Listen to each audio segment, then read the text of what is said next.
In an increasingly aging society, we face a double challenge. How will we care for a growing elderly population and cope with the shortage of healthcare workforce? This complex situation requires pioneering strategies and coordinated collaboration across the healthcare ecosystem. Imagine if we were all in the right place, at the right time. Universities, tech companies, pharma, insurance, startups, institutions, hospitals, and investors. Let's join forces to turn today's healthcare challenges into tomorrow's healthcare opportunities. What's more revolutionary than turning innovative ideas into real actions that make a positive impact on society? To change the future, we must act now. Be part of the revolution. Welcome to the Health Revolution Congress. Empowering health.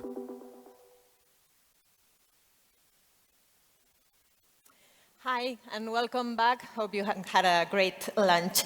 Next, we have an intriguing topic. It's called Revolutionary Alliances Empowering Sales Teams Through Demand Planning.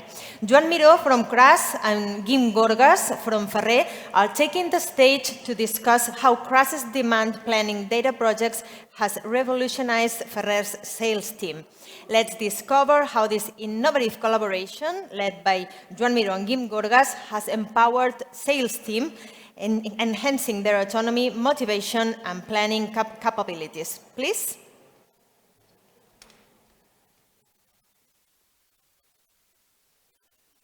Hello, can you hear us? Yes.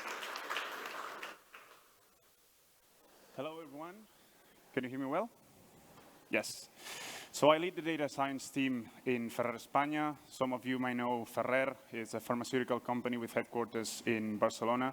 I don't want to extend very much the introduction of Ferrer. I just want to mention that we have a major purpose, which is we do business to fight for social justice.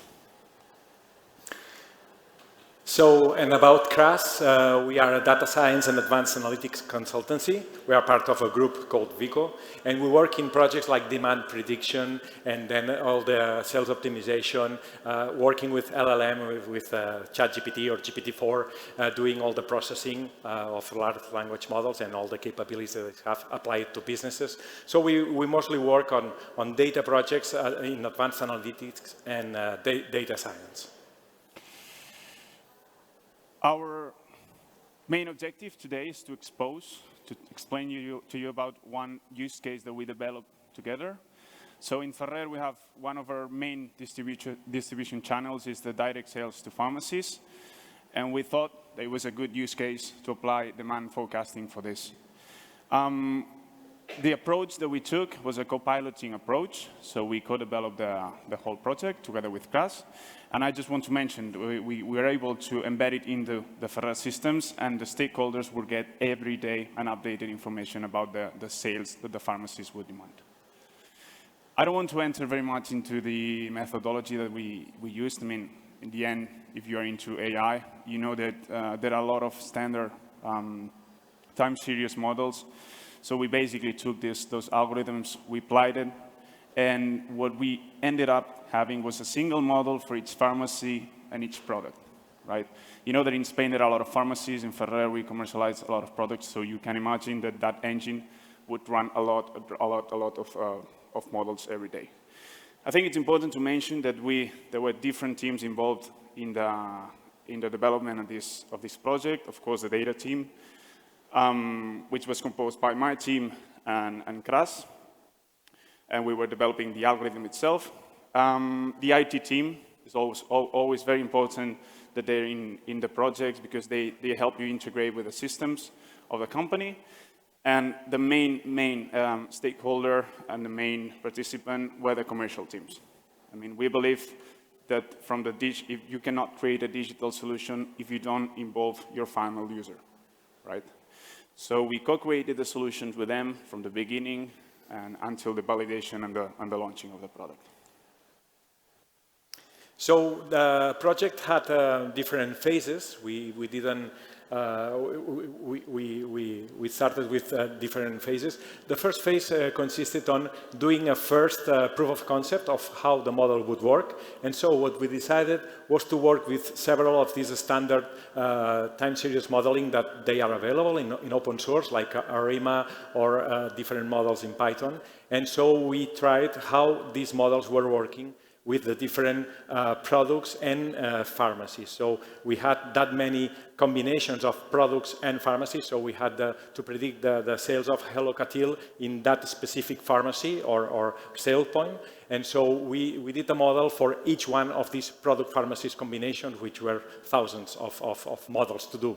And so we are looking for a model to apply to all the cases, but we couldn't find one that was optimal. But the optimal thing was to do an ensemble of models, a combination.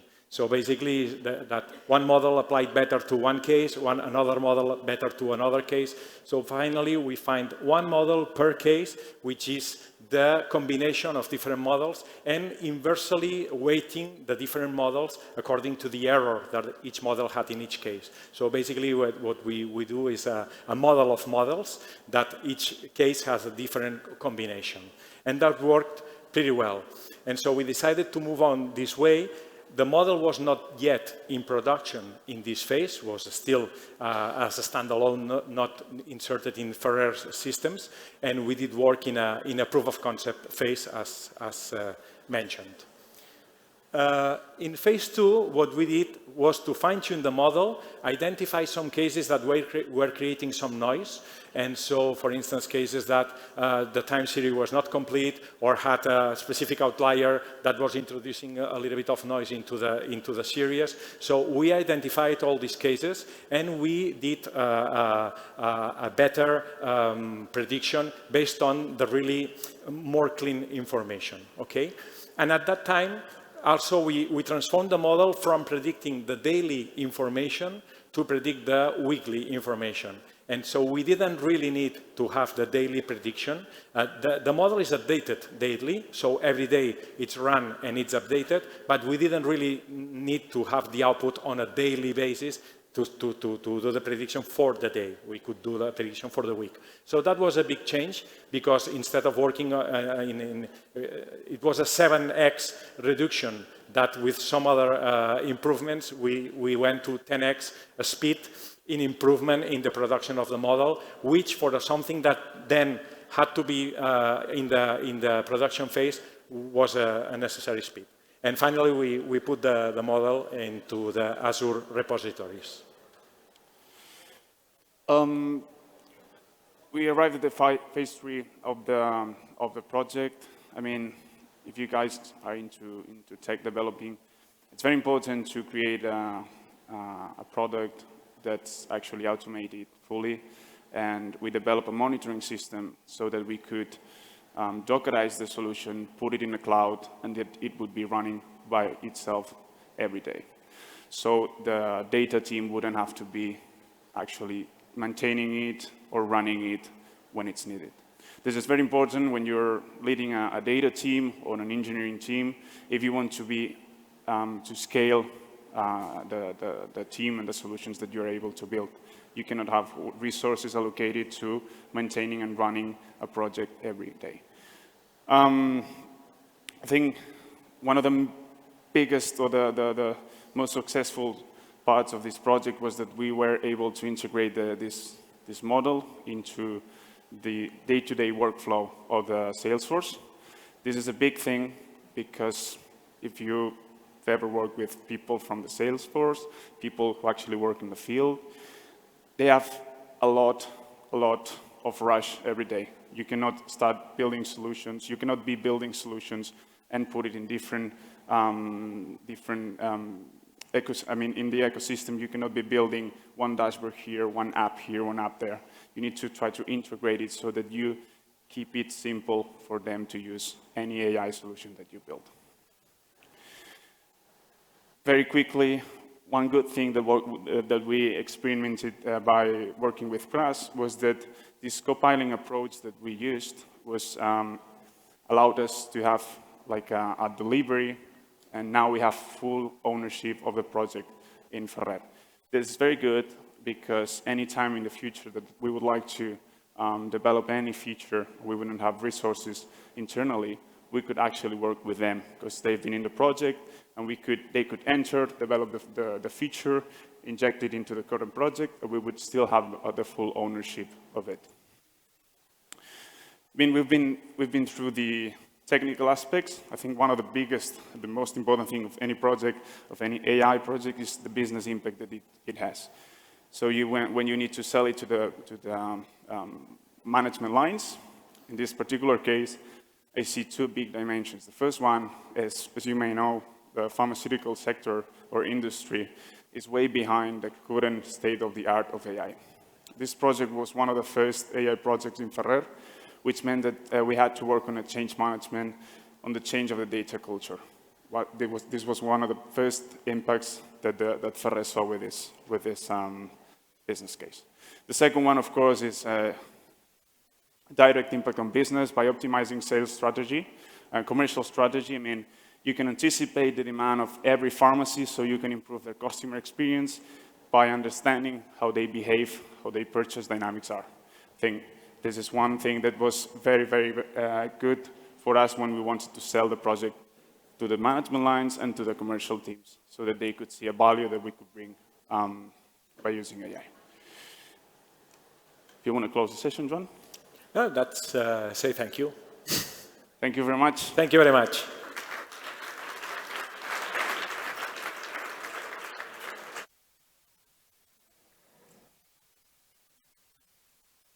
Thank you to both of you. Now we're thrilled to present a really insightful interview on the importance of mental health, focusing on the practice of professional football.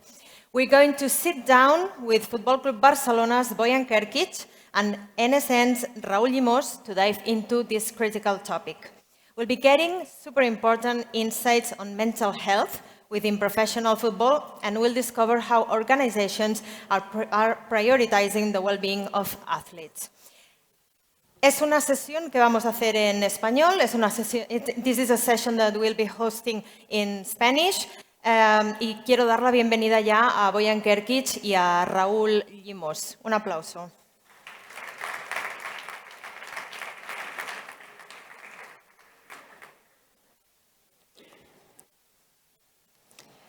Me uno a vosotros al final.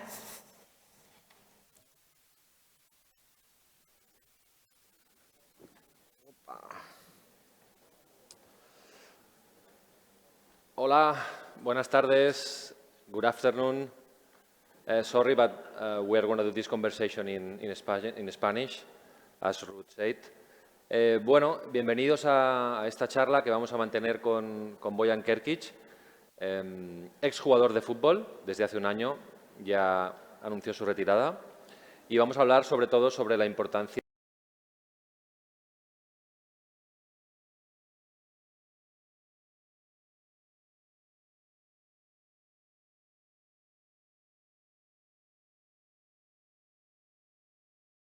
a Bojan, lo habréis seguido a lo largo de su carrera. Pero bueno, voy a hacer una pequeña introducción rápida para los que no lo conozcan. Bojan llegó al FC Barcelona con solo 9 años, de un pequeño pueblo de la provincia de Lleida, Linyola, al lado de Mollerussa, en el Pla d'Urgell. Está situado a 140 kilómetros de Barcelona, hora y media en coche. Su padre, Bojan Krkic Senior, fue un futbolista serbio que, por cosas del destino, fue a parar a Mollerussa, equipo de segunda división, en el año 88, y allí se lesionó, jugó 8 partidos y conoció en el hospital donde se estaba recuperando a su madre, que era enfermera. Surgió el amor y surgió posteriormente Bojan en el año 90. En el Barça, Bojan llegó muy jovencito, con 8 o 9 años, y fue una máquina de marcar goles. Cuenta la leyenda que es el máximo goleador de las categorías inferiores del Barça. No hay nadie que haya marcado más goles que él en categorías inferiores. Con solo 16 años, Fran Rijkaard lo hizo debutar en el primer equipo, en un amistoso en Egipto, en el año 2007. Y luego ya se quedó en el primer equipo, jugó partidos oficiales con 17 años y estuvo 4 temporadas en el Barça, marcó 41 goles, hasta que ganó 3 ligas con Guardiola, 2 Champions, hasta que en 2011 decidió buscar nuevos retos, buscar más protagonismo y empezó una aventura en diferentes equipos europeos de la talla como del Ajax, del Milan, de la Roma, hasta que en 2014 se fue a Inglaterra, al Stoke City. Allí estuvo también algunas temporadas, tuvo una lesión grave de cruzados que truncó un poco su carrera y posteriormente pues, tuvo algunas aventuras futbolísticas en Canadá, también estuvo en el Alavés, estuvo en el Mainz, en Alemania, y acabó su carrera en el Vissel Kobe de Japón. El año pasado, con 32 años, en marzo, anunció su retirada. 32 años no es una edad habitual para retirarse, pero Bojan dijo que ya había llegado al final de su etapa como futbolista, ¿no? El año pasado también presentamos un documental que hicimos desde nuestra empresa, desde NSN, desde la productora, llamado Bojan más allá de la sonrisa, y recientemente también ha publicado un libro titulado Controlar lo incontrolable. En estos productos culturales, digamos, el documental y el libro, Bojan y la gente que mejor lo conoce explica cómo convivió ya desde muy joven con la máxima presión, con la más alta exigencia y las más grandes expectativas. ¿Cómo se puede gestionar esa situación siendo tan joven? Si es que se puede gestionar, siendo tan joven y siendo una persona sensible como es Bojan. No fue un proceso fácil, lo explica en el libro, lo explica en el documental, pero afrontarlo y superarlo ha hecho de Bojan la persona que es hoy. Para ilustrarlo, les invito a ver el tráiler del documental, porque creo que podrán entender un poco lo que ha vivido Bojan a lo largo de su vida y de su carrera y cómo explica y gestiona esos problemas de ansiedad y de salud emocional que tuvo que superar. Nos retiramos un poco y así podemos ver el tráiler del documental.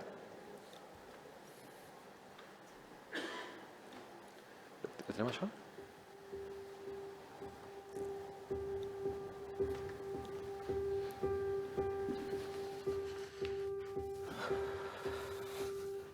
Bojan. Què tal? Bé.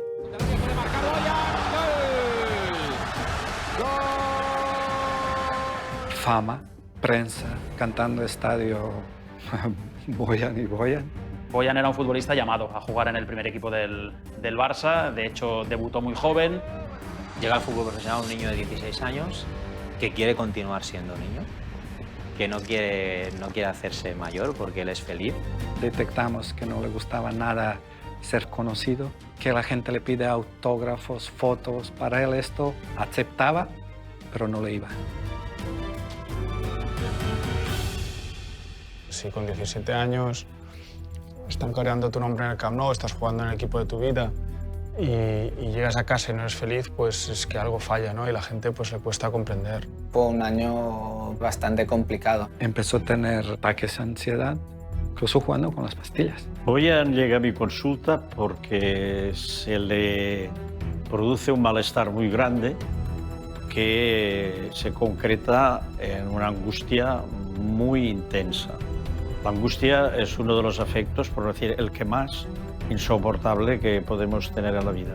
El tomar la decisión de no ir a la selección en una Eurocopa también fue una situación complicada, ¿no? A nivel mediático, todo lo que eso generó. Y me pidió que no estaba, y le honra eso, que no estaba en condiciones de venir en este momento. Y fue el tema de la discusión. ¿Qué se podía hacer? ¿Qué podemos hacer? Lo que yo no entiendo es cómo se puede tener cansancio físico con 17 años, pero eso es lo cierto en estos momentos, que Bojan no va a ir y este era el deseo de Luis, ¿no?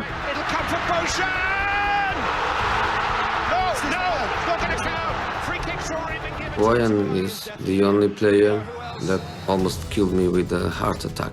Un piccolo momento, piccolo dettaglio può cambiare la storia.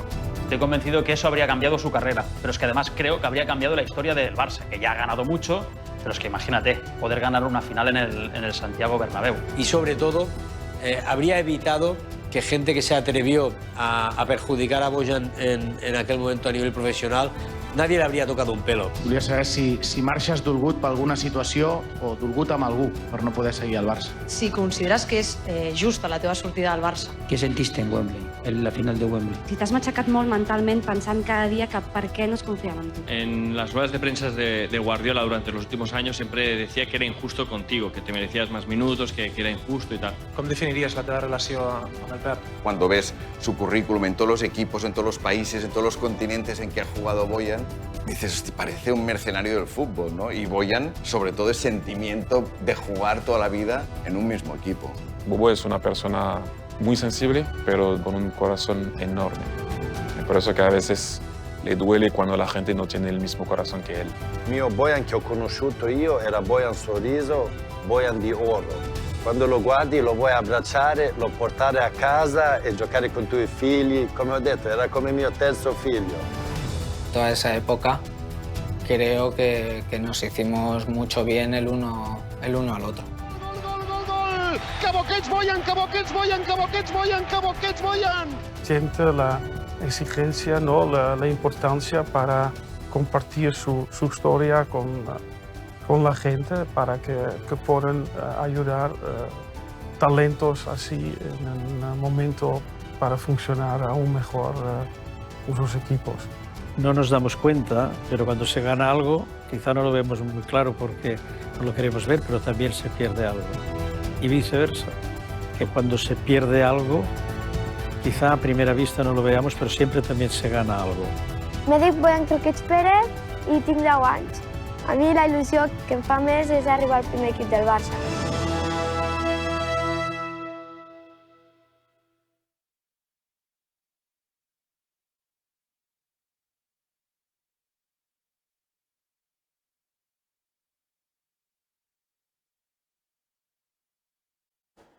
Este es el tráiler del documental que se puede ver en Rakuten TV, también en 3Cat, en la versión catalana, y próximamente también en Movistar.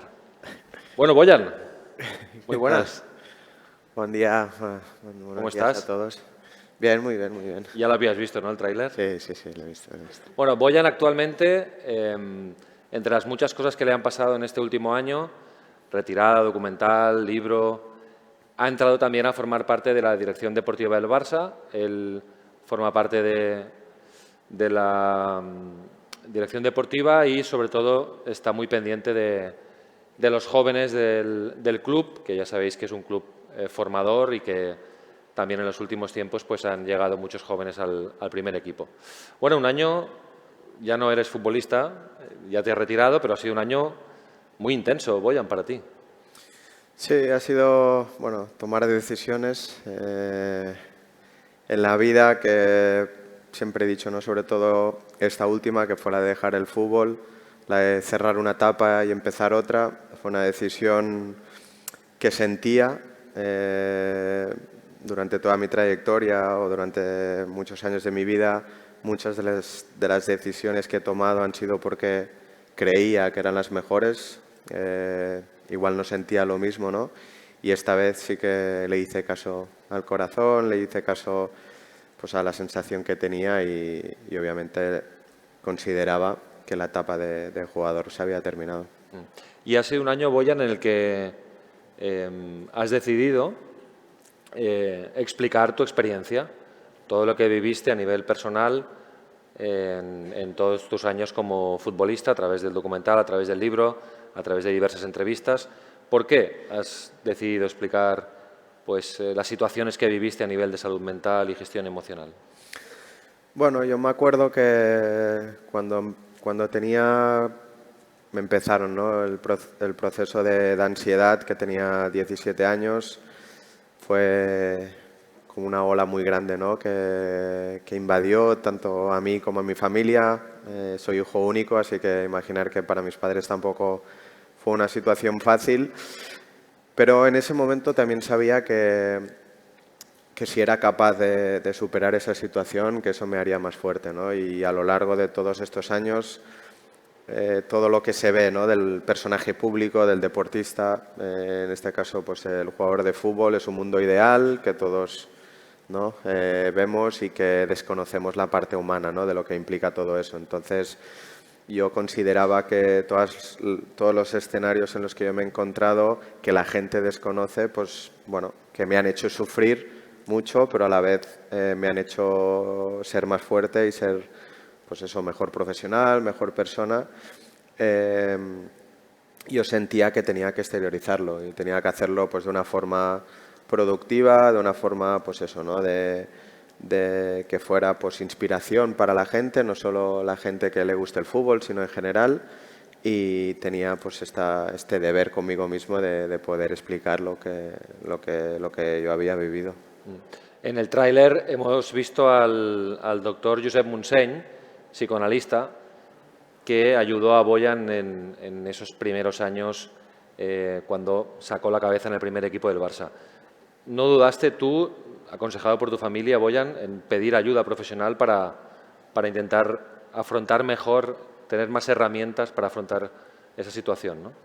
Sí, bueno, mi madre siempre, durante muchos años, se ha especializado,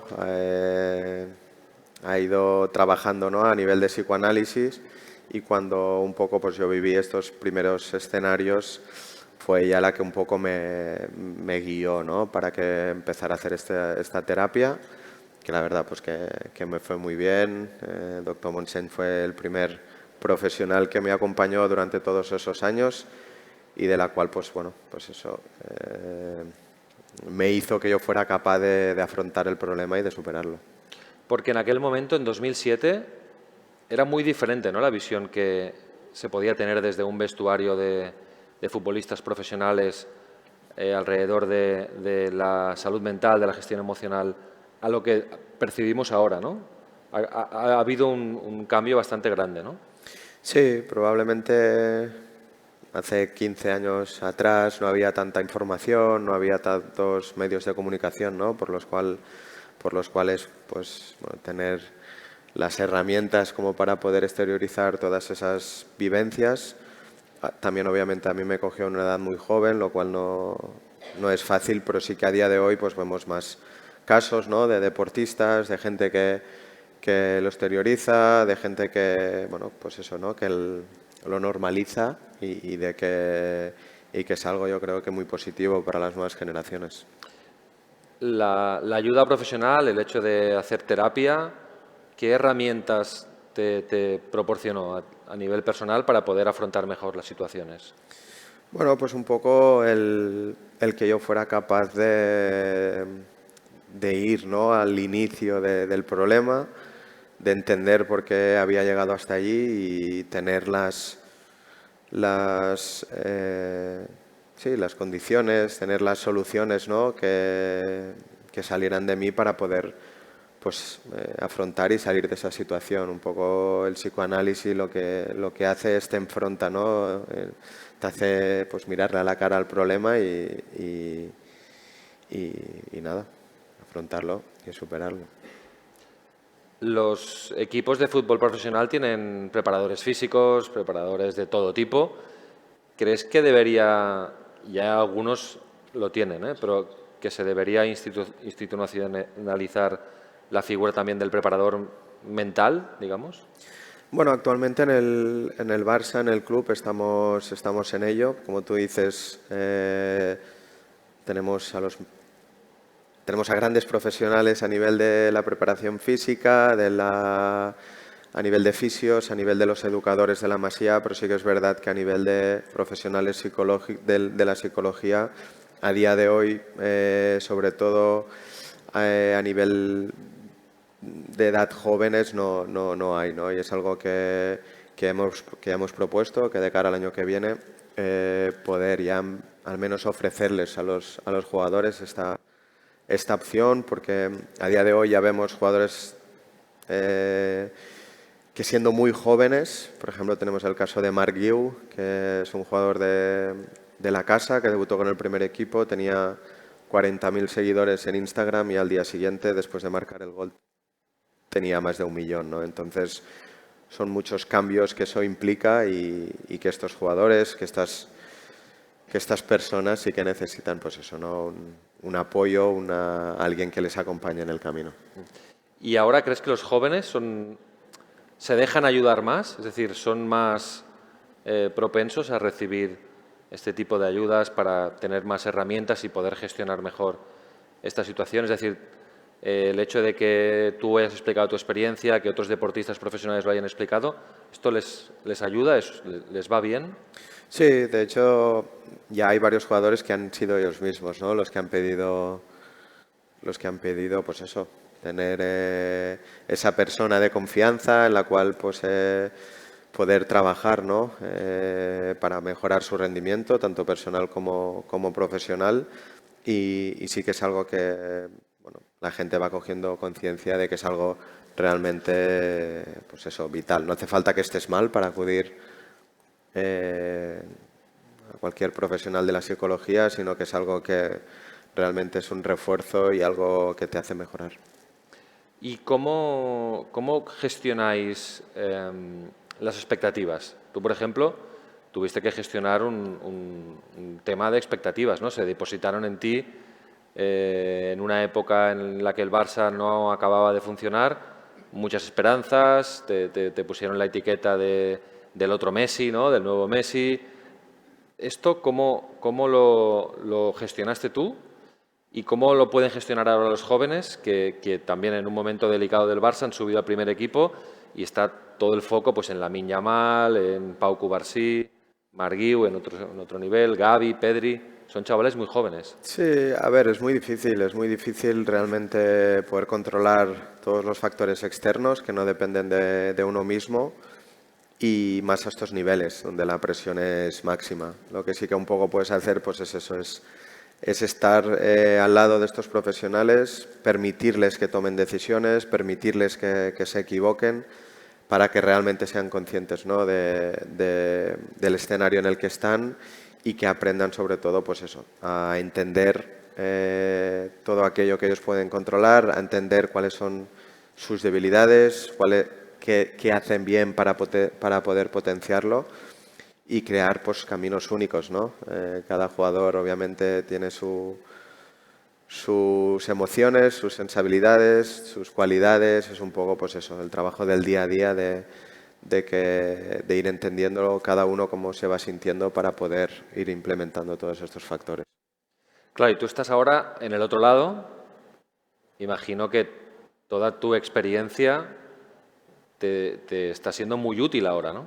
Tú has vivido lo que han vivido recientemente Lamine Yamal, Pau Cubarsí. Tú sabes lo que es debutar en el Barça con 17 años. Sabes lo que deben estar sintiendo. Con una pequeña diferencia, que en tu época no había, o empezaban a apuntarse las redes sociales, pero no eran lo que son ahora, ¿no? Ese contacto más directo con el fan, ¿no? Claro, esto te está siendo muy útil, ¿no? Ahora para ejercer tu nuevo rol. Sí, empatizas. Es algo que yo, por ejemplo, siempre he demandado, ¿no? de los entrenadores, de los directores deportivos, de la gente que tienes al lado, el empatizar. En este mundo es muy difícil encontrar, pues eso, que alguien a tu lado que realmente te entienda, que te acepta como eres, que pueda entender por lo que estás pasando, y esto es lo que yo un poco intento hacer, sobre todo con los jugadores más jóvenes, ¿no? Sabiendo que hablamos el mismo idioma futbolístico, que yo muchas de las situaciones las he vivido, y entonces pues bueno, quitarles importancia a muchas de ellas y a otras pues eso, pues aprovechar que dentro de una situación adversa, por ejemplo mañana tenemos a un chico de 15 años que se ha roto la rodilla, se ha roto el ligamento cruzado, una lesión que yo he tenido. Entonces, pues eso, es intentar hacerle ver que dentro de este parón que va a tener de aproximadamente un año sin competir, pues que va a estar alejado de los terrenos de fútbol, pero sí que tiene la oportunidad de poder aprender mucho, ¿no? de lo que implica ser jugador de fútbol y de lo que es el fútbol desde una perspectiva más alejada. Ahora invitaremos a Ruth a hacer algunas preguntas más tecnológicas, pero una última por mi parte. Boyan, tú has jugado en muchos países, De hecho, es el único jugador español que ha marcado en las 4 grandes ligas europeas. Bueno, has jugado evidentemente aquí, en Inglaterra, en Alemania, en Holanda, en Italia, Canadá, Japón. ¿Es muy diferente la preparación o cómo cuidan el aspecto mental en estas culturas a nivel futbolístico de lo que conocemos aquí? Hombre, en Japón, no sé si hay algún japonés aquí, son de otro mundo. Realmente es un lugar fantástico. Yo aprendí muchísimo, siento admiración por la cultura japonesa, pero sí que es otra forma de relacionarse y de empatizar. En los otros lugares, pues bueno, cada uno tiene su forma de jugar a fútbol, tiene su forma de entender el deporte, tiene su forma de relacionarse. Y aquí en España sí que es algo que obviamente ha mejorado, pero que todavía tenemos mucho margen. Bueno, Ruth, adelante. Me voy a unir a vosotros. Te cedo el iPad. Sí. Bueno, ahora estabais empezando a hablar un poquito de redes sociales. Bueno, antes de nada, quería agradecerte que hayas escrito este libro, porque, bueno, creo que en el fútbol estamos acostumbrados a un mundo muy testosterónico, muy de fuerza bruta, y a veces hace falta un poquito también acordarnos de los sentimientos y de lo que nos pasa por la cabeza, ¿no? Pero aparte de eso, porque eres un ejemplo, y no lo digo en el sentido de hacer la pelota, sino en el sentido literal. Eres un ejemplo, eres un referente para muchas personas, y el hecho de que puedan decir, bueno, no es un futbolista que está en otro planeta, ¿no? Es un futbolista que le están pasando cosas parecidas a las que me han pasado a mí. Entonces, creo que es muy importante que hayas podido dar tu testimonio para ayudar también a otra gente. Bueno, estáis empezando a hablar un poquito de redes sociales. Cuando tú debutaste, estaban aquello empezando. ¿Te has parado a pensar, menos mal que no había Twitter a tope, ni Instagram a tope en aquel momento? Porque sí que está muy bien las redes sociales, pero hay muchísimo hate. Bueno, no es que me he parado a pensar, es que doy gracias a Dios que en esos años ya tenía ataques de ansiedad. Imagínate si hubieran habido las redes sociales, que al final sí que es verdad que, bueno, que son plataformas que tienen su parte productiva, ¿no? Y que son positivas, pero sí que, pues eso, que el hecho de que cuando yo empecé no existieran, pues me ayudó a veces con menos información, no siendo tan consciente, ¿no? de la situación, de lo que se genera, pues uno es más feliz, o vive mejor. Y con el tema de las redes sociales sí que entras en un mundo que cada uno decide de qué forma entrar, ¿no? Pero sí que es un mundo mucho más, bueno, cercano, es mucho más agresivo, ¿no? Por una parte. Por la otra parte también, pues bueno, también te sirve para poder llegar a la gente que te admira, ya sea por el jugador que eres, por la persona que eres. Y a día de hoy, pues con el tema del documental, el tema del libro, pues todas las críticas, todas las conexiones que estamos haciendo con toda la gente, pues es la verdad que es muy gratificante. Pero a nivel personal, ¿ahora cuál es tu relación con las redes sociales? ¿Vas siguiendo lo que se dice del libro, del documental, o te abstraes un poco y vas a la tuya? A ver... Lo que se puede, ¿no? Lo que se puede, lo que se filtra. Bueno, y se ha hecho LinkedIn recientemente. Bueno, sí, también, sí. Pero esto ya es más, esto da menos problemas. Por eso, sí, esto es más friendly. Y decías el ejemplo de Mark Yu, ¿no? Que había pasado de 40.000 a 1 millón. ¿Esto es una cosa que hablas también con los chavales, el tema de las redes? No. En la Masía hay gente que se dedican. Una de sus funciones, ¿no? Pues es un poco proteger a estos adolescentes que todavía no son ni mayores de edad, muchos de ellos, y que ya les tratamos como gente adulta, ¿no? Entonces, por eso están estos profesionales que dentro de las muchas responsabilidades que tienen, pues un poco es en buscar este equilibrio. Te fuiste de Barcelona jovencito aún, eras mayor de edad, pero eras jovencito. Y en el libro hablas de la soledad, ¿no?, que tenías. Entonces, claro, también era una época que no había las herramientas que tenemos ahora, pero sí que había algunas. No sé si utilizabas alguna videollamada que eran incipientes, un Skype o alguna cosa para hablar con tus padres, con tus amigos. Sí, FaceTime. FaceTime ha sido lo que me ha acercado pues, a mi familia, a mi gente. Pues la soledad, como tú dices, yo la he sufrido. Sí que es verdad que la soledad es aconsejable, ¿no?, el pasar por ella, pero como siempre con un equilibrio, ¿no? Yo estuve 12 años viviendo en el extranjero, en diferentes ciudades, países, y obviamente las redes sociales o el FaceTime es lo que te hace sentirte menos solo. Para aprender el idioma, el inglés, el italiano, ¿utilizaste alguna tecnología de las que hay para aprender idiomas o te ponías plataformas para ver pues, versiones originales? Bueno, no tener vergüenza, sobre todo con el italiano, no hice ninguna clase, fue pues, empezar a hablar, hacer un mix de catalán-castellano con las manos y ya poco a poco iba fluyendo. Y con inglés sí que hice un poco más de clases, pero también lo que tú dices, el día a día, con los compañeros, ver películas o series subtituladas, pues todo esto va ayudando. Aquí hay muchas startups que se dedican también a wearables, que ya hace años que los tenemos, sea con el smartwatch o con las pulseras. ¿Esto lo has ido utilizando estos años para bueno, hacer un poco de tracking del ejercicio que hacías, de cómo tenías el corazón, de todo? Bueno, actualmente tengo este anillo que me da un poco de información, sobre todo del dormir, un poco del ejercicio que tengo que hacer durante la semana, ahora que ya no soy deportista de élite, ¿no?, que ya no hago tanto ejercicio, y sí que son herramientas que te ayudan un poco pues, a entender, a conocerte mejor. Otro futbolista que ha hablado muchas veces de salud mental es Oriol Romeu. Ha leído muchísimos libros sobre estos temas también, le gusta comentarlos y habla mucho de meditación. No sé si la meditación es algo en lo que te has puesto a saber cómo se hacía, a estudiarla, si has utilizado alguna herramienta, que hay muchísimas. No,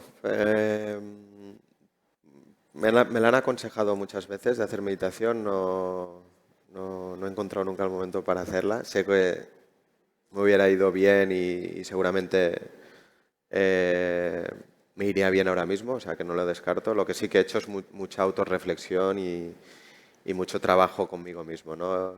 Al final, pues el hecho de trabajar durante tantos años con diferentes profesionales del mundo de la psicología, vas pues cogiendo lo que realmente te sirve, te ayuda, pero lo más importante es conocerse a uno mismo, ¿no? Y a partir de aquí, pues ir entendiendo cómo uno va creciendo y cómo se va adaptando a los diferentes cambios que van sucediendo. Ahora que estamos en este entorno, no sé si te ha cogido el gusanillo de saber un poquito más de startups y a lo mejor, oye, hacerte inversor, un business angel, que siempre se necesitan. ¿Te lo has planteado? Pues no llevo bueno, sí, un año llevo que me he retirado, entonces estoy en otra etapa, abierto al mundo, ¿no? A aprender, a formarme, a poder, pues eso, transmitir todo lo que yo he vivido, así que no descarto nada. Bueno, pues te invitamos a que te des un paseo por aquí y veas todas las opciones que hay. Muchísimas gracias. Gracias, Raúl. Gracias, Boyan, per estar aquí amb nosaltres. Un aplauso, por favor. Gracias.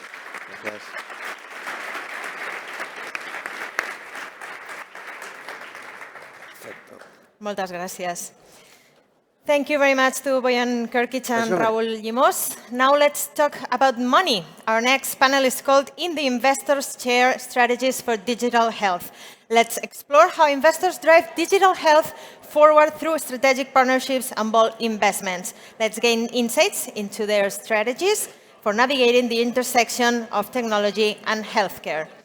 Let's find out with Nadine Youssef Nassar from Nina Capital, Pablo Perea from GoHub Ventures, Steve Sonchins from PHS Fund, and Montserrat Puig from Barcelona Global. Let's welcome them.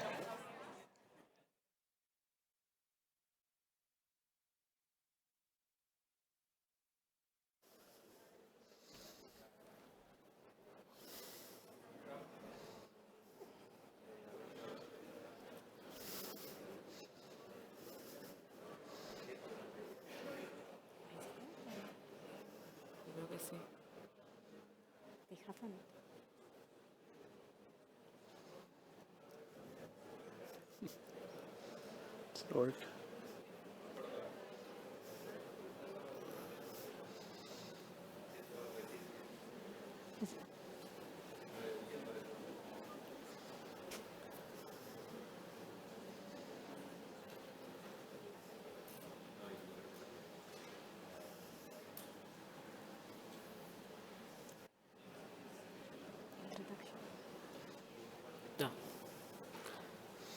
Okay, so good afternoon to all of you. We are here to talk about money, but money to boost new opportunities. So here we have a community of 3 investment funds that they will introduce everyone to all of you. But first of all, I'm going to introduce myself. So I am the CEO of Barcelona Partners, which is the investment attraction agency to Barcelona that was created by Barcelona Global, a private and non-profit association that aims to make Barcelona the flagship for talent and investment in businesses. So we have here Nadine with us. So do you want to introduce yourself, Nadine? Yeah, of course. Hi, good afternoon, everyone. Thank you so much for having me here. So I'm a senior analyst at Nina Capital. We are a Barcelona-based venture capital fund with a very global vision. We are in the early stage funding, pre-seed, seed stage, and we'll discuss this more, but also the Seed Plus and Bridge rounds that have been going around recently. We only invest exclusively in health tech. And I guess, although we invest across all sort of clinical disease areas as well as clinical settings, I think what all our investments have in common is that sort of computational or data-driven element to them. So yeah, that's a little bit about me. Okay, we also have Pablo with us. You're coming from Valencia, right? Yep. So thanks everyone for coming today. My name is Pablo. I'm the head of investments at GoHub Ventures. And for those of you that don't know about us, we're an early stage fund based out of Valencia, as you well mentioned, but we invest globally. Most specifically, we focus most entirely around Europe. Obviously, Southern Europe is key for us, but we could also do Latin America and the US quite opportunistically, let's say. We do between pre-seed and Series A. Pre-seed is more towards digital health startups, and seed to Series A stage is mostly focused on other agnostic kind of technologies like AI, machine learning, and data. We also do enterprise software as a whole, fintech and Insurtech as key areas. And yeah, our investment tickets, they typically range between 1 to 4 million euros as a first ticket. We could go below 1 if it's a digital health startup, where we can go between 100K up to 1 million, more or less. Thank you, Pablo. And Steve is coming from a little bit farther, right? Yes, based out of Amsterdam. Good afternoon, everybody. Steve Senchens. I'm a co-founding partner with PHS Capital. We've been investing in the digital health space for over a decade now, and it's predominantly European, North American focus with individual-centric health, meaning the individual really needs to be involved in the proposition itself, and so have built up a portfolio over that time and really look forward to getting into an engaging discussion. Good, good. So we are here in a very iconic building, but not only iconic because it's architecture, which is in the DNA of Barcelona, architecture, culture, and art, but also what it has inside and what it represents. It used to be, as you very well know, a hospital. So we have a very long tradition in the life science industry here, and not only tradition, but also modernity and innovation. This innovation that is, let's say, shown by the 2,100 startups we have in Barcelona. very international ones, because around 32% of the digital talent in the city is international. And so, and Barcelona is as well the third European preferred city for entrepreneurs to set up their startups. So I guess this is one of the reasons why investors are looking into startups from all over the world, in Europe, but especially also in Barcelona. We have seen that the investment rounds throughout these last years have been, let's say, decreasing because of different, let's say, circumstances in the world. However, we can say that globally speaking, the amount of investment rounds in the life science sector has increased. And while the overall investments in all sectors were decreasing around 40%, in the life science industry, in health, the investments have increased by around 35%, and absolute numbers around 4 billion globally. So this is a very good sign of how the sector is doing. And I would like to know if in your specific funds or areas, which is more focused in the pre-seed, digital health, which is what we are having in this room, if you, Nadine, are seeing the same trends within your ecosystem. Yeah, so I think it's actually quite interesting. I think this quarter, as you mentioned, was a strong quarter in terms of the number of deals, right? I think the Rock Health's most recent report, obviously focused on the US, said that there were around 133 deals this quarter, in just this quarter for 2024. However, although there was an increase in deals, there was a decrease in the check size. I think this signals a couple of things, right? I think that the trends that we saw in COVID, that sort of transition period that we've witnessed where, you know, things were slightly pessimistic, negative, et cetera, I think that's starting to reset, which is a very positive signal. However, at the same time, I think funds, general partners are slightly more cautious about the sort of the mistakes made in terms of valuations, as well as ticket sizes in the previous years. So I think it's definitely a trend that I'm witnessing in the amount of deals, but I'm also witnessing a sort of cautiousness, both from the founder's side as well as from the investor's side. So I think what I'd like to call it is that I'm cautiously optimistic about the future and what's coming. But to me, it signals something positive, and it signals a bit of a reset from what we've witnessed in the past couple of years, given the sort of COVID valuations that we saw. Good. And what about when dealing with entrepreneurs, when they come to you, and because they want to raise money, of course, which are your recommendations? What do you value most, Steve, for instance, in a startup or entrepreneur? Having very aggressive growth plans, the team, tractioning? Yeah, I think from that perspective, what to value and what to look at, I think it was well said, just taking one step back on where we're at now and just dovetailing on what's been said.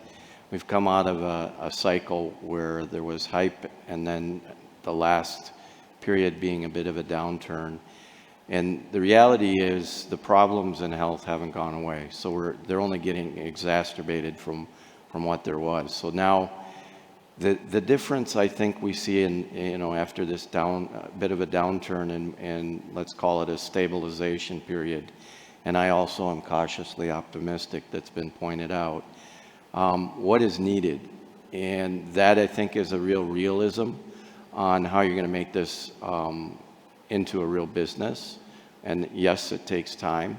And what does that take then? I think it's really, who are the people behind this, and how are you going to accomplish building that company? And I think this factor comes in the strongest, especially in early stage now, because it's not about unique ideas. There's a lot of unique ideas. It's about more into how are you going to execute on these ideas now and bring them to fruition and get momentum and traction.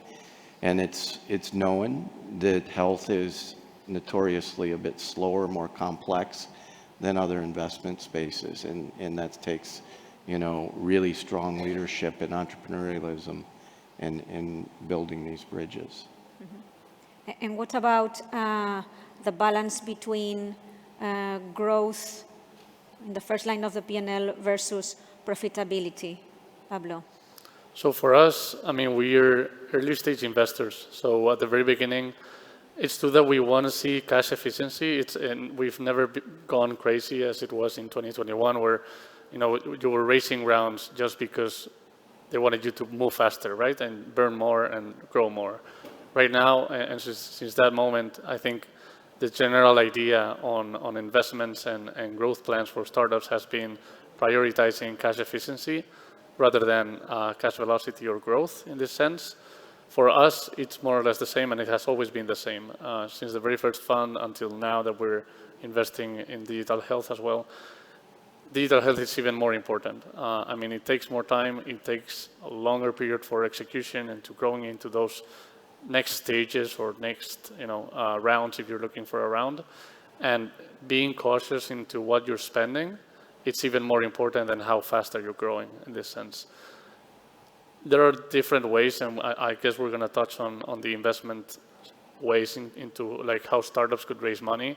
There's different vehicles, there's grants, there's everything. And I think since the very beginning, the startup has to be super aware of all of the ways they could find funding and plan a strategy that is going to, you know, evolve throughout time and throughout the stages, but always having in mind how cash efficient they should be, because, you know, it could come a moment like we're having in the last couple of years where, you know, money is not free. So you have to plan ahead, definitely.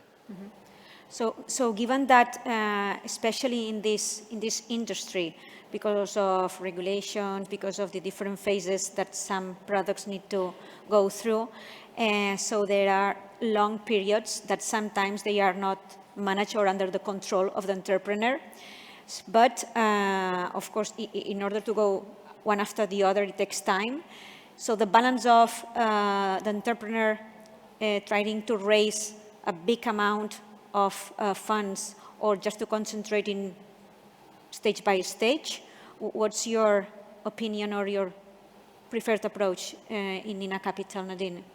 Yeah, I think that's very circumstantial to the stage the company's at. So I can definitely empathize with a lot of founders that sort of come to us and say, I just want to raise once and then I want to focus on building. I understand that. Given the current environment, I think that again, it's very dependent on the stage of the company.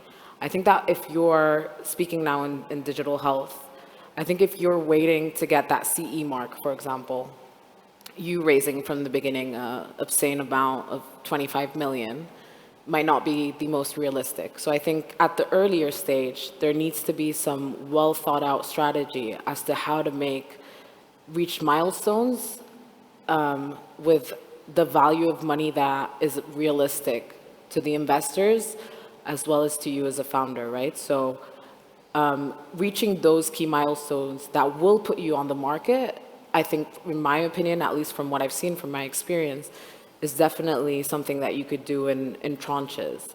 Now, I've seen those other companies that are already CE marked and really just need money to get going. They're already in the market, they've gotten all the approvals, there's a functioning product, they really need to now invest in marketing and their sales team. I think that's a different situation where you can push for a bigger investment and then sort of bootstrap as your revenue comes in. However, for those that are on the earlier stages that still need to invest in R&D, that still need to reach specific milestones that will then enable them to get legally onto the market, I think I would do a strategy where it's slightly more in tranches and slightly more strategized around those milestones. What are your thoughts on that? I concur with what's been said, but maybe to add in a bit, I think also as we're looking at the transformation within health, There are different channels and ways to go to market now than what has been.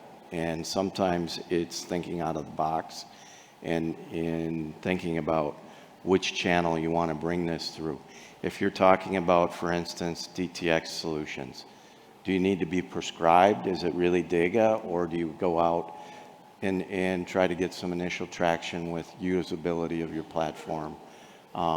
So this is another aspect back to milestones, where sometimes within health it's very tranched on a clinical basis, but looking outside of that, if you've built it on science, sometimes it's better to get people and populations utilizing it. It may be not reimbursed, the margins may be lower, but you're getting traction and usage. And in the end of the day, this brings data, what is health? It is actionable data. So I think this is the other thing that, there's many roads to Rome, and in this situation, taking a step back, it doesn't work for all propositions, but for many it can. Look sometimes to the non-traditional route, especially when we're in tougher times. Mm-hmm. So Steve, you have the perspective of other markets. Some of us here, we have the perception that if we go out to the US to get some American investors, that might be a bit easier, or valuations will be higher. So what's your thoughts on this? So we should concentrate in our market and then go there, or we go right away? Yeah, I think some people think the United States is the panacea. Others maybe don't. Depends. But it's a complex market. But for me, looking and working with the early stage, and we follow companies all the way through. So it's not just, we're just early and done. But I think we're back to back to realization, and this really should be, where can you get your first set of customers? Where can you get your first traction? And that's where you should be focusing in the market that you are actually operating in. And from that, then, the network effect starts kicking in, and, either within the market you're in, the money will come, or the opportunity then to move to other markets. I am based out of the Benelux, so I live in Belgium, but Netherlands, very small markets, not scalable really, as a whole.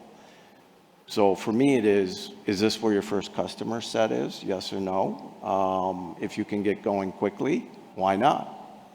But then what is your next market? And where are you going to go next? But I think it's more, what problem are you solving? Where's your first customers? And the money will follow, not chasing the money. Good.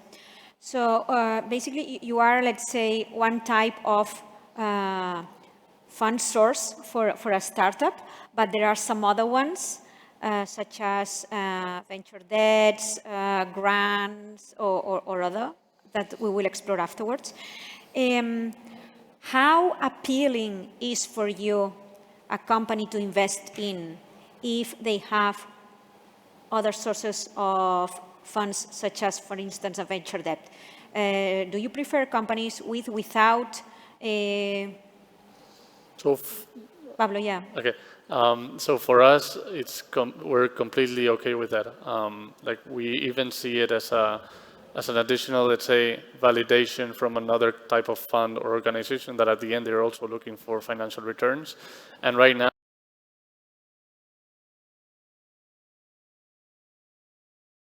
has been there, but right now we see more funds, more banks doing that kind of capital, deployment of capital. For us, I mean, it's another way of financing your company. And we also advise the portfolio companies from our portfolio, if they're raising and they don't want to fight for a specific valuation or whatever, if they can complement the round with a 20% extra of venture debt, for example, I mean, for us, it's okay. Like, we have no problems with that. Mm-hmm. What about for you? I think there's a combination of things. So because we look at specifically the very early stage, venture debt is not something we come across very often. But I think one thing that founders specifically in the healthcare sector actually underestimate is healthcare has an emotional nature to it, right? And I see that a lot of founders actually don't rely on the type of investor that comes from the persona that is really a high net worth individual that has a specific, cause that they've taken on for a specific disease. And these people can actually make for some really strong angel type investors at any stage. And I rarely see founders going after them, but they are available there. So I think it's also just one other vehicle of funding that should be considered as well. Mm-hmm. Good. And then I don't know if to name it another type of or source of funding, but when entrepreneur goes through turbulent times because of whatever reasons, we have also seen cases that there is a dilemma coming out, which is product versus services, right? So as investors, the product is much valued. So a product approach, a startup, we know that it's more scalable, margins are higher, and in the end, valuations and returns of investment will be higher. However, if the company doesn't succeed in getting funds or whatever, sometimes they think of providing third-party services, which are not that sexy, but it might be a way to at least survive or overcome an obstacle during a certain period of time. Pablo, how do you see that when an entrepreneur comes to you and says, I have an idea? So it's not only like new entrepreneurs, it's happening with the portfolio companies that we have. Sometimes, there are tough times and money could be an issue with cash and everything. But if this is a way that you could get out of this hole, take it. And usually when it happens when you start doing these third-party services is that you find additional features that you could also implement in your product. So if you look at the long-term strategy, it might be better. The short-term strategy is, okay, I'm going to get additional amount of cash just to get over the situation that I'm in right now. Maybe I have 2 months of runway, 5 months of runway. I'm not sure. But it's a way that you could really secure fast and in a way easy money if you know that service revenue could come in. Obviously, for the long-term strategy, that it's quite difficult to scale. You need more hands to do it. You need probably more time also to implement and to have those revenues coming in.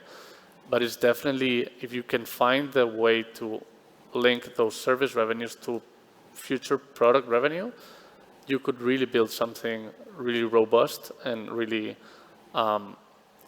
much more complete than what the initial idea of the product could have been, I think. Mm-hmm. Good. Do you agree, Steve? Or? Just maybe a comment on that as well. I think first it was said well, your first rule is to survive, because if you don't survive, you're not going to live to the next day. The next thing around that is, at the end of the day, it kind of can be a broader proposition that comes to play. And I think when you speak about, it gets into what problem are you going to solve, and that potentially can open up to solving the broader problem by offering these services alongside the technology.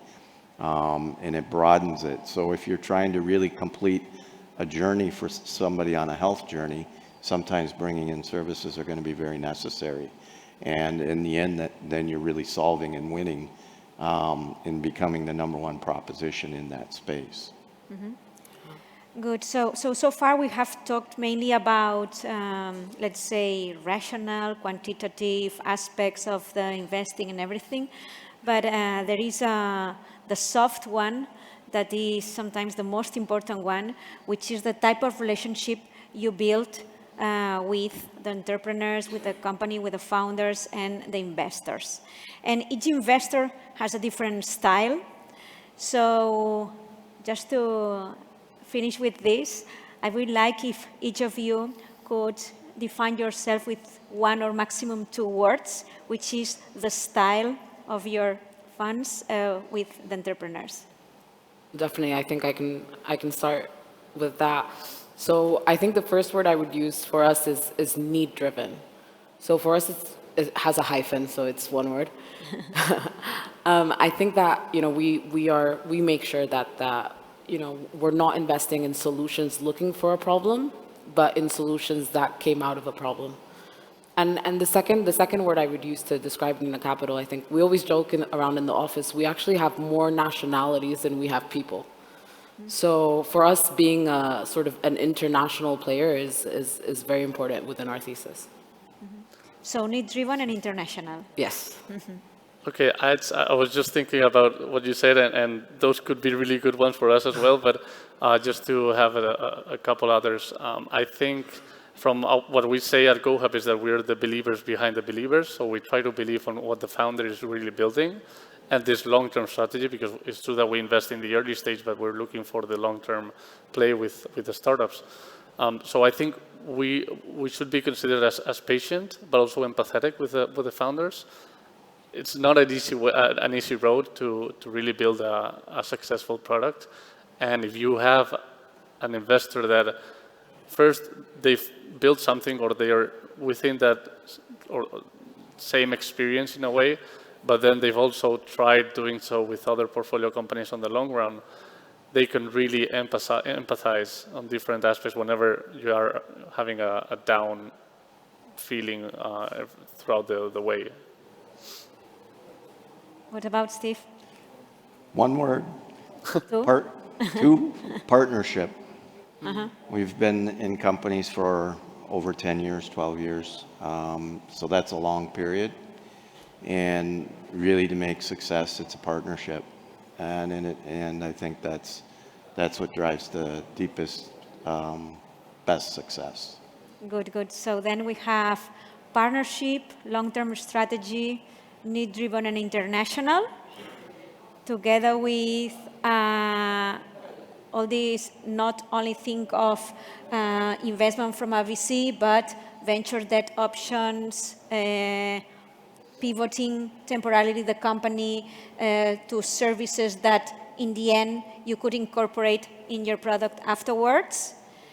And thank you very much. Thank you. Thank you.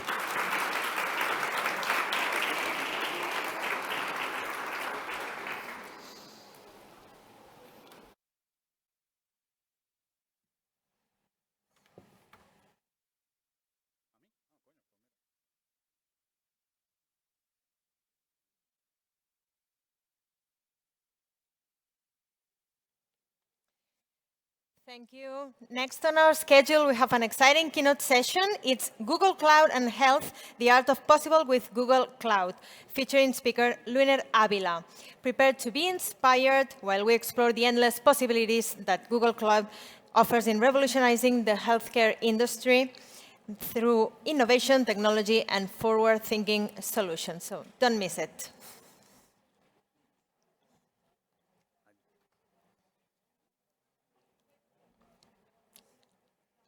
Thank you.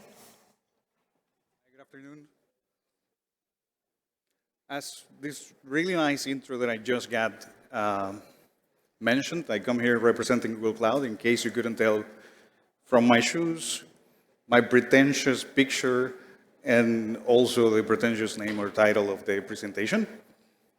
I wanted to talk to you today in regards of what we believe is the art of possible. It's very much focused in the topic of healthcare. And specifically, I wanted to talk to you about what Google Health is.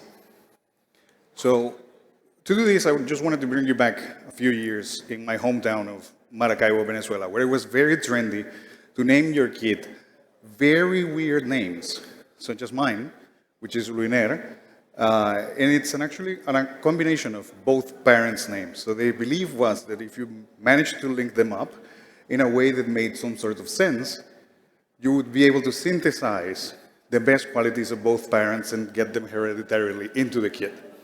Beyond genetics, just superstition. And that's exactly what Google Cloud is.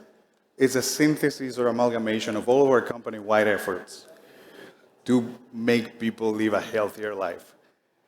Now, these span from moonshots such as Verily and Calico, and actually today we'll have Verily here at 4:30 in the IOMED room.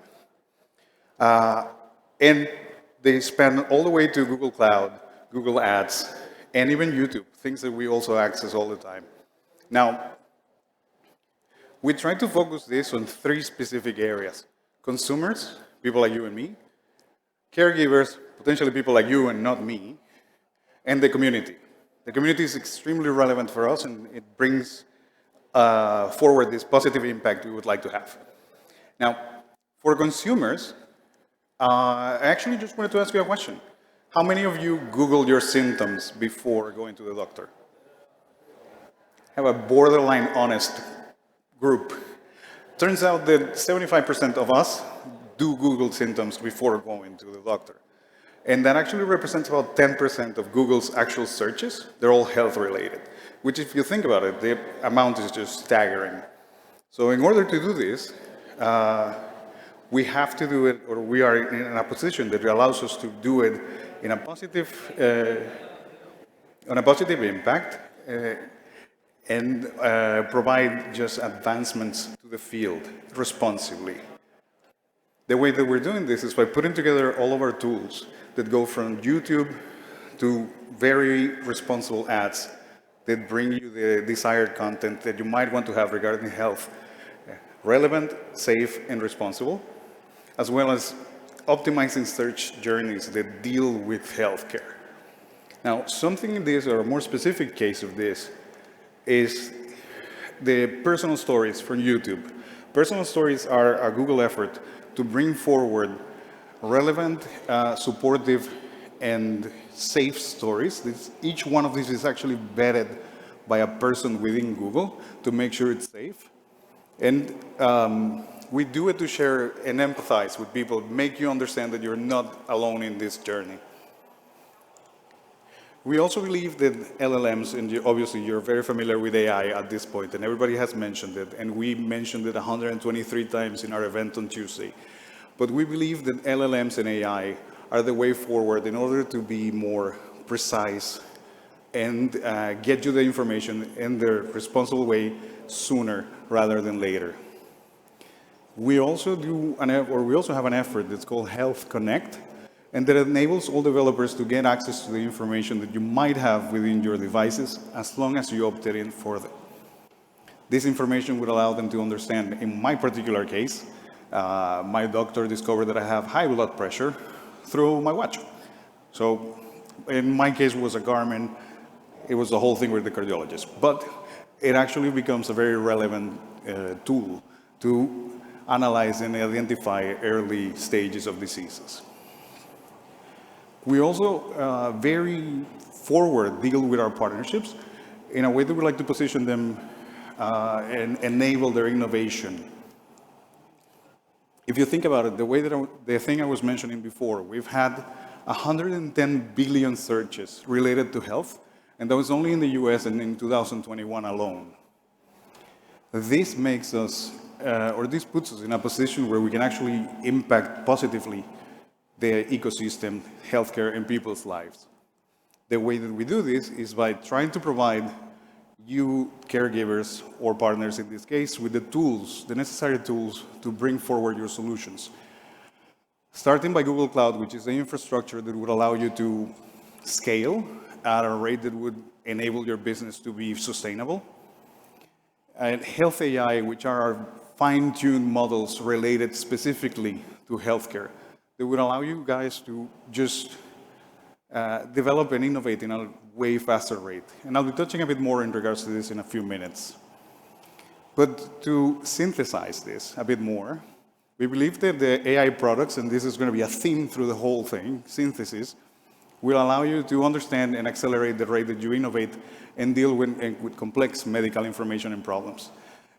Research organizations are now putting in place many of our LLMs and AI tools, and in some cases they're actually free and open source for you to accelerate the development. as well as predictive analytics for healthcare in many cases. This is the part that touches most of us. For the community, we're putting forward tools and investments, such as the grants that we've given to the World Health Organization, who's actually based here as well. We've given them over $315 million. So this is a little bit outdated. It's been a bit more in ads grants to allow them to bring relevant information to people in affected areas. We have a health equity research program, and health equity is a term that we're very close to. Specifically, people like me who come from a country that's in development, health equity brings the tools and the healthcare needed to these difficult to reach areas. And very relevant to this audience, most likely, we also have been investing in a next generation of innovation in startups. With our program and our academy, which brings a residency with Google teams called Google AI for Health, in which we actually had one of the former cohort, or the first cohort here in Barcelona, the guys from Doctomatic. They went through it and they graduated, and they were just giving me really nice feedback from it before. And if I can give you synthesize this again, I'm sorry, into three specific feedbacks, it would be health is more than healthcare. Technology is actually the power, we have the power, technology companies, to make it more positive and improve it at a faster rate. And we have the responsibility to bring it at a more sustainable and approachable way to many different regions. So before I was actually mentioning the LLMs and the AI and all of this stuff. And you're probably saying like, okay, so you mentioned this, everybody's mentioning AI, everybody's mentioning LLMs. How are you actually putting them into practice? So very smart people within DeepMind and Google have actually done the research and have put forward the models such as AlphaFold, which when it was released, it allowed us to analyze the structure of over 200 million proteins.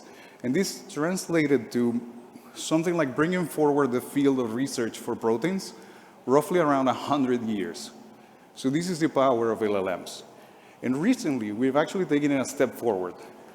Originally, we were doing proteins, but we want to impact the communities. We want to bring this to more people. So we've released AlphaFold 3. AlphaFold 3 actually managed to determine quite accurately the structure of DNA and RNA, which builds on the previous model that allowed you to understand the proteins. This one allows you to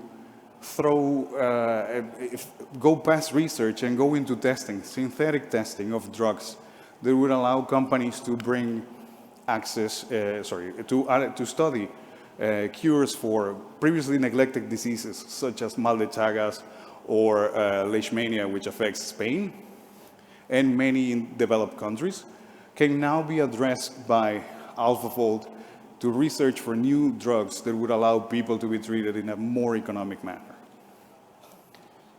And now, to summarize what I've been saying, I'll make it really short into the three things that I want you to bring forward, to keep in mind, is that we are putting the tools in your hands, such as MedLM, for you to be the innovation drivers within the industry and be able to analyze and expedite many processes that would previously take you years to do. We have the Digital Sovereignty Program, which would enable you guys to comply with many of the regulations that are a concern to the health institutions and the healthcare providers. And then we also have the Google for Startups Growth Academy, which launches every season. It's not a continuous program. It is a residency that takes roughly about 6 months. But it's very relevant, and it's an equity-free program. If you think that your company is relevant for this, do reach out to me, and I'll keep you posted once the new applications open. And all of this is put forward with the goal of helping you in a responsible manner.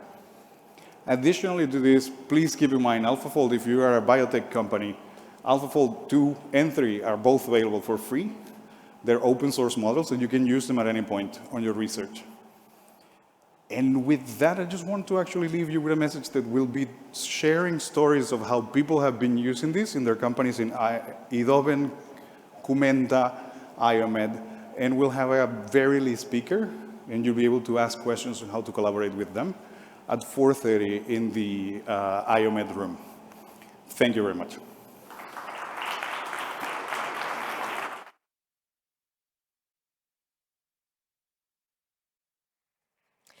Thank you very much. Now we're going to host the third and the last round of Startup Stories Q&A with two companies now. This is a huge opportunity to gain insights and inspiration from the forefront of medical technology. So, time for questions for EW2 Health, represented by Renato Romani.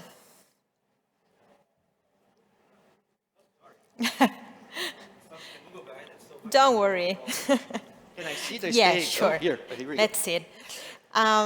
For those who have been in the morning, or I shall tell you that the questions are the same for every one of you. So the first one is, how is your company revolutionizing today's industry? We just saw the Google presentation, right? It was really cool. But you know, 200 million wearable devices were sold last year. Obesity is still growing. And a lot of data is there spread with a lot of, I would say, fake news related to the data. And I really I'm not going to hire you guys, but I can invite you to visit our booth outside for us to show you how we deal with data. That's quite unique. I'm a medical doctor, as assistant professor in Federal University, blah, blah, blah, blah, blah, blah. And we develop a new way for initiatives like that be more accurate. Right? We can talk about the behavior of person. We create a way we call predictive behavior-based analytics. It's quite really interesting. Mm-hmm. And are there any collaborations with the ecosystem that you would like to share? Oh yeah, sure. So our solution helps weight loss first. We can do for a lot of personalized health programs, but weight loss is our goal. Right now, with pharmaceutical companies and insurance companies, we prove the ROI of the weight loss programs. We make health professionals be more effective. This is the beautiful of the data. And I think this is what I would like to talk with the Google guys. Come on, guys, we need to shift the way that you are acquiring data. That's why I really would like to, if you guys can visit us and talk about it. Yeah, please, everyone, go visit his and everyone's startups. Yeah. Yes, yes. Okay. Really nice to explain how we are revolutionizing the healthcare approach to the human data. It's more about the behavior than the data itself. Thank you very much, Renato. Yeah, Best of luck. Thank you. Thank you, guys. Thank you. Renato, your eyeglasses. Oh, you dropped it. Okay, next one is Refine with Nuria de la Fuente. Hi, Nuria. Hi, hello, good afternoon. So same questions. How is your company revolutionizing the current industry? Well, so at Refine, we are a consultancy company that we offer regulatory compliance and also quality assurance for medical device industry, pharmaceutical, and also biotech. And in terms of medical device, what we offer is being part of the team while developing a new medical device in order to be compliant with the regulatory and quality compliance, because we know that generally startups, they really don't like to work in this really specific focus, because it's not always easy. So we help them in this part in order that then they can focus on the development of the product in order to really have safe and efficient products, new products on the market for all of us. What collaborations in the ecosystem would you highlight? Well, I would like to highlight one of our partnerships with a startup, Methinks. They already have a medical device software on the market with the CE mark. The medical device software is with an algorithm of artificial intelligence for stroke triage. And we help them in order to prepare all the technical documentation to be presented to the FDA to have their approval. So we hope in the following month they will also have this approval. And also another example, completely different, with a bigger company, Werfen.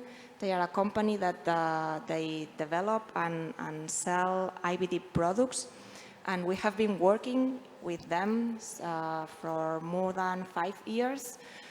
So we started working with them just a few months after the new IVDR regulation was published.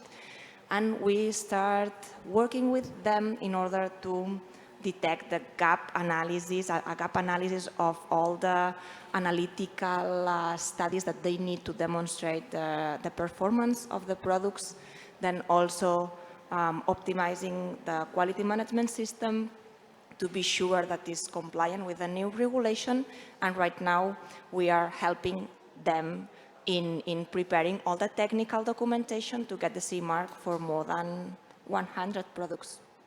And regarding QA and mandatory and regulatory compliance, what is the advice that you would give to new entrepreneurs planning to develop a new medical device?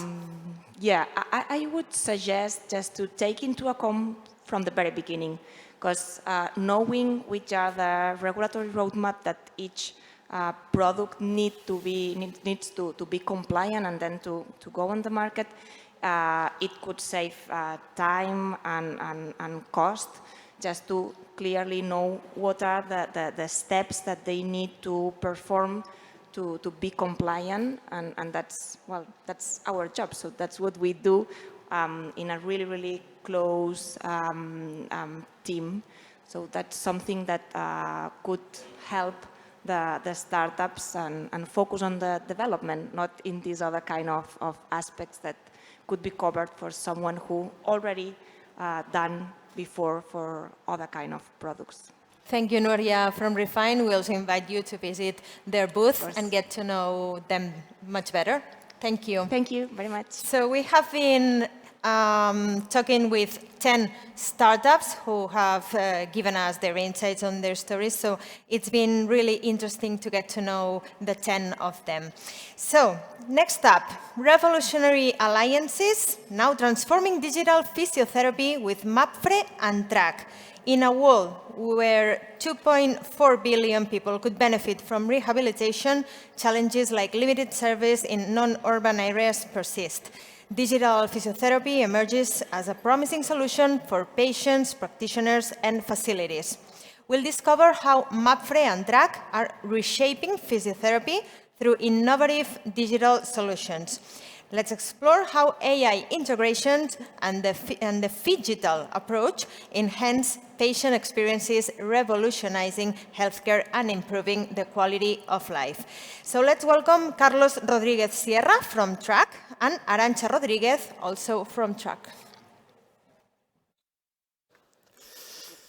Hello, everyone. First of all, I would like to get your attention, please.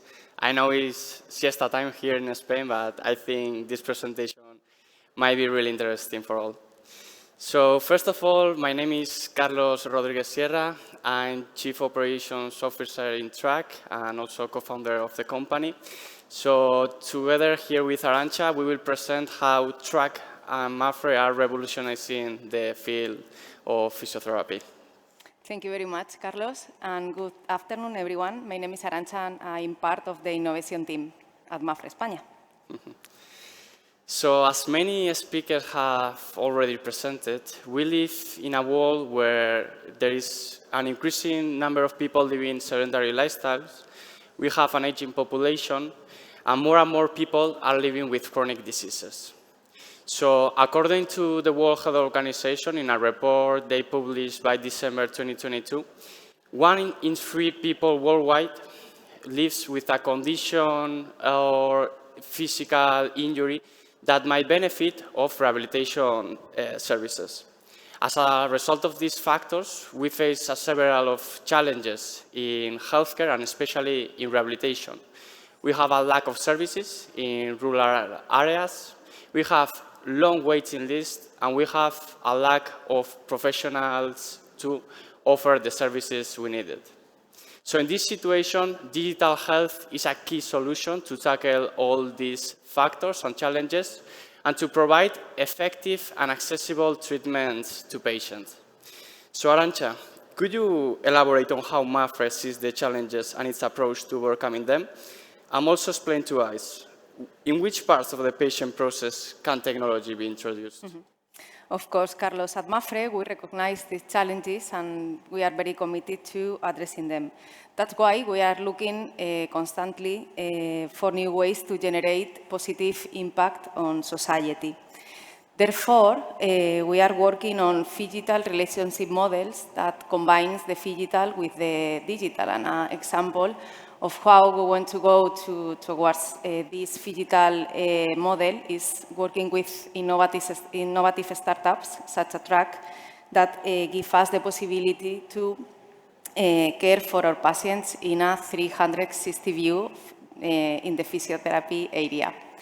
And now, Carlos, how do you think Track can align with this more phygital strategy since a technological point of view? So as I said before, technology is a way to provide solution in all the problems we are facing in healthcare. So Track's mission is to empower healthcare professionals. As we say in our team, we want to make physiotherapists' time more valuable, meaning they can provide more digital treatments and by this spend more quality time in their face-to-face sessions with the patients. So from MAPFRE, how do you envision the application of technology thriving as an artificial intelligence in the health of your patients? Yeah, artificial intelligence nowadays is essential for all our processes. And the key to personalized medicine lies in combining aggregated and anonymized information with individual and specific data sources. Thanks to this technology, we can offer personalized medicine, but in addition, the possibility to enter into the predictive world, so helping medical staff to foresee the future and anticipate the impact of a given treatment on patient. And Carlos, how does Track applies AI for the benefit of patients in this context in the physiotherapy area? So Track is an AI-powered digital physiotherapy platform, considered medical device class 1, that takes place at various stages of the patient's journey. Starting for the clinical assessment, where we use different data sources such as questionnaires or clinically validated scales, to the prescription of treatment, that we have an extended exercise library, to this treatment monitoring through all the data we collect.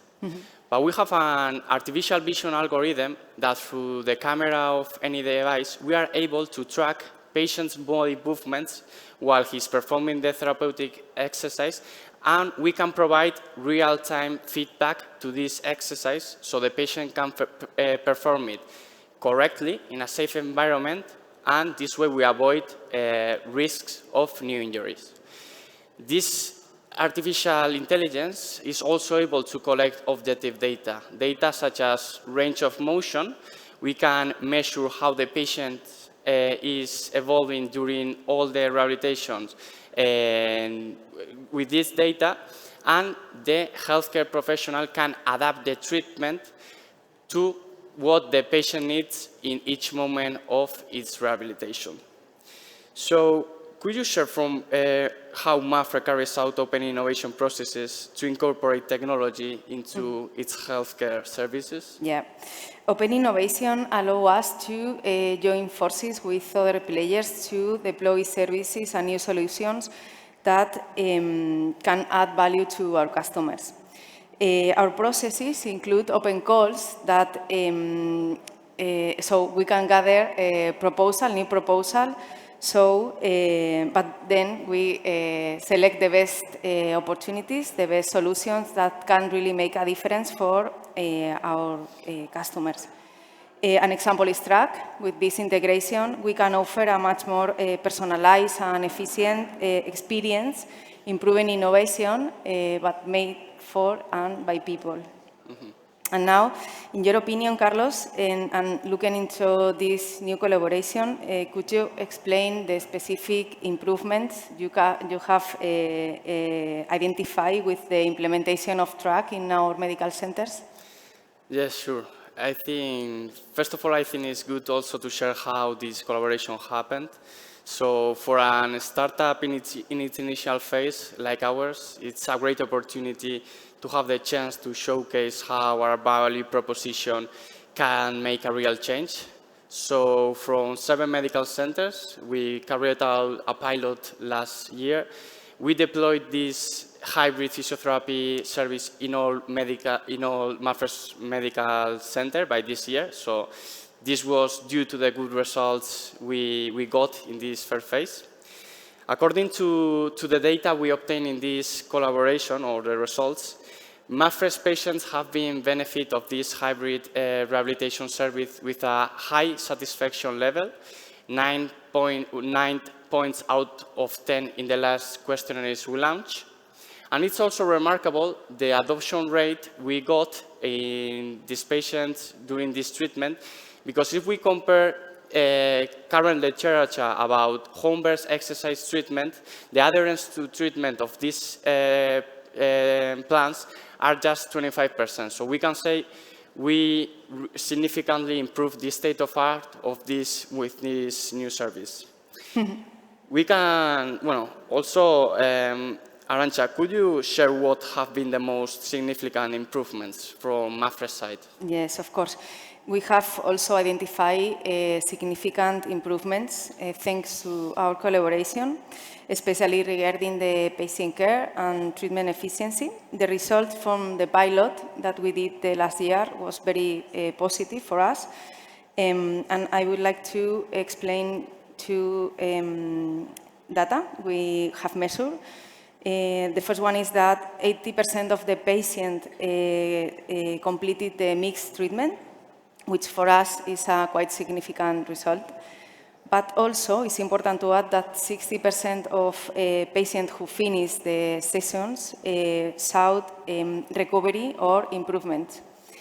And additionally, implementing this telerehabilitation, we could replace around 25% of the face-to-face sessions with professionals, what means for us are more than 6,000 hours of physiotherapist work to be invested in other tasks. Yes, I think these results really reflects the impact of technology in treatment's efficiency and efficacy. And I think we can say that we can provide practitioners with data that they need to adjust treatments in a timely manner so they can gain productivity. So, Arantxa, what are MAPFRE's priorities when looking for a solution like Track? Well, with this integration, our priority was to ensure the traceability of the rehabilitation process, but also generate adherence to the treatment. For us, the technology must improve the process, the human quality of care, but with this integration, we can offer a much better experience for patients throughout the rehabilitation process. Yeah, exactly. Totally agree. I think our alliance not just responds to the current needs, it's also designed to adapt or to suit to the future's patient profile, from older adults that may benefit from an active lifestyle plan to prevent frailty situations, to young athletes that they want to recover quicker. So, yeah, I think also physical exercise has a broad-cutting therapeutic application. We can apply it from cardiology to neurology and from prevention to rehabilitation of pathologies. So, what are MAPFRE's, looking more into the future, what are MAPFRE's expectations in terms of this collaboration? And what is MAPFRE's commitment to digital health? The goal for us, talking about this collaboration, is to expand the product across all our channels and in the future export it to other countries. We believe that remote rehabilitation is a key part of how we want to approach our future patients. And as a company, I have to say that MAPFRE has a clear objective in digital health. It's a strong commitment for us. So we want to widen our portfolio of services on digital health and empower and meet the needs of more demanding users, so that we could offer the possibilities to our patients to visit the medical center or trust or consult their trust doctor through video calls. And finally, I would like to add that we want to create a personalized digital health and offer the possibility to our patients to be partners for having a better future. And now, Carlos, how does TRACK see the future? What is your roadmap? And how does TRACK join the physiotherapy of the future? At TRACK, we will continue to develop solutions to empower healthcare professionals and create accessible and effective treatments to patients. Technology allows us to dream, and in this sense, TRACK has no limit. We imagine a physiotherapy accompanied by technology, where we can help doctors in the first diagnosis of musculoskeletal conditions with lots of data processing. And we can also help them in the personalization of treatment to suit what the patient needs in all their patient's journey, so we can get the most and better result for the patient. And with all of this, for sure, to build a better healthcare for everyone. So thank you very much. Thank you very much.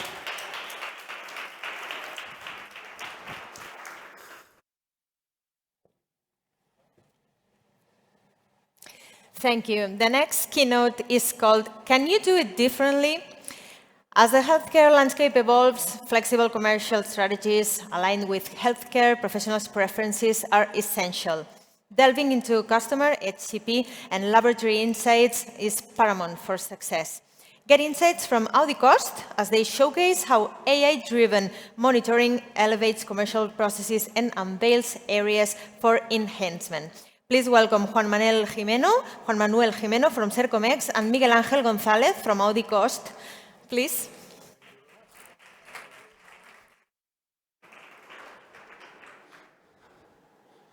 Good afternoon, everyone. Thank you for staying here so long. It's been a wonderful day, but with a lot of information. Hopefully, what we are telling you now is going to be interesting for you on the way that we are going to explain artificial intelligence, usage of artificial intelligence in a different manner that has been explained until now. So we are working with AudioCost, but I'm Juan Manuel Jimeno, the CIO and Director, the Product Development Director for Cercomex Pharma, which is a company that has been working on the last years, collaborating with the pharma industry on helping them to design the way to engage with the doctors, with the healthcare professionals, but also on the last time we developed artificial intelligence in order to monitor that intervention with the doctors, but monitoring on the way that we are asking them how well was the meeting, how well was the product. We are using those algorithms in order to extract the information to better understand those and making the decisions based on this. With me is Miguel. Miguel, thank you very much for coming, because we had a project together. Miguel has been keen to really help us on this use case. I want to apologize because Miguel is the CEO on AudioCost, but not for alone. So we started the project before you join us or join AudioCost, but you are quite supporting that one. So thank you for coming with us. Okay, so only 1 minute to introduce the company. I am the CEO. My name is Miguel, and AudioCost is a small company in the hearing aids market.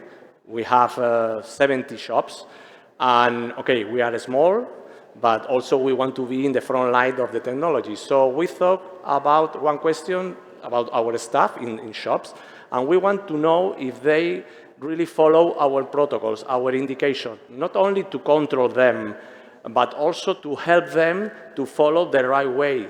So we thought on Sercomes to use the technology to check if they are following our instruction. And now we are waiting the first outcomes in order to take decision and to follow the way of the technology. Exactly. So basically, because I think it's one of the important detail is you have a need, right? You have a need to understand what's going on your interventions with the patients or with the customers, right? So if there is not any need, guys, we shouldn't be here. That's the point. So that has a need, but we also have some expertise on analyzing how you approach the customers, how you approach the patients, and defining the new ways of doing that. Yep. So that's why we consider the way we measure is different, and the way we approach, or you will approach that, you will make the decisions, will be based on a different way to measure the engagement. Or change the protocols. Or change the protocol. So how we did that? So let's start with the problem statement, right? So you wanted to understand what really is happening on your centers with your prescriptor, with your customers, right? So because you define a guide, authorization guide, and you are instructing the guys to follow that, but it's not always being followed, right? So you wanted to not monitor, always. No, not always. You wanted to monitor that.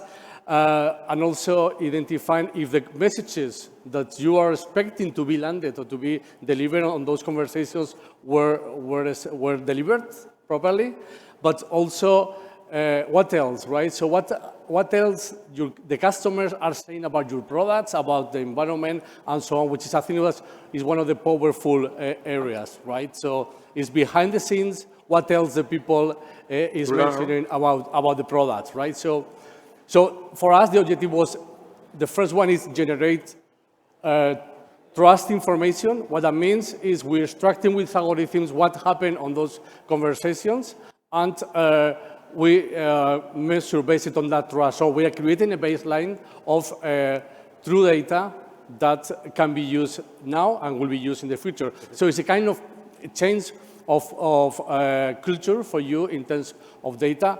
We also measure the conversations in terms of messages, and also we were raising recommendations about how to change that. So, well, what we did here is, first of all, we define the scope, which we say, okay, let's do the pilot. The pilot is no more than 300 conversations to be analyzed. But when I was talking to my scientific guys, they say, this is not data enough. But I think we need to start with something. Probably wasn't enough to make big decisions, but was enough to take the flavor of the problem, right? So once we get that, once we had the guide definition from you guys, we started just running AI algorithms in order to transcribe on a proper manner a complex conversation, doing the tracking of the messages, and it's a cycle because we need to iterate several times in order to test how the results of the algorithms were performing, doing more training, putting more context into the algorithms, and so on. And the outcomes of that is some information that you can use for that.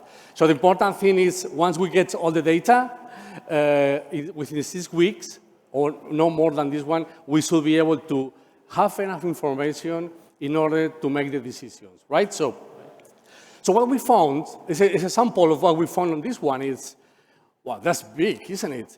So we had those 300 conversations, more than 3,000 messages analyzed. So the first thing that we did is to analyze how your team is performing in front of the customer, right? So you look at the first graph on the left-hand side. There is a number of shops, a number of centers, and we identify how many messages were delivered in each of the teams, with each of the teams. So the conclusion here, with more data behind, was that there is a very heterogeneous ways of working. So there is not something that is being done. Not very strict protocol. Exactly. It was not very strict, so it was a little bit of the freedom. So there is a lack of control on those, right? So if we look at the other graph, we also measure the number of messages that was your aim to be delivered. So it's a total of 13 messages.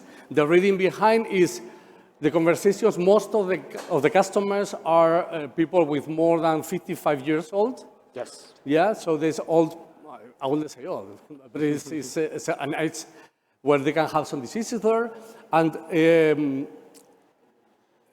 for those messages also we identified that most of them were not delivering all the conversations. Well, it doesn't mean it wasn't delivered, because if you ask the guys there, they say, I delivered that, I can tell you, I delivered this message.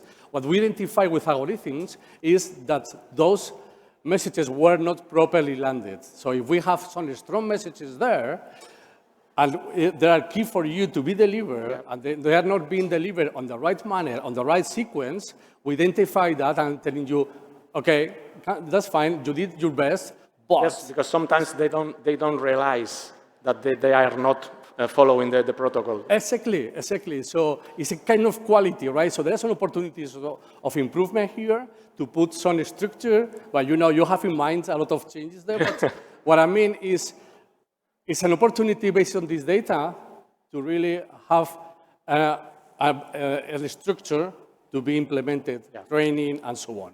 So let's look at then, this is from your commercial team point of view, but let's look at from their customer point of view. Like I say, the people, this is the average of the age of the people, but I mean, what we observed is that the commercial plan or the commercial execution of interaction was very heavy, was heavy on people that is relatively old. So you can see the green dot line is what we measure in terms of perception, in terms of interest of the conversation, right? So that means that if the numbers on the X is the number of messages that has been delivered. So I'm going to try this one. No, it's not working, sorry. What we say is, okay, from 1 message to 6 messages in one conversation, the people is fine.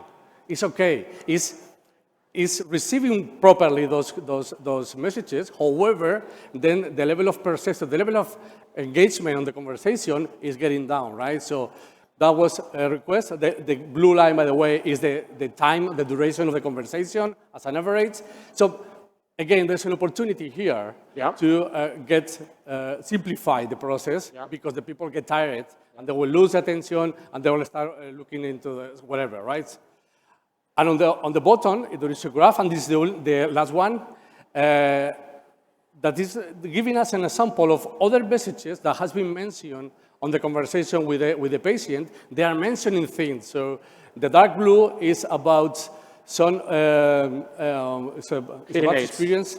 Okay, so devices, right? So hearing aids, yes. Yeah. Okay. So there is a lot of interest on the devices across all the ages of the people, right, which is 40 years old, 50, 60, and so on.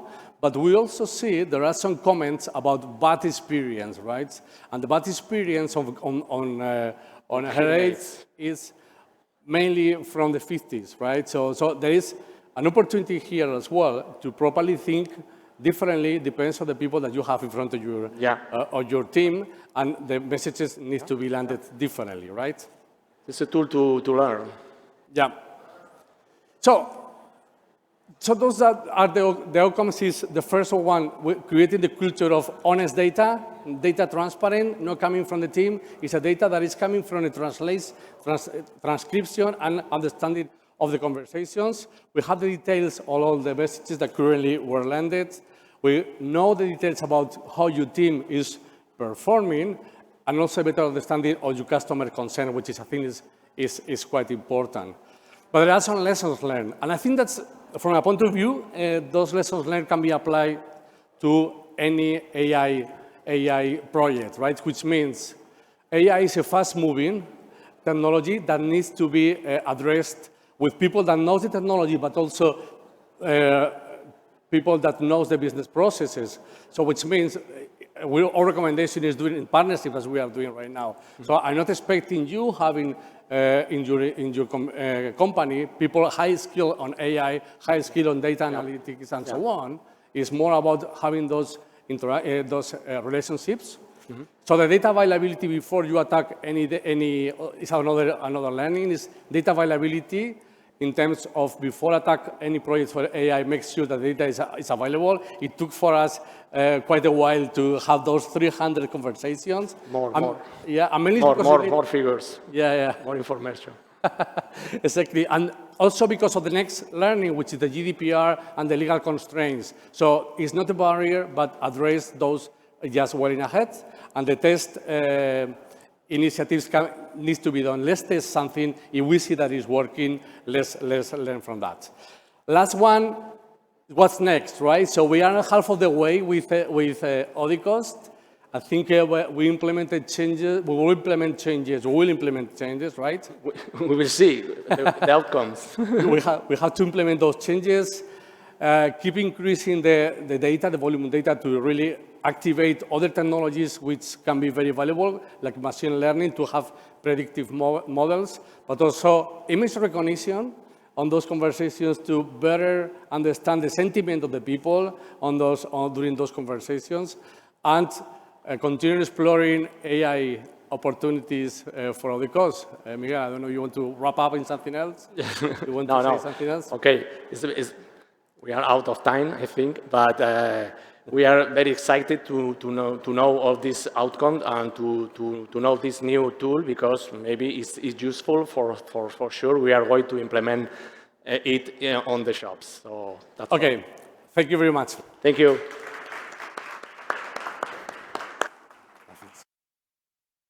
No pasa nada, gracias. Thank you very much for your presentation. Next topic is empowering health organizations through managed data.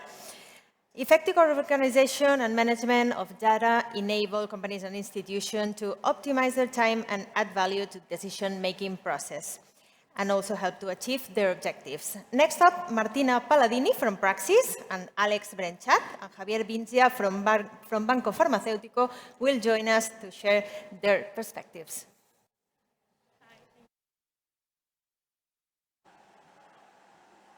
Good afternoon, everyone. It is an honor for us to be here on this stage. I want to thank Barcelona Health Hub for this amazing opportunity. And of course, I want to thank Alex and Javier for sharing this presentation with me. Now Javier is going to tell us a little bit about Banco Farmacéutico. Banco Farmacéutico is a non-profit association founded in 2007 that promotes the social inclusion of people living in vulnerable situations, improving their health and fighting the pharmaceutical poverty. We promote a collaborative culture that allows obtaining financial sites to meet the needs of the medication and pharmaceutical products. Thank you, Javier. At Praxis, we solve the healthcare industry challenges and its move towards digitalization. We specialize in technological solutions for the health sector, and we streamline daily work processes, optimizing information flows securely and in real time. Our solutions add value to the performance of insurance companies, social security institutions, pharmacies, pharmaceutical companies, and healthcare institutions. We're now here to present this use case from one of our verticals. While speaking with Javier Vincia, the director of Banco Farmacéutico, during a meeting here at the Barcelona Health Hub, he presented his challenges to us. Disaggregated data, uncontrolled data, and the lack of practical and dynamic access to information.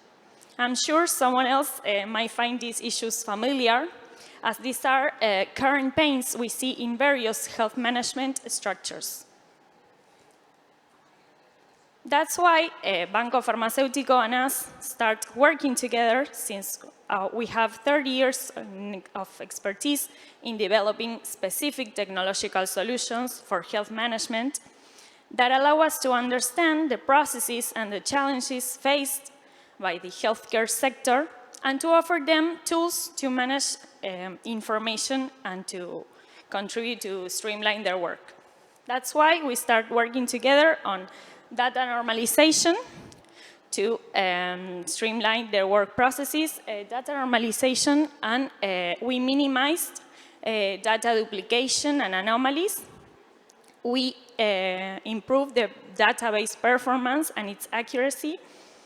We created business intelligence dashboards, and we automate data collection, which allow us to minimize errors and to improve efficiency. We speed up data processing, and we gain the ability to collect data from multiple sources simultaneously, eliminating the need to download huge files for each query. The use of these information dashboards allowed Banco Farmacéutico to streamline their work processes, and the proposed data structure helped them very much. Now Alex is going to tell us a little bit more about pharmaceutical poverty. Thank you, Martina. So as Martina was saying, the collaboration with Praxis has been very important to really see the information that you can see now in the screen. The main objective of Banco Farmacéutico is not only to help people, but to show the evidence that the pharmaceutical poverty is some reality. It's not just people cannot eat, cannot pay the energy invoices, they cannot also take the bills, take the medicines that they need for the treatments. So we have 3 types of poverties in the world: food poverty, people that cannot access the food; energy poverty, they cannot pay energy invoices, but also medicines are sometimes not able to be available to everybody because they don't have the money to pay for it. And then they have to choose between eating, having food, or taking the medicines, which if they don't take the medicines, that will increase the cost of the healthcare. So it's for us very important to have this information to show evidence to the society and governments that sometimes we need to be aware of these needs. We are in Banco Farmacéutico an NGO, an association to make this information clear and evident. We have published scientific articles with these results. And you can see here, thanks to Praxis, we can show data clearly and publish that. We have seen, you can see, we not only help people, homeless, people without documented people, we are helping Spanish people that are in the TCI3, so people like us, that pay the 40% of the medicines. When you have a treatment, you have to pay the copayment, but they have lost the job, they have family issues, and they cannot afford paying the medicines. So you can see 45% Spanish people. You can see in total, most of the people are educated people. So you have only like 20% non-educated people. So it's not that we help homeless people, we help people like you, that you, in some circumstances, may be in a worse situation, not only yourself, but your family body in your household. You can see, and last information is to show that this graph showing that most of the people that we help have lost a job, are in special circumstances, maybe at some point they will be able to pay. So what we want to be able is to say that, okay, access to medicines is something universal. When we started 15 years ago, everybody said, no, there is no need in 2007. But we start asking, and now even hospitals and primary centers, health centers are asking us, even in hospitals, asking, can we get access to these medicines? So thanks to all this information, we can make the public, and this is the reason why we are very happy also to be here today to show you also this evidence of the pharmaceutical poverty. Thanks. Thank you, Alex. Okay, to sum up, we won't want to take more of your time. We achieved, by working together, immediate access to accurate data, the visualization of all Banco Farmacéutico's historical records, how funds used, money spent, beneficiaries served, treated pathologies. We optimized the generation of annual reports, which is very important because... Yes, and here I can really share. We had one FTE, one resource analyst to analyze and get this data, like we get just with one click, thanks to Praxis. We have real data, in live data, to know what is the profile of the people we are helping. And now this resource we can use for other purposes, like getting more funds, getting more other opportunities. Thank you. We also gain the ability to analyze data by multiple variables, active ingredients, multi-level therapeutical groups, anonymize patients, laboratories, amounts, and epidemiological data. And last but not least, we minimize human error in data collection and in data processing. Okay, this was just our first step together, and we plan to continue working, facing new challenges. We want to empower other companies and institutions like Banco Farmacéutico to help them organize their information and to manage it efficiently so they can use their time and contribute their true value in decision-making and in the main mission of the company, which in this case is as important as fighting pharmaceutical poverty. Here are our websites. We invite all of you to follow us on LinkedIn and to visit our websites, and I would like to thank you all so much for your attention. Maybe also to invite you, on the 13th of June, we will have the first time presenting what we call Observatory of Poverty, Pharmaceutical Poverty. It will be here, in this place. Welcome. Thank you.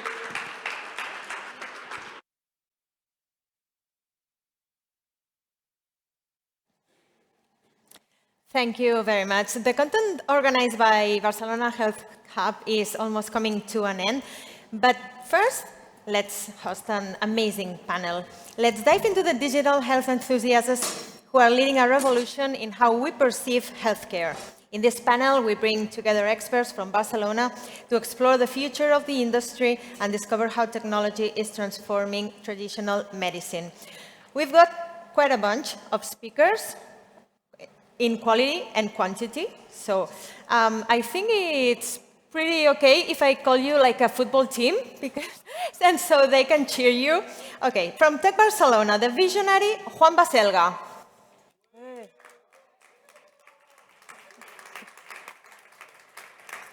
Representing Banc Sabadell, the insightful Yolanda Pérez.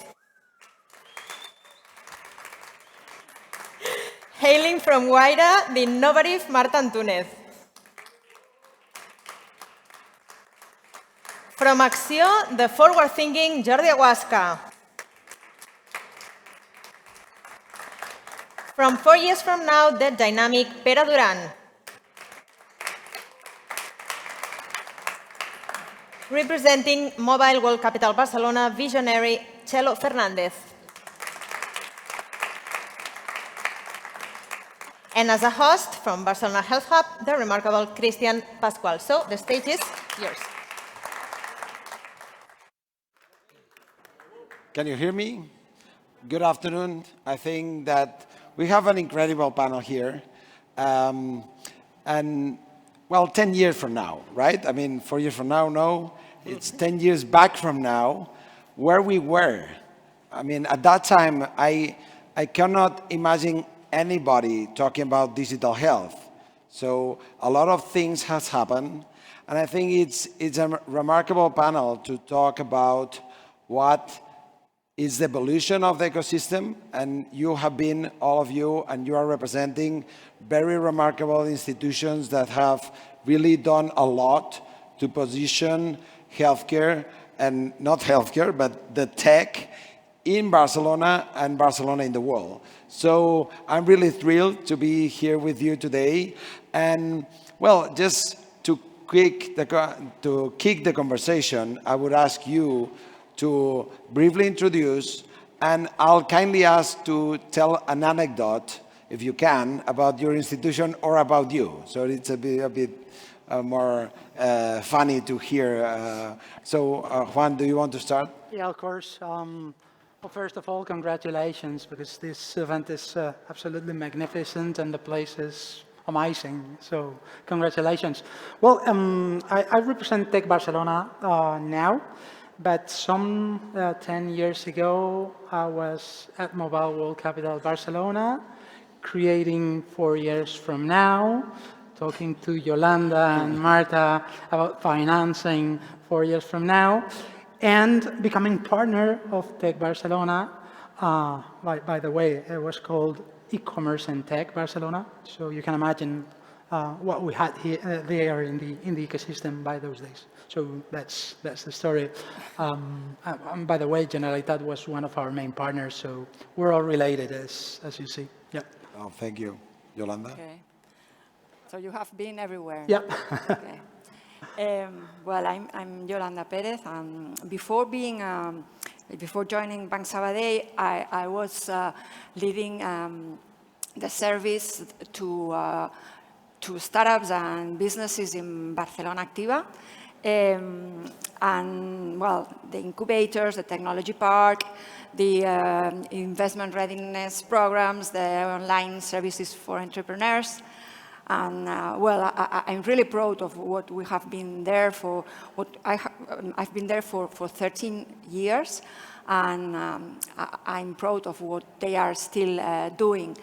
And, yeah, 13 years ago, a headhunter came and well, make me an offer from a bank.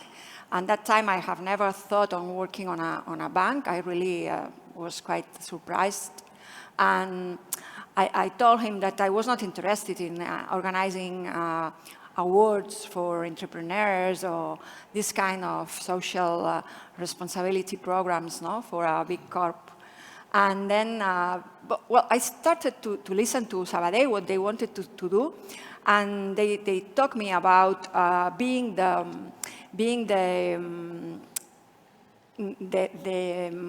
financial partner of the startups, of the innovative and technology companies,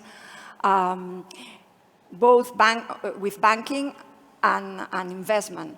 So at that time, that was pretty innovative, pretty brave. And that was a big challenge, and I thought that it was time for a change, and I say yes. No, what they didn't explain to me was that I was going to be alone at the beginning with any team with me, and starting this from scratch. That I was going to be a real entrepreneur there in such a big corporate. I have never been working in such a big company. So, well, that's the story for me. And now that we are on the light spot, Banc Sabadell is in the light spot these days, I have to say that this was because Banc Sabadell has the entrepreneurial NDA, and everything was a little like that, and everybody has helped me. But Banc Sabadell, it was created by more than 100 entrepreneurs in 1881.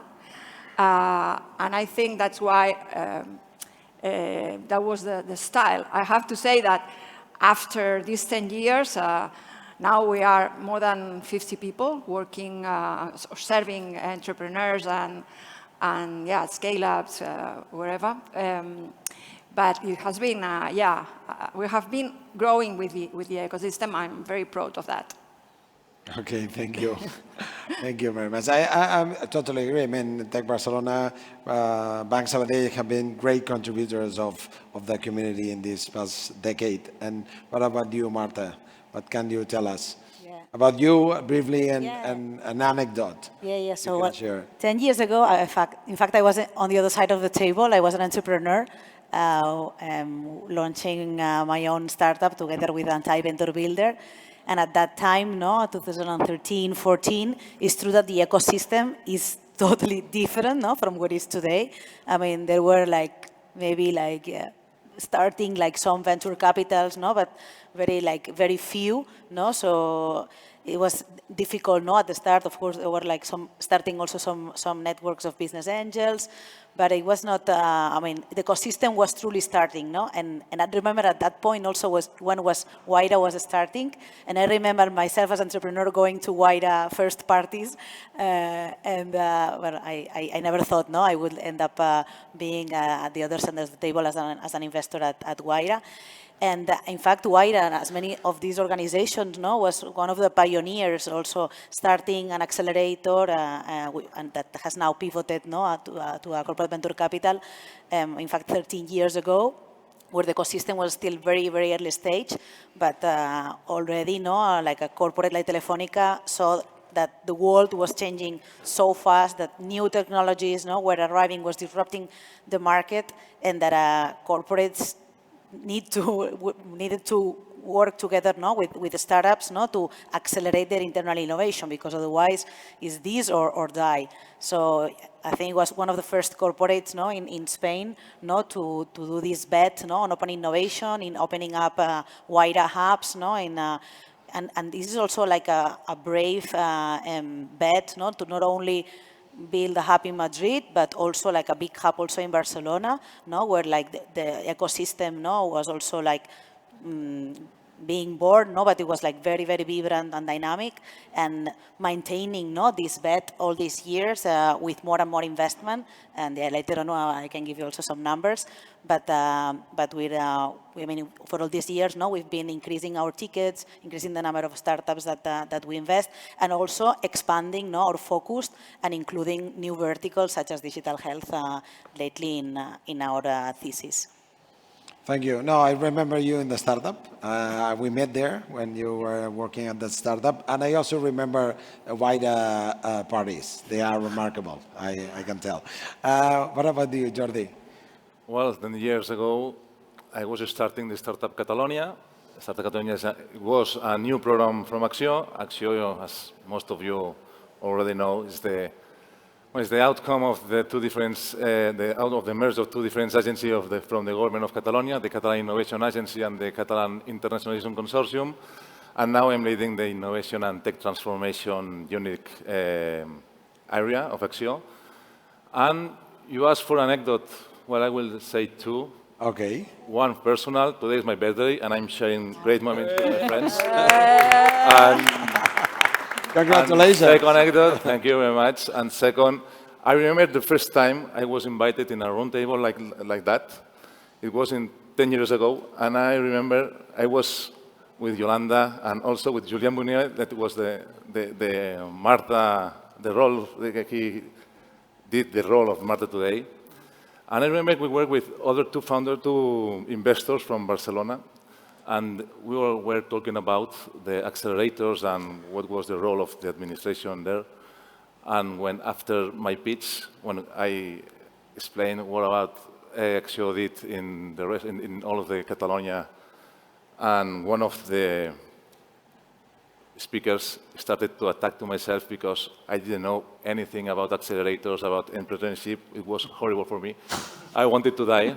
Well, 10 years later, I'm here, and I'm very happy to have worked very hard for the Catalan startup ecosystem. Okay, thank you. And thank you for sharing both anecdotes. So, you wanted the funny anecdotes, no? It was funny. It was not funny for me, but I remember my first experience in a round table like that. Well, thank you. Pere, please. Bona tarda a tothom. Hello, my name is Pere. I'm responsible for 4 Years From Now. For those who are not familiar with it, 4 Years From Now is a startup event that happens in Barcelona once a year as part of Mobile World Congress. And I can think of an anecdote, but I mean, it's something that it's pretty cool is that I think that all the companies represented here participate every year at 4 Years From Now. All the companies here have played a very important role at building the startup ecosystem locally, and I think it's super nice to be here, and it feels like being home, so it's very nice. Thanks for the invite. No, sure. It's home for everybody in the startup ecosystem in Barcelona. I mean, that's the aim behind. I mean, to really unite everybody to place Barcelona as the leading innovation hub for digital health. So everybody is always invited. And Cello. So thank you for inviting me. Super nice to talk about health, because in my professional career I've been, let's say, in touch with the sector several times, different companies. And I remember 10 years ago, I used to implement disruptive projects related with health and digital transformation. At that moment in time, we were not talking about digital health, but in fact, it is. So when I remember those projects, I remember a particular one that we were, let's say, rebuilding, reinventing the centers or the health centers, healthcare centers. And I remember the experience about the passion and so on and so forth, how to improve it, no?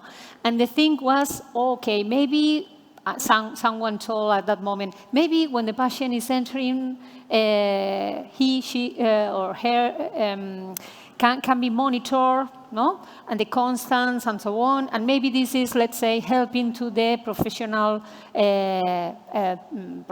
there, healthcare professionals too. Starting to make these assigning priorities, no, for attending the patients and so on. And at that moment in time, we were saying, "Whoa, but this is like, it's fantastic for a movie, no? Maybe in Star Trek is something like that, but it's not in reality, no? It's a long time for achieving this goal."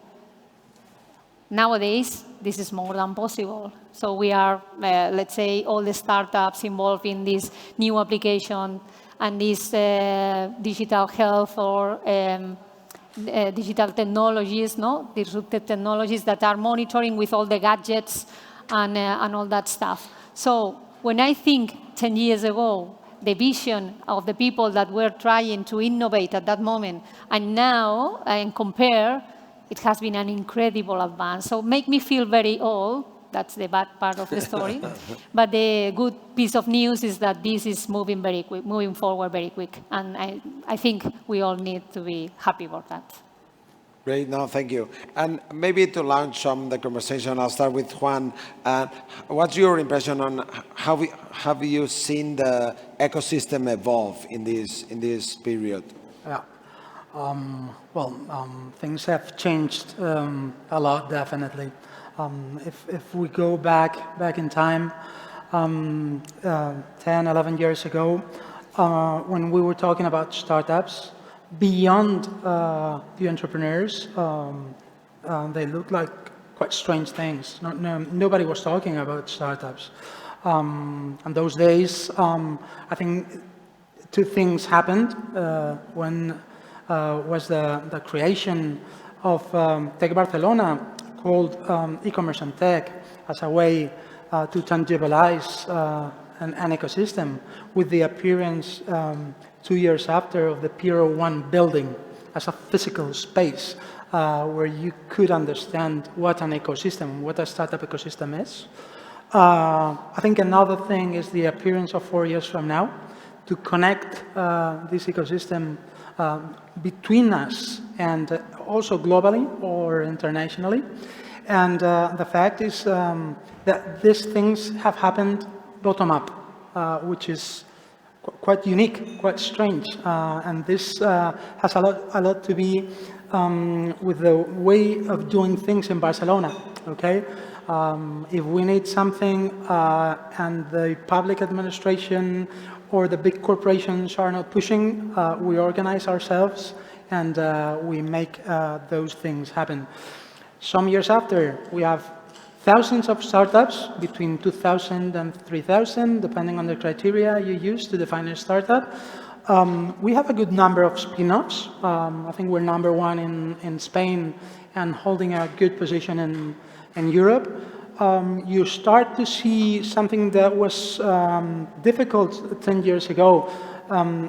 It's technological startups with a technological base. So we are going from digital to technology, meaning tech transfer is possible, very difficult, but possible.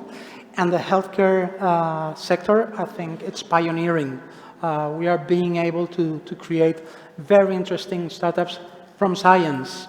So I think things have changed a lot. And by the way, corporations seem to start to understand how they can collaborate with startups also.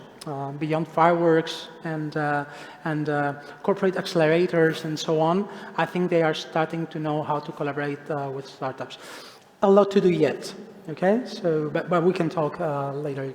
Sure. Yeah. No, I think it has been really a huge evolution. And also, maybe shifting to Yolanda, I mean, as a startup in Medictor, the first account we opened was in Banc Sabadell. The first loan was in Banc Sabadell. So I think you have always been near the startups, at least we can feel it in our company.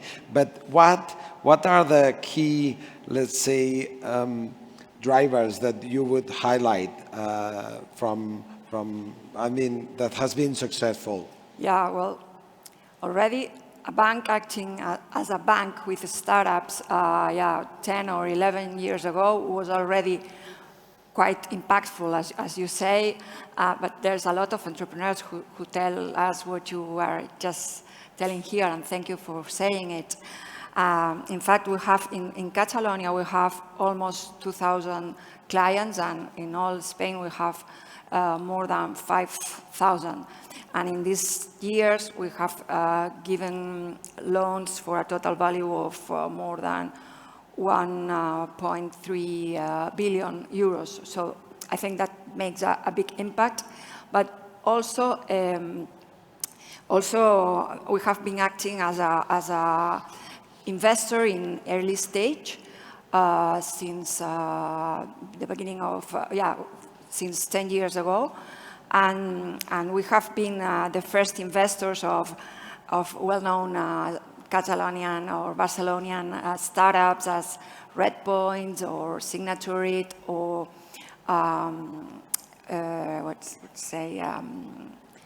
Atsmurai or Kida or I don't know, plenty of them. Some of them, Wolco, for instance, also being the only investor entering alone. No?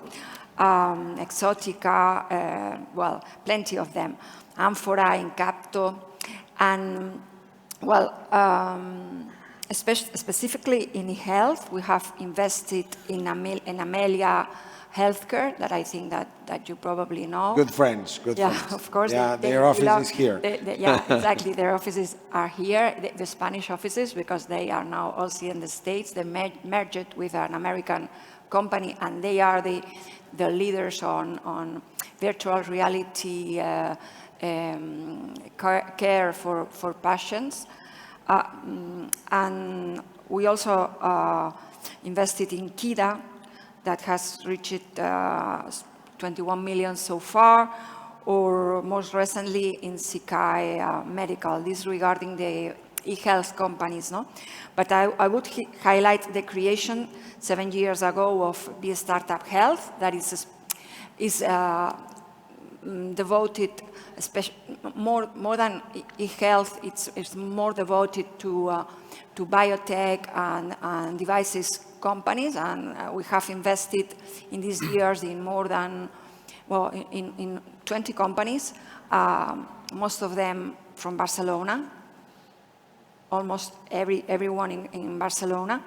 And well, we have plenty of spin-offs of universities and investment centers, and we have companies as Neuroelectronics, Miwendo, Able Human Motion, Oniria, Nuage, I don't want to get to Brian, Time is Brain, Nanobots, Therapeutics, well, plenty of very interesting companies. The last one is Emily AI, that it's of course working with AI. And I think it's also remarkable our participation as anchor partner in the foundation of ACCIÓ, one of the most important investors in health in Spain, and also in Ship2Be, on their impact fund that also invests in health.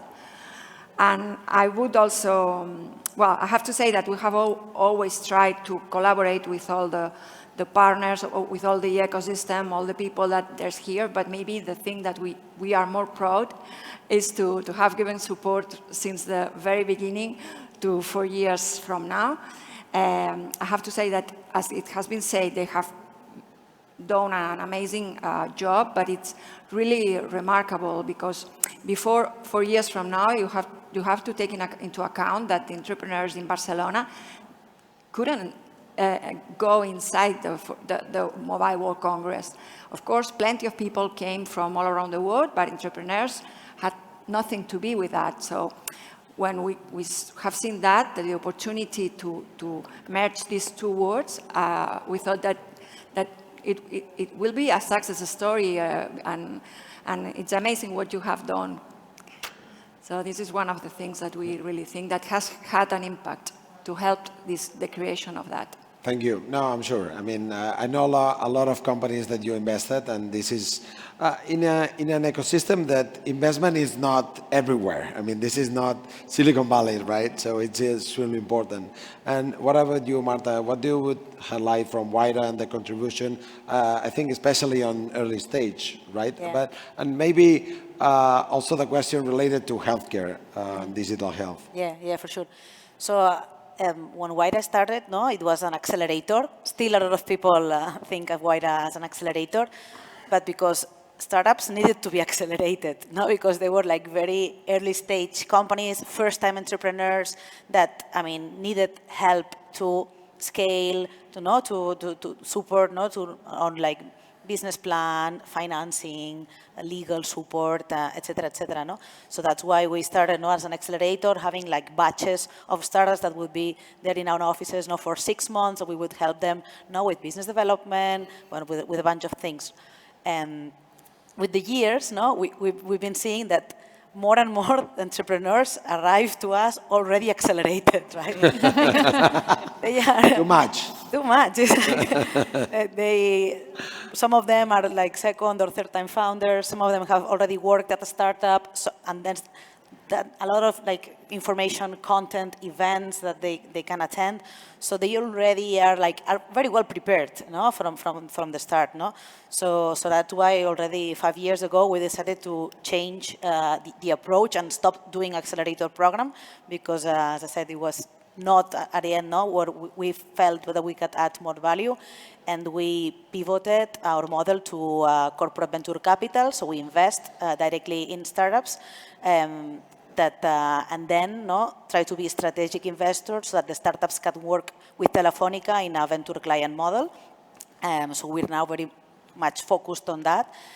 So we do direct investment in the startups from seed also to growth, so from 50K up to 5 million euros, depending on the stage.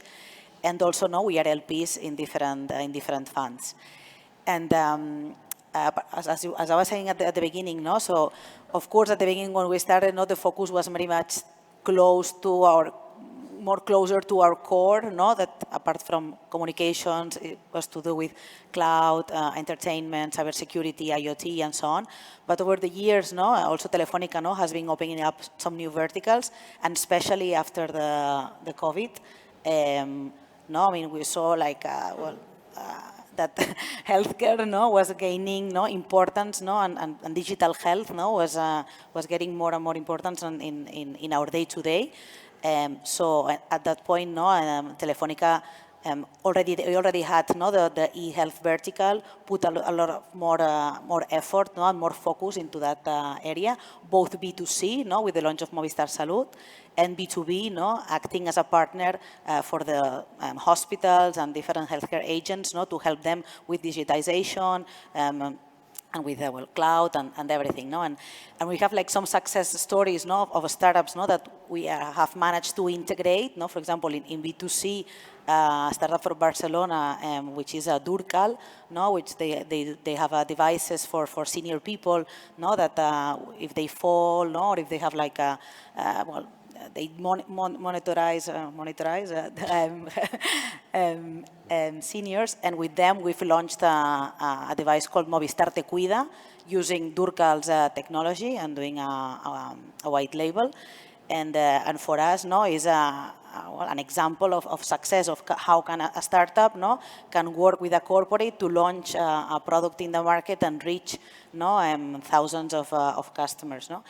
And in B2B, which is also something interesting, we're seeing, for example, startups such as Genome Core, that also is in our portfolio for a lot of years. That they've been fighting a lot to stay relevant in the ecosystem. They have built an impressive data platform with AI that is capable of combining different sets of data, genomics, clinical data, no, and different kinds of analytics to give predictive and personalized healthcare, no, and with them, no, we're reselling their solutions, no, to public health system, no, which for a startup again is sometimes difficult, no, to go to concursos públicos and so on, and thanks to like partners like Telefónica, no, they can access, no, to these licitaciones, and we are starting also to see a lot of traction, no, of these kind of companies, no. So for us is I mean, we're very proud, no, of it's difficult, no, because I mean, at the end, no, the rhythm of a startup, no, that goes like very fast, is very agile. Sometimes it's difficult, no, to work with a big corporation like Telefónica, but when, no, the stars align, no, I think then is when magic happens, no, and it's like a win-win for everyone. Thank you. No, Jordi, what you would highlight to support this growth of the ecosystem? What is the contribution that you would highlight? Our work philosophy always has been let great things happen in Barcelona, no? And from ACCIÓ, for instance, 10 years ago, it didn't exist a good startup database. And I think to have accurate information about Barcelona and about our ecosystem is a must, because we provide good information to the international renowned rankings, because it's important people from abroad talking good about us. No? The second thing, for instance, we have given our support to many meetups, many big events or little events.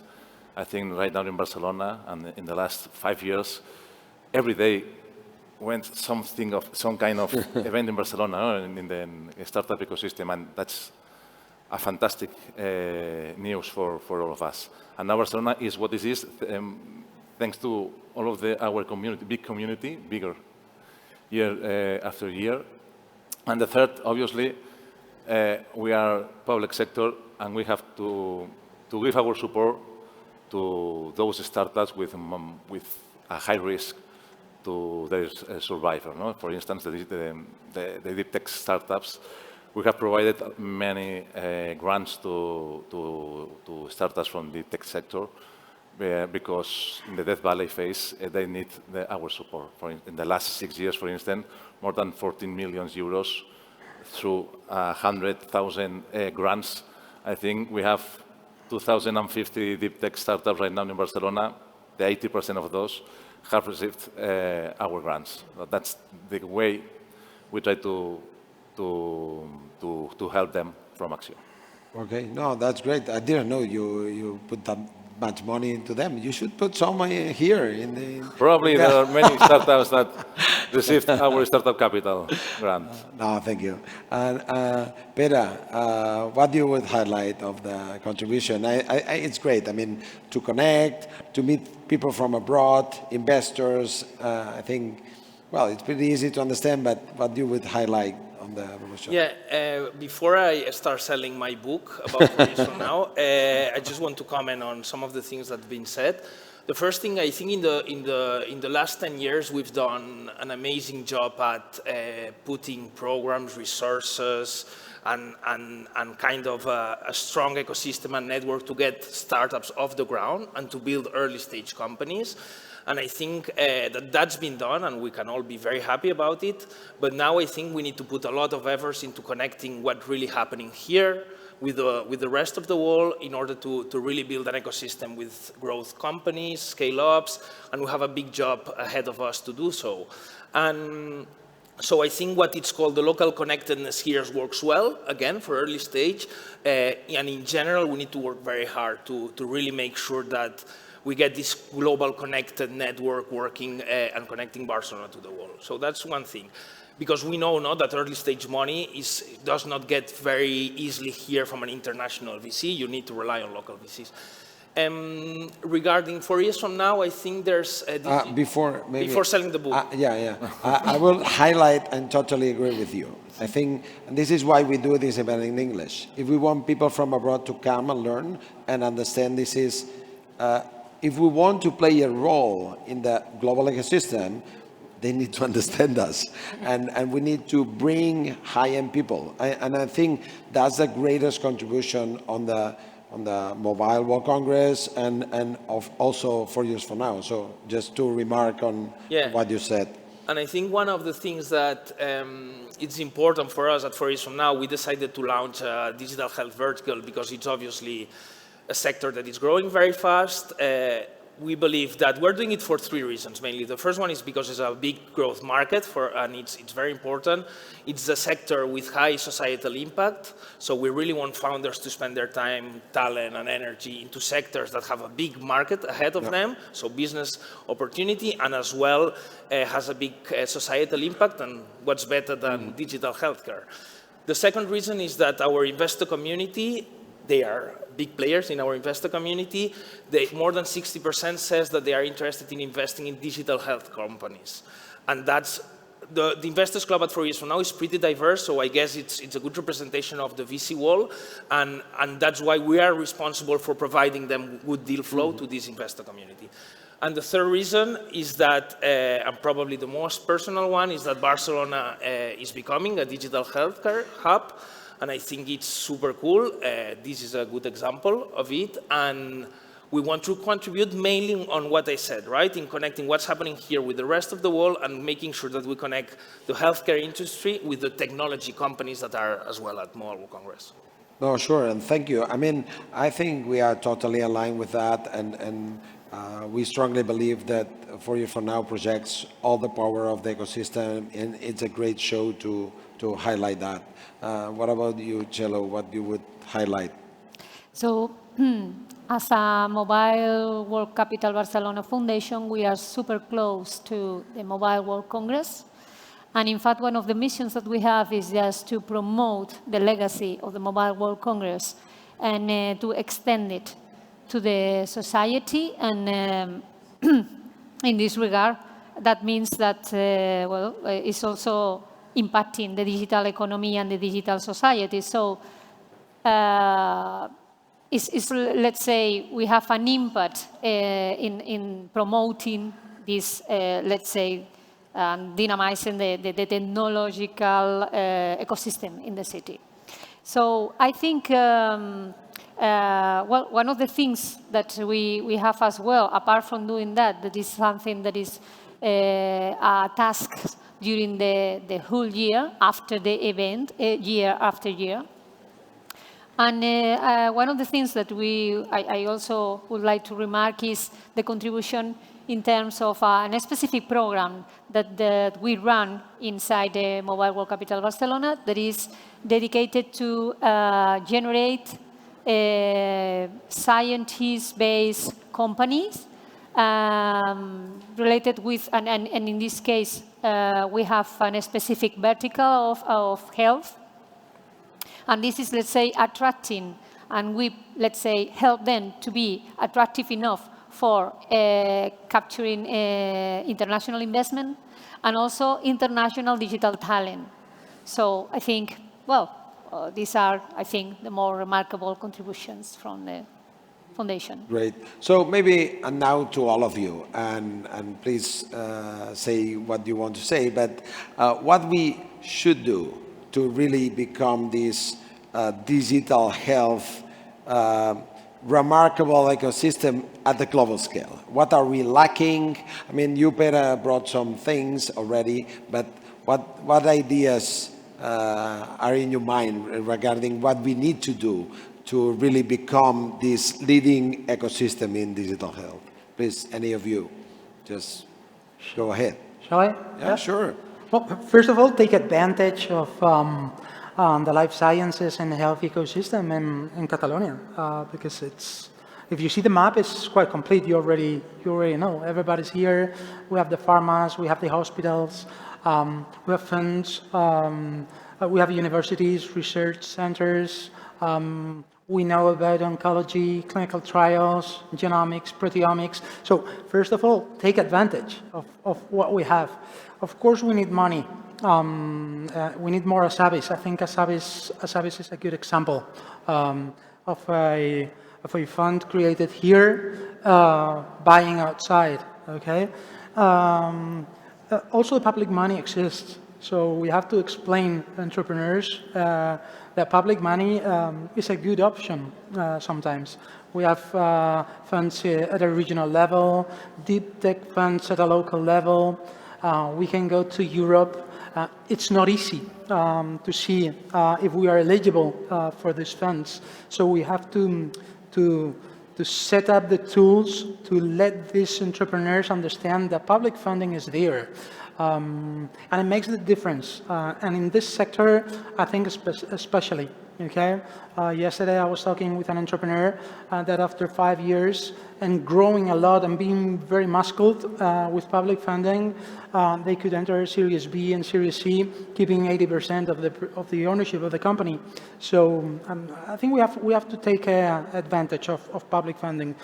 And I think now we have more experienced CEOs and founders than 10 years ago. So let's look at what the research centers and the TTOs have to offer, TRL 6, 7, understand them up, and try to get those solutions and technologies and put them in front of entrepreneurs, because we're quite sure that if we do it together in a structured manner, good things will happen and good projects will appear. And one thing more. If the world doesn't come to Barcelona, let's travel the world. Let's all go together and see what's out there. We did an experiment 2 weeks ago. We have created an alliance with Lyon, with Brussels, and with Helsinki. We selected a couple of projects, each of the cities, and we selected a couple of investors. In our case, one of our startups was ACCIÓ Medical. All the investors decided unanimously that ACCIÓ was the best, but with a lot of difference between the rest of projects. So we have good projects here. So if the world doesn't come here, let's travel the world. We can do it together. Yeah. Yep. No, Or ideas. I totally agree with Juan.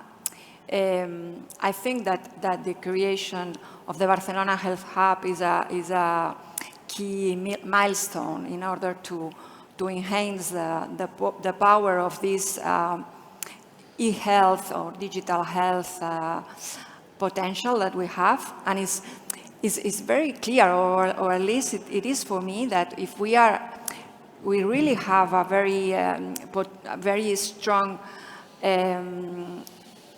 technology hub. We are a very relevant technology hub in Europe. There's plenty, well, thousands of investors coming to invest here, even for biotech. I think in 2022 there was 117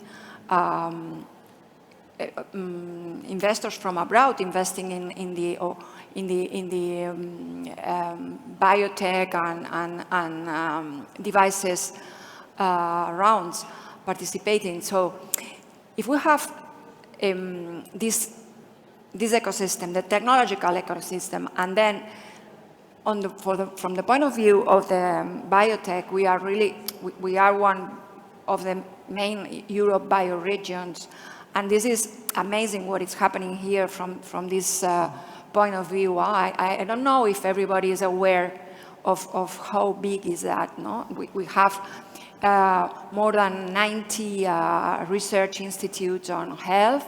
We have some of the best hospitals in Europe. We have of course the pharmas that we all know, but also pharmas like AstraZeneca coming here with their research hub that now have 600 positions to open.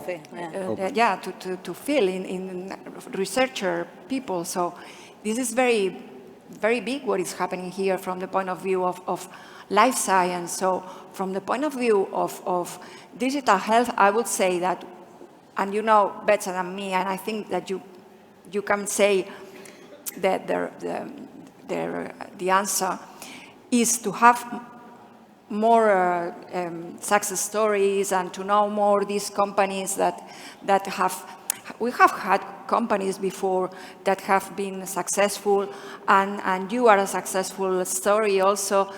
But what we lack is the adoption of these technologies by the public. Well, no, sorry, by the health system, by the whole health system. I was very happy to see the initiatives you have done this morning here with Biocat, with this program of fast track entering to the public system, and also what ACCIÓ have done with these challenges of big pharmas. I think what we need is putting in contact. I think this is one of the two main objectives of Barcelona Health Hub, is to put in contact this innovation with our health system, because it really needs it. I mean, the digital technology can really improve our health system, can make a better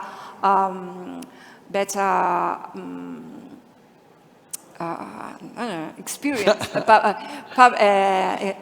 patient experience, but can also make the system more efficient.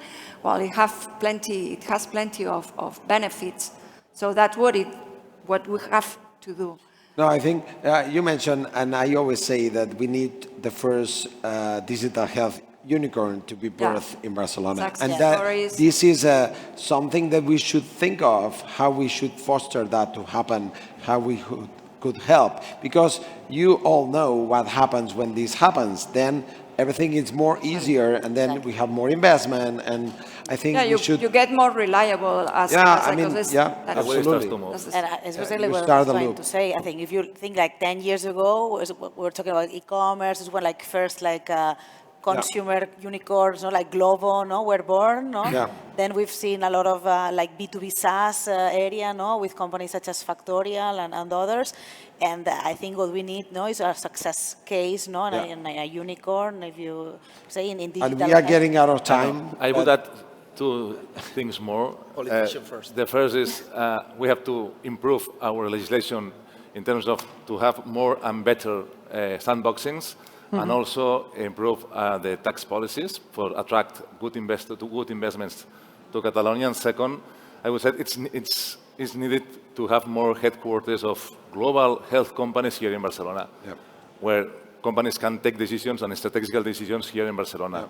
If we don't have these kind of companies, the future of the digital set and the health in general, it's not good. So I think right now we are great moment. It's a fantastic moment. We can celebrate events like that. I think it's a success. But we have to work hard, and that's the role of ACCIÓ and among others, to try to attract this kind of companies here in Barcelona.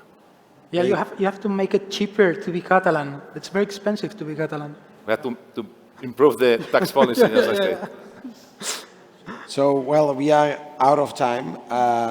I don't know, your last word? I mean, I guess the last concept that it's been mentioned, the unicorn case or the success story that generates the multiplier effect, right? Of the founder generating more confidence to the ecosystem, reinvesting the money, all the employees. So that's for sure in the startup space, in the digital health arena, for sure something that we need and we will probably see very soon. No, from my side, I completely agree with Marta in the fact of for me, the key word is adoption, and we all have something. We all, when I say all, is all, have some role to cover here for the adoption. It's not only promoting new unicorns, that for sure, so the multiplier is there, but if at the end of the day, in this case, Catalan national health system is not adopting the solutions, we are exporting the solutions, it makes no sense at all. So. Also, is as the food for the mind, how we, let's say, design the way we adopt the solutions we are able to produce internally. Okay, so I don't know It was something coming. Yeah, I have to ask you not to leave the stage because we have something coming. Okay. Gala, We have a please. surprise, I think. Yes. But I don't know. It was not my idea, Jordi. It was totally Eva's.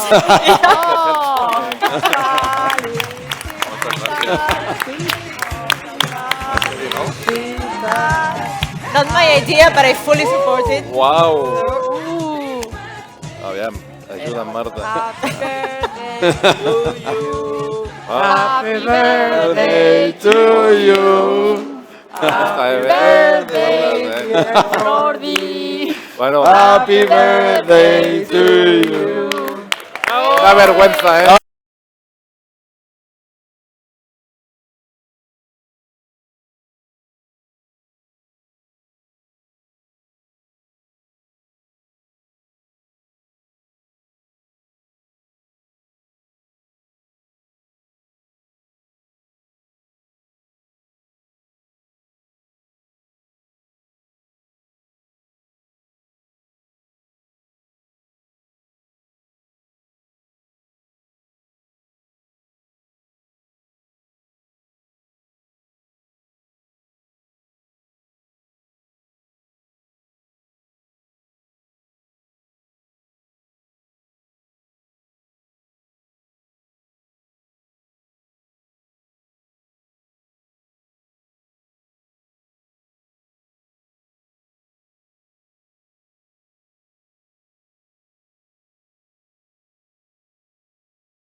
MedTech Startup Pitch Competition. In collaboration with Barcelona Health Hub, MedTech World is revolutionizing the landscape of medical technology. Together, we are providing a unique platform for medical device entrepreneurs to showcase their innovations and access funding opportunities. As we are close to the conclusion of this event, let's welcome a remarkable lineup of speakers who will leave us with lasting insights. Representing MedTech World, we welcome to the stage Julia Jurevich. Let's give her a round of applause.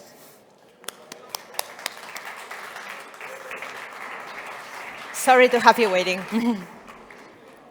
Good evening, everyone. Thank you so much for staying till the very end, and I hope you're excited to witness the MedTech Startup Pitch Competition.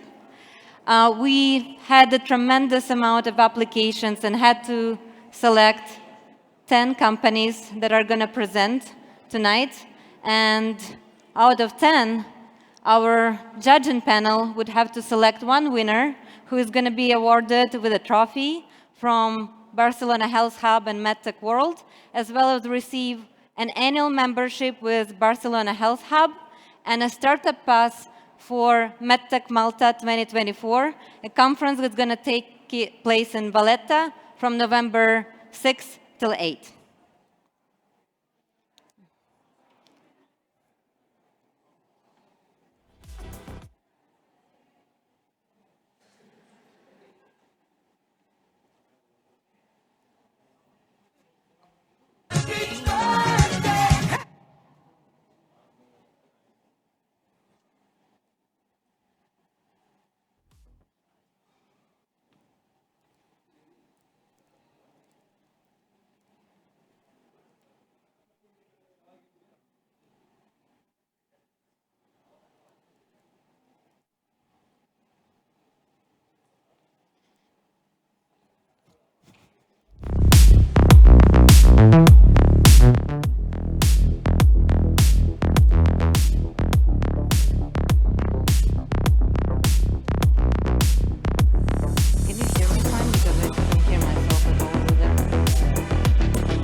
Right, ladies and gentlemen, and I think that right now we're ready to announce our judging panel. So please help me to welcome on the stage Joseph Sampeliu, Managing Partner and Co-founder of Asabis Partners, Austin Sawyer, Associate at Nina Capital, Marion Zamit, Chief FDA Specialist at Malta Enterprise, Pablo Prieto, Managing Director at CG Health Ventures, and Laia Pascual, Manager at Sheep2B Ventures.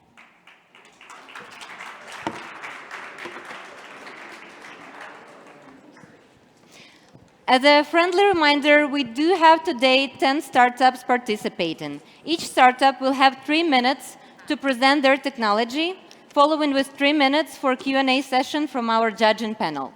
We do have 4 key categories that our judging panel is going to evaluate across the startup. It's going to be product or technology and solution, founder and the team, market fit or market opportunity, and financial and revenue model. And now, please help me to welcome on the stage our first startup and presenter. Just a second. Our first startup and presenter, Miklos Gyont, the CEO of Dermos. Please help me.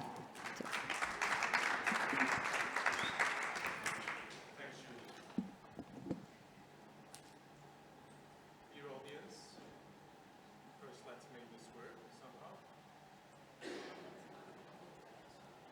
This mic is being talking as skin cancer. Thank you. So, meet Mike. He's been told he has skin cancer. Thankfully, it is the type that will not metastasize. However, he's been told that within a space of 4 months, he will need to undergo surgery. Mike, within that time, is worried about his tumor growing, and frankly, would just like the whole affair to be over as soon as possible. Dear audience, Mike represents 1 in 5 among you who will have skin cancer within your lifetime.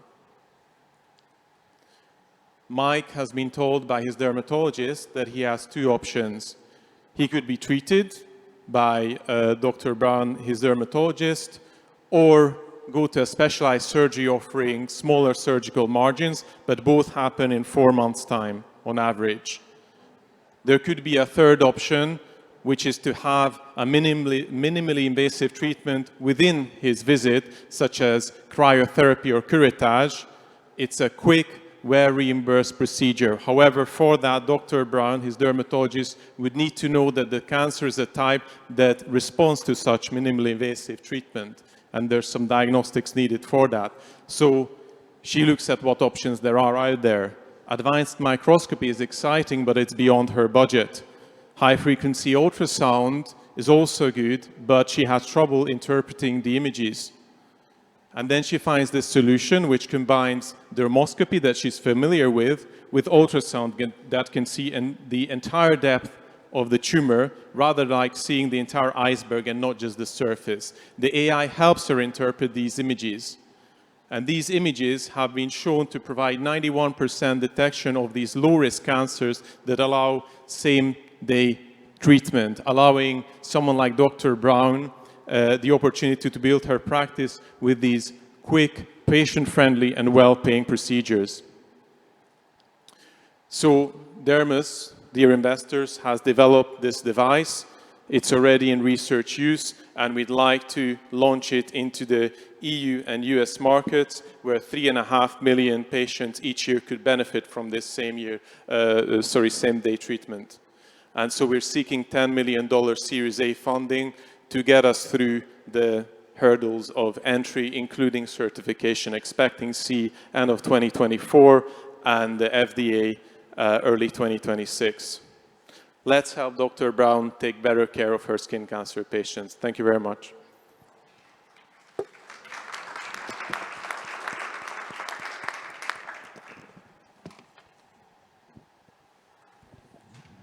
Thank you very much.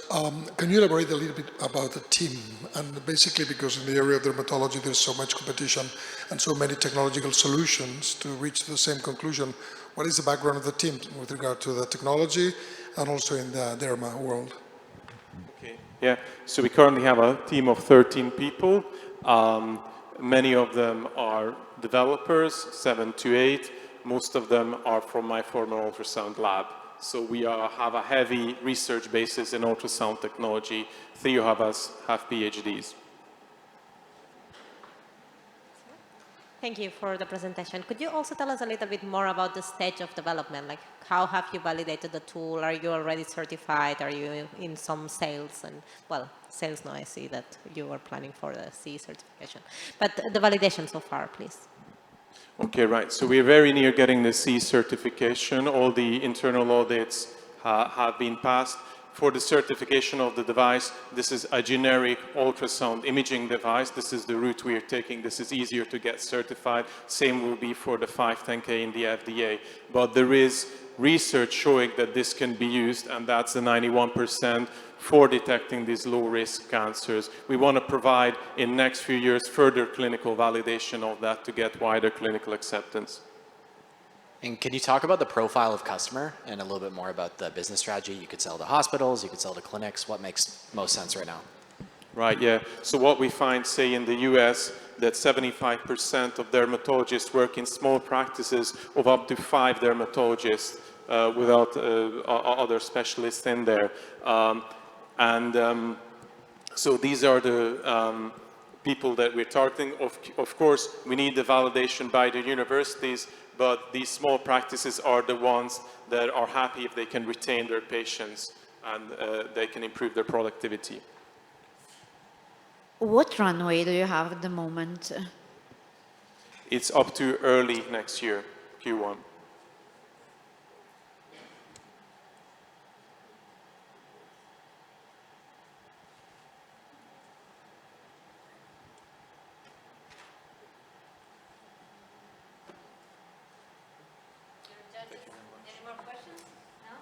Well, we still have 15 seconds left.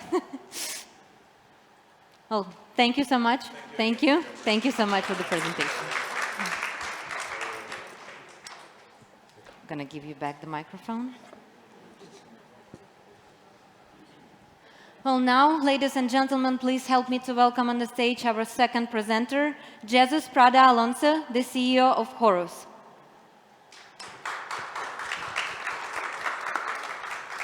Good luck. You have 3 minutes. Thank you. The green one, okay? Yeah. Okay, so hi everyone, and thank you for this opportunity. I'm Jesus Prada, the CEO of Horus ML. We are a company that focuses on the creation of artificial intelligence tools for the healthcare sector. So why did we decide to create this company? Because we detected that there was a lot of research on proving the usefulness of healthcare, of artificial intelligence in the healthcare sector, but the reality is that at least here in Spain, nowadays, the examples, the number of AI-based tools that is being used in real clinical practice is extremely small.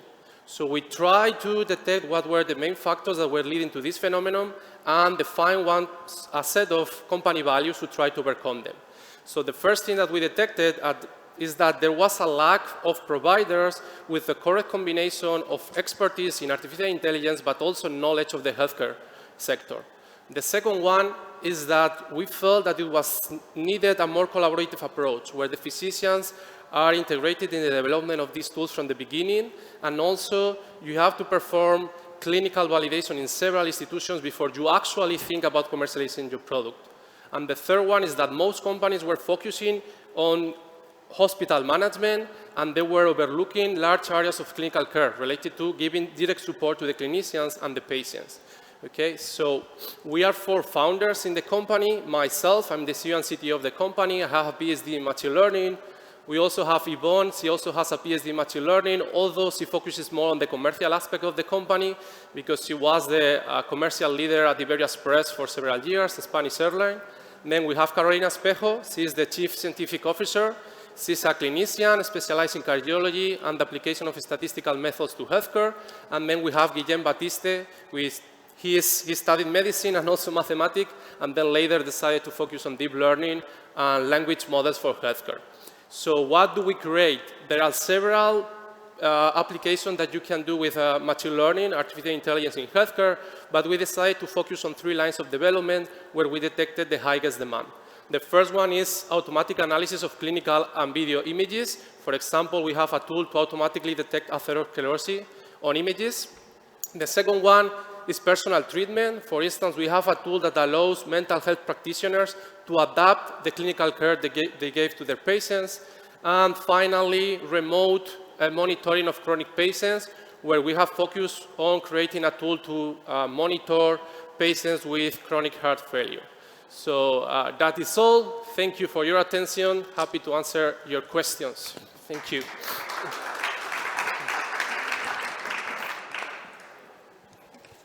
Can you talk about the decision to pick 3 verticals and kind of how you came to be and why that might be a competitive advantage over your competitors that are just singularly focusing on one of these? Yeah, so what you decide these three lines of development, basically, right? So we first have a stage where we create the tool listening to the clinicians. Okay, that's the first step. So we listen to their needs. And we detected that their needs were almost 95–99% on these 3 lines of development. You can use artificial intelligence for a lot of other things, but physicians were worried about this aspect. So it's true that actually the most important one is clinical and image and video analysis. That's the most demanded, that's for sure. Yeah. Jesus, can you explain to me what's your business model? I mean, this looks like 3 lines of development. Are you willing to then license out, develop yourselves? Yeah, it's related to the previous question. So we first have a step where we listen to requirements from the clinical sector. Then we see which one of these requirements can basically be a general problem to other institutions. The first step is to work with this hospital to create the tool, and then we commercialize it. It's yearly licenses that we commercialize. And we have some tools that are already developed in this second phase of selling licenses, and there are others that are in development phase. So we have two stages in our business model, so to speak. Thank you very much. We get like 2 AI companies in healthcare per week for the last 12 months. So what makes you think what you're developing in terms of product technology or your background in your team makes you different? Yeah, the first thing will be that if you check the founders, and this extends to the rest of the team, we are deeply technical guys, but also clinicians. So we have the mix in the team, and this is not extremely common. That you have the internal knowledge of clinicians, that's not always common. Also, there is a lot of people that talk about artificial intelligence, but a lot of them actually do analytics, statistical methods in a more or less complex way, but not pure artificial intelligence. That's also a difference. And finally, and I don't extend more, most of them focus on only one product. They are not able to go to a hospital and tell you, I can help your cardiology area, I can help the respiratory area, I can help all areas of your hospital with only one company, with only one provider. Okay, so that's, I would say, the 3 main differences that we try to stress. Yeah. Which vertical is closest to commercializations from the 3, and what's the timeline for that? Yeah, in the 3 areas, we have already products that are in the commercialization section. So basically what we do is, our idea is each year we try to start a new project in each of these lines. So 3 projects per year. And the rest is just commercializing the products we have already created. So these 3 I have said, they are already created and we are commercializing them. Thank you so much. Yeah? No. It's okay. Thank you for a wonderful presentation. Thank you. Thank you so much. Thank you, guys. Now, ladies and gentlemen, please help me to welcome a female founder and CEO, Yanira Heredia, the CEO of Altum Sequencing.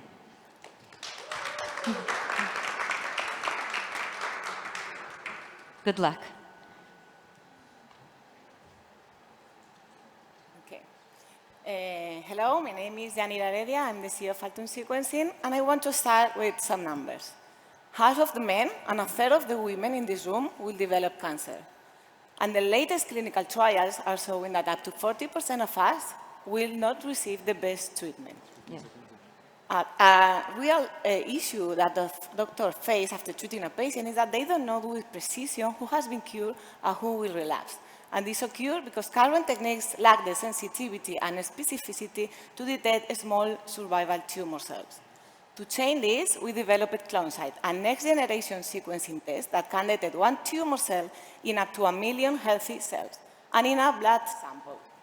Clonesight can be used to adjust treatment efficiently, to detect relapses earlier, and reducing healthcare costs. This is an example of a real lymphoma patient who ended the treatment with all tests negative, but who relapsed and died quickly.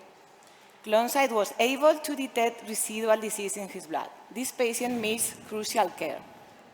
And this other patient was informed of a tumor relapse by a positive PET scan, but this time Clonesight was negative. And thanks to this test, this patient did not receive the extremely dangerous and unnecessary treatment. This patient is still alive and disease-free. This is happening, and there are thousands of cases like this in the hospitals. That's why liquid biopsy market is estimated in 31 billion and is growing each year rapidly. And we are more sensitive and versatile than our American competitors, and we are better positioned to cover European and Asian market, where we already operate through a Chinese partner. We offer Clonesight from a central lab and in a kit format, and this is going to enable us to overcome geographic barriers and a rapid expansion. And Altum has revenue since day 1. Actually, this year we expect closing around 1 million euros in revenues with an exponential growth in the coming years. And these projections are based on fact, since our technology is validated in the most relevant hematological and solid tumor. And now we seek funding to increase market share, to demonstrate clinical utility, and to obtain the CIVD to start operating also in the healthcare market. And Altum is a startup from 12 de Octubre Hospital, founded by the heads of oncology and hematology, key opinion leaders, and with strong industry connections. And I'm also supported by strategies and financial experts, and by a motivated team ready to push forward with patients. And we all share a mission to make sure that not only our loved ones, but also yours, can benefit from a test like Lonsai. Thank you so much.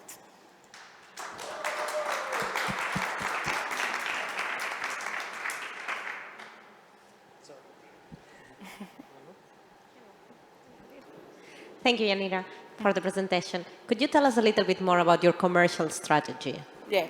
We are already commercializing the test, but now in the clinical research, because the level of clinical evidence is lower. And nowadays, we convince our clients, which are mainly pharmaceutical industry and key opinion leaders or clinical research scientific, by the scientific data. We present our data, we attend to the Congress, and we have meetings. And this way, we are able to sign new contracts and validate the technology in more tumor types. The first clinical validation allows us to sign 2 contracts, the second 5, and this year we are ongoing. We have 10 clinical trials ongoing. That's what we expect to grow faster, increasing the clinical evidence.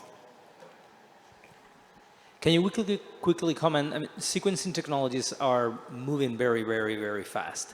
How fast is your technology could be translatable into new sequencing technologies? Yeah, this is a very good question. Actually, with the kit format, we are adapting our technology not only to the current one, but also to the Chinese sequencing and American sequencing that are emerging. We have positive data proving that we can sell this kit to be sequenced in this new next generation sequencer. Yes. Do all the tests that you're using on the market at the moment have the CE mark, or are they being sold as a research test? Sorry, can you? All the tests carry the CE mark at the moment, or are there others that are just in the research phase? No, we are not in the research. We are in the clinical validation because the technology is already patented and it's been proved with 100% sensitivity and specificity in the most relevant tumor. But we need to optimize the software and also the experimental procedure to be consistent with the regulatory requirements. Since it's highly connected to the academic research institutes like the NEO, I guess, from what I saw in the presentation, how much, or if you can reveal a little bit, how is the tech transfer from those technologies out into the company? I mean, what is the involvement of public institutions into the company? Actually, we are the owner of the patent, so they just release the patent to the company. We are a limited society, so we don't depend on this academic institution. It's true that they can help us to promote and commercialize because it's good to be supported by this kind of international center and well recognized, but we are independent. Yeah. Thank you so much. Thank you, Yanira. Thank you. Thank you.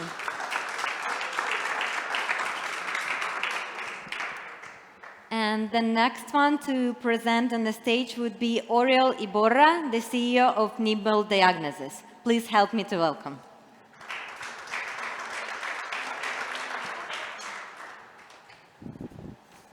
Good luck. Thanks. Okay, so thank you very much, everyone. Stents are one of the most implanted devices in the world. These are small metallic mesh tubes that are used to reopen blocked arteries and restore the correct flow of blood or other fluids, depending on where they're placed, but basically are used to treat cardiovascular diseases like heart attacks.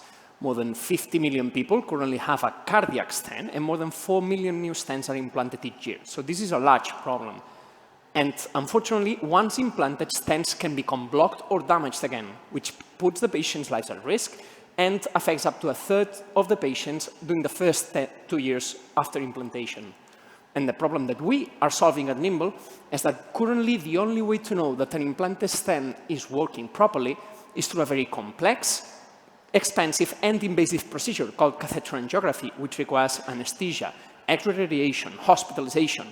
All of this means that this cannot be used as a screening tool for asymptomatic patients that may be at risk and increases the incidence of serious complications like a second heart attack, a stroke, or even sudden death that could be avoided only if we knew that there was an underlying problem. That's why we've developed Nimble, the first-in-class medical device to monitor implanted stents using microwaves.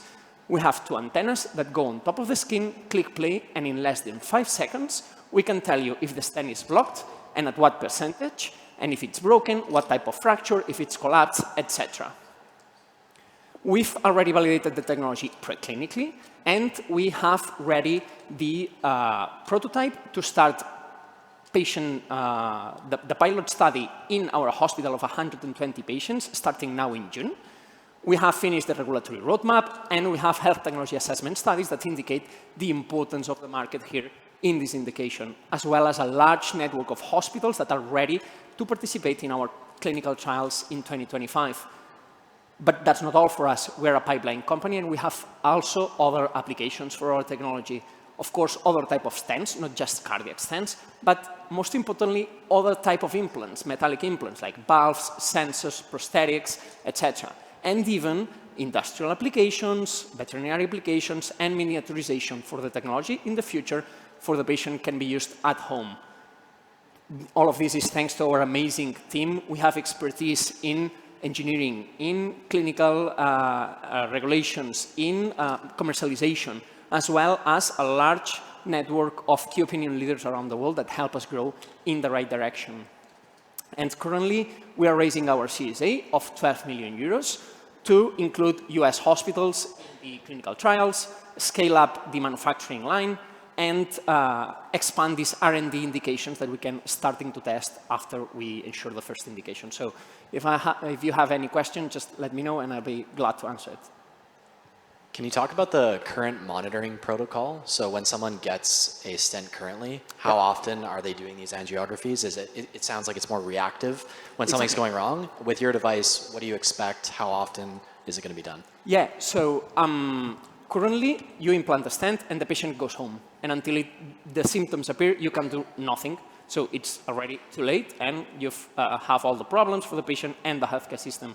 With our device, we do not create new angiographies, for example, but what we do is we come forward in time, the ones that would be needed at some point, because the diagnosis and the treatment currently are the same. So if you find a problem, you use angiography to diagnose the problem, but as well to put the new stent in place, because that's the solution. If one fails, you put another one in.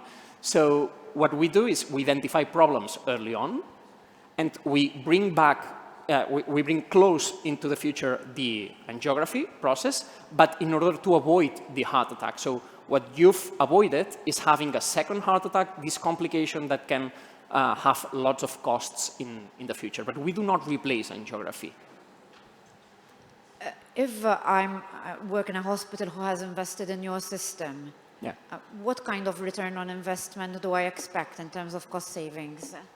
So what our health technology assessment analysis have indicated is that we can save up to 2,000 euros per patient using our technology. For example, in a typical tertiary hospital in Spain, we see between 1,000 and 1,400 patients a year. So that could be a savings of 1.6 to 2.5 million euros a year using our technology. 50 million stents already implanted is a lot of stents. Yeah. Can you do this with every single stent? Yeah. And we are a retrofit, so we do not need a baseline measurement and then follow that patient. We can check any patient that already has a stent in place. Maybe you can guide us through the clinical trial design that you have already ongoing, and especially the validation of, your data point with respect to the real condition of the stent on the patient. Yeah, because being in a blue space, it's amazing because you're the first one, but that also means that you can't compare your technology to anything else because there's nothing in the market, right? So our clinical trials we have designed them to first have a patient with an implanted stent of more than 6 months that comes into the clinic with symptoms and has programmed already an angiography procedure. That's what currently is, that's the gold standard, and that's the patient journey nowadays. So to this patient, before having the angiography, you will measure, we'll have a reading with our system, and then they will do the angiography. We will compare our measurement to the angiography, which is the gold standard. And to that, even though it's not clinical standard, there's imaging techniques that are the state of the art, which are OCT mainly, and IVUS, but OCT it's a little bit better, which is infrared imaging inside the coronary artery. And we will also do that in 30 of the patients to further check our technology. But that's not used in the clinical setting, and we don't need regulatory comparison to that as well. Thank you. Thank you so much, Ariel. Wonderful presentation.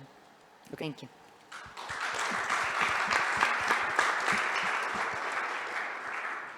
Ladies and gentlemen, and now please help me to welcome Anna Garcia Pollo, the Chief Operating Officer of BITSFI Diagnosis.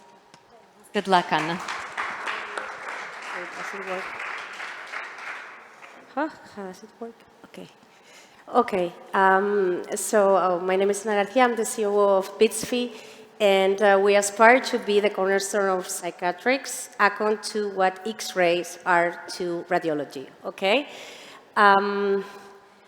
We have a novel neurological biomarker for ADHD. I don't know if the people here know about this market, but it's a very complex diagnostic problem. Involves a lot of disciplines. There is a lack of gold standard, which means clinicians have to make the decision making based on interviews that are written by teachers or parents. And all of this leads to a 23% erroneous diagnosis. As a summary, time, cost, and frustration. It takes 9 months to get the interviews with the adequate doctors, and it costs a lot to parents. What if you could diagnose this in just 20 minutes and with a really high accuracy? That's BITSFI. It is really, indeed, a global problem. The prevalence of ADHD is 5% globally. Also taking into account that girls are subdiagnosed because they belong more to the inattentive type of ADHD. There is the hyperactive part and the inattentive part. So we are really talking about helping 46 million of children worldwide and a 14 billion demand opportunity. How does our system work, okay? So the child has to conduct a 20-minute task, and it will wear what is called an EEG headset. This EEG will be reading the electric activity of the brain, and all this information will be sent to the cloud, where our proprietary algorithm will generate a comprehensive report, and this will be sent to the doctor. Our science behind, we have protected our IP with different patents. And basically what we're looking at are the different networks of connectivity within the brain. So basically, as one of the examples, when you reorientate the attention, there should be some connections between the ventral and the dorsal part of the brain. And what we are measuring is the efficiency of these two networks working. And we are always comparing what happens in a control and what happens in an ADHD child. To how we're going to make money, we're going to offer our test at an equivalent price to what is existing in the market. And what you can see, it's already very low compared to the cost of a false positive that we have also there. And we want to go beyond the diagnosis market. We really want to be the companion tool for the efficiency of the treatment and the monitoring of patients. How we're going to differentiate ourselves, we're going to be the unique technology that really tackles the The cause, we are right now gathering clinical data.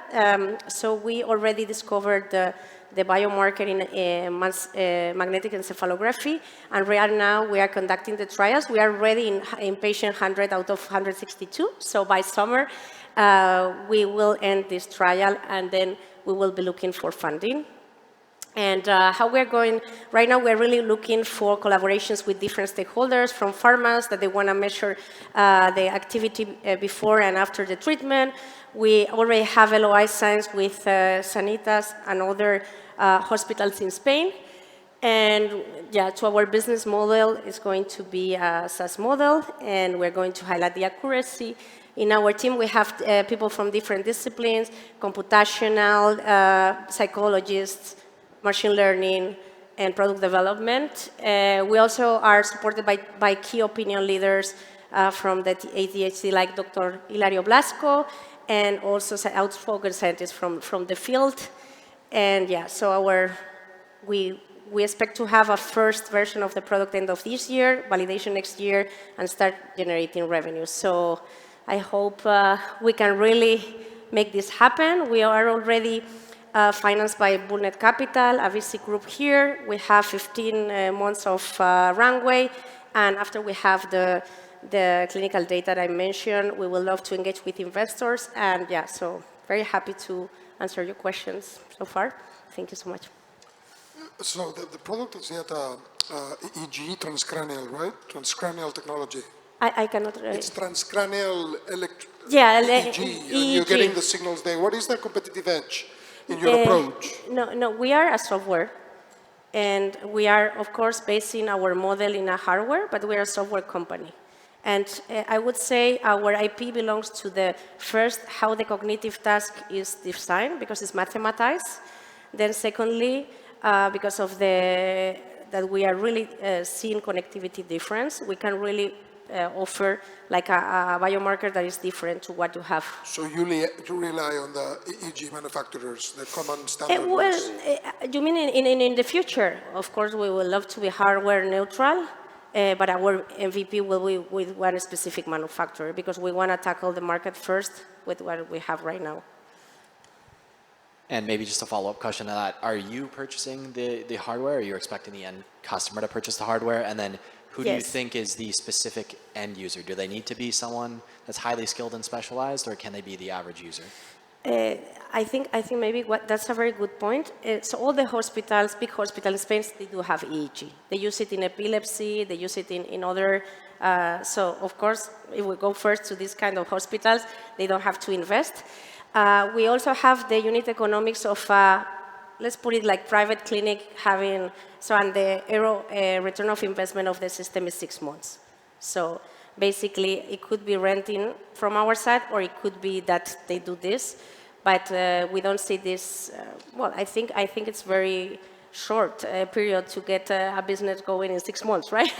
And get it, the return. Can you tell us a bit about your competitors and other new technologies that are emerging to detect that? Yes. Well, we know there are some competitors in indirect measures. Other ones, they are computerized tests. But on the EEG, we only have identified one in the US, and they have a very simplified ratio on the frontal side, so they don't really do this complex type of analysis.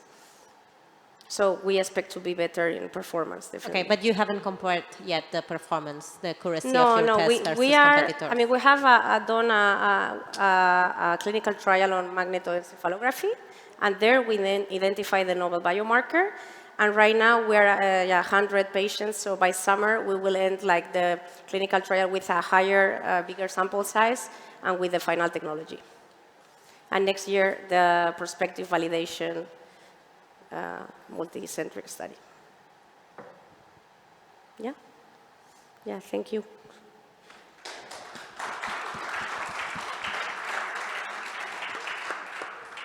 Thank you so much. Thank you, Anna. And now, please, ladies and gentlemen, help me to welcome our next presenter, Andrea Ortega Bertraguer, the CEO of Wintelwask.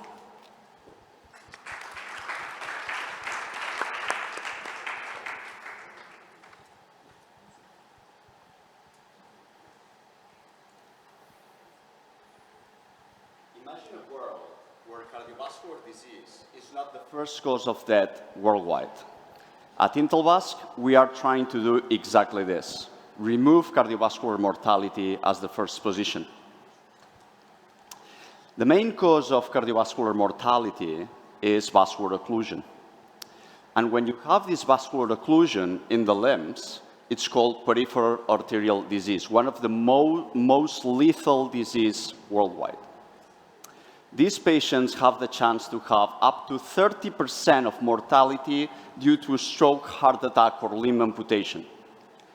Scientific evidence clearly states that the earlier we catch this vascular occlusion, the higher are going to be the clinical outcomes and cheaper it's going to be the intervention.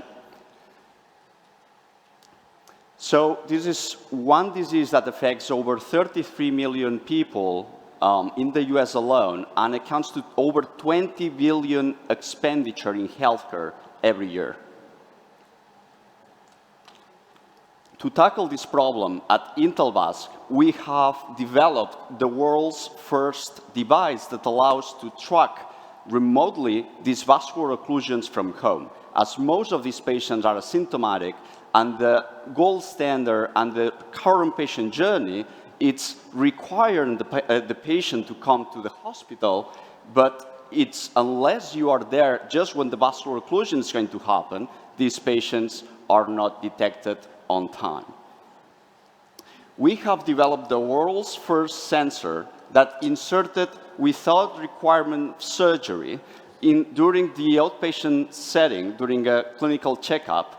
It's inserted subcutaneously, and the doctor is going to provide the guidance to the patient, providing them this scanner.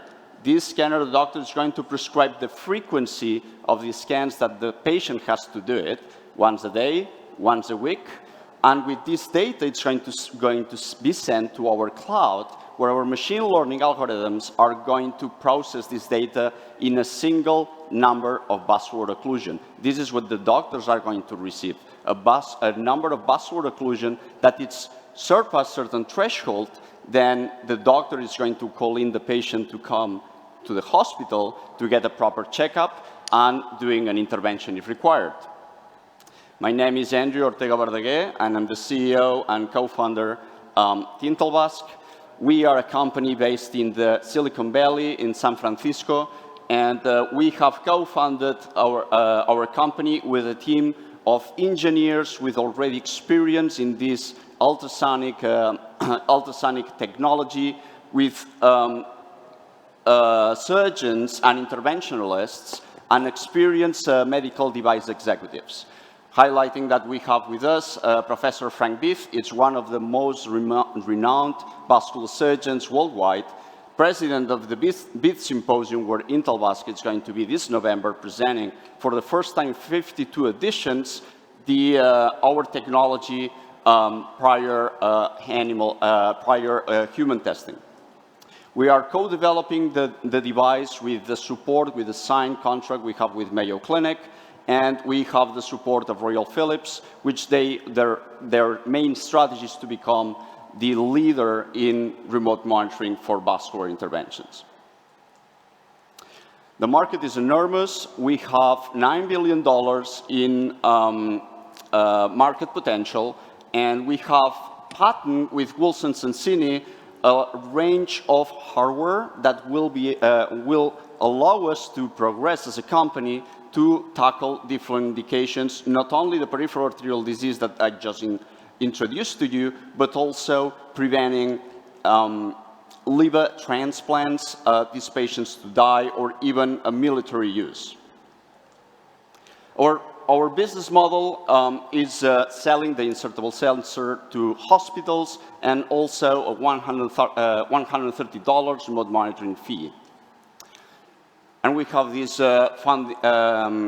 milestones roadmap where we have already patented, as I mentioned, our hardware with Wilson Sonsini. We have the second version of the prototype, which we have tested in our labs in NCU State, and we are going to, now we are raising the seed round which Mayo Clinic has already invested, that it's going to allow us to do the animal lab testing, clinical trials, and posterior commercialization once we achieve the 510K from the FDA.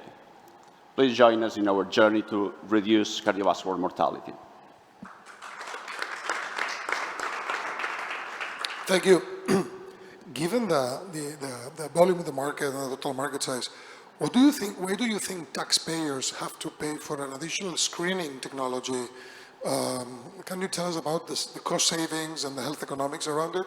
Yes, this is a very good question, and very important in both sides of the ocean. The cost economics that we have already worked in our analysis is, if you detect vascular occlusions before, taxpayers are going to save many millions a year, because the later you detect a vascular occlusion, the more expensive it is to fix it. But also, if you have a limb amputation, there's a lot of costs associated. On top of that, patients with a limb amputation has 50% of chance of mortality after the first year of the amputation. So the earlier we can detect this problem, the cheaper. The same that with a car. If you keep the car to fix, at the end it's going to crash and you will have to buy a new one. In this case, it's a major economic problem that we can help to reduce the cost. Can you talk about how you close the feedback loop? So I understand the monitoring, but what are the variations and combinations of actions that are done when a flag is raised that something's wrong with the patient? How to close the first? How to close the feedback loop. So you've set a flag, there's something wrong with the patient. What is the next step? Is the doctor phoning them? Do you have an algorithm that's telling them to take a medication? Yes, thank you for the question. So the patient journey is, once the patient and the doctor receive this alarm that the vascular occlusion is happening, then it's going to, the nurse, it's going to call him, because there are patients that are well known, they are going to call him, he's going to go to the hospital to follow the normal patient journey, which is a checkup with echo Doppler or an angiography, and if required, an intervention. So the hospitals are receiving the information to call in the patient, whilst today they cannot know it. Can you help me understand a little bit better the technology? Like, what does the sensor measure? How many sensors are needed per patient or not? And, you know, like, also the scanner, like, help me understand a little bit more the technology, please. The standard of care normally is an echo Doppler that you do once you are in the hospital. What we are offering is this 70 years experience technology. We have miniaturized it in a way that has never done, and it's going to be near the vessel that we know that is already sick, that is already diseased.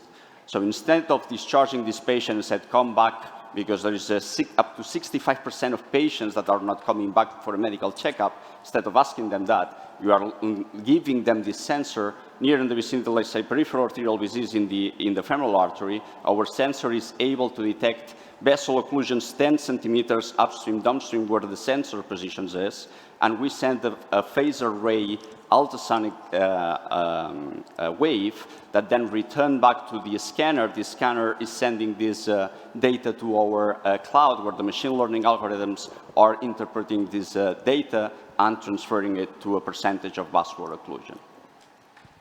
Thank you. Thank you for the question. Thank you so much. I'm so sorry. I know we have more questions, but we're out of time. We have 3 minutes. You're more than welcome to ask more questions, Andrew, after the competition. Sounds good. Thank you, Andrew.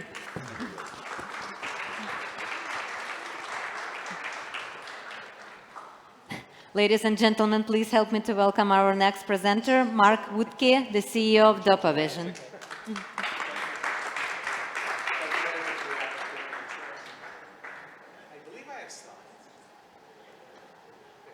Is a cappella?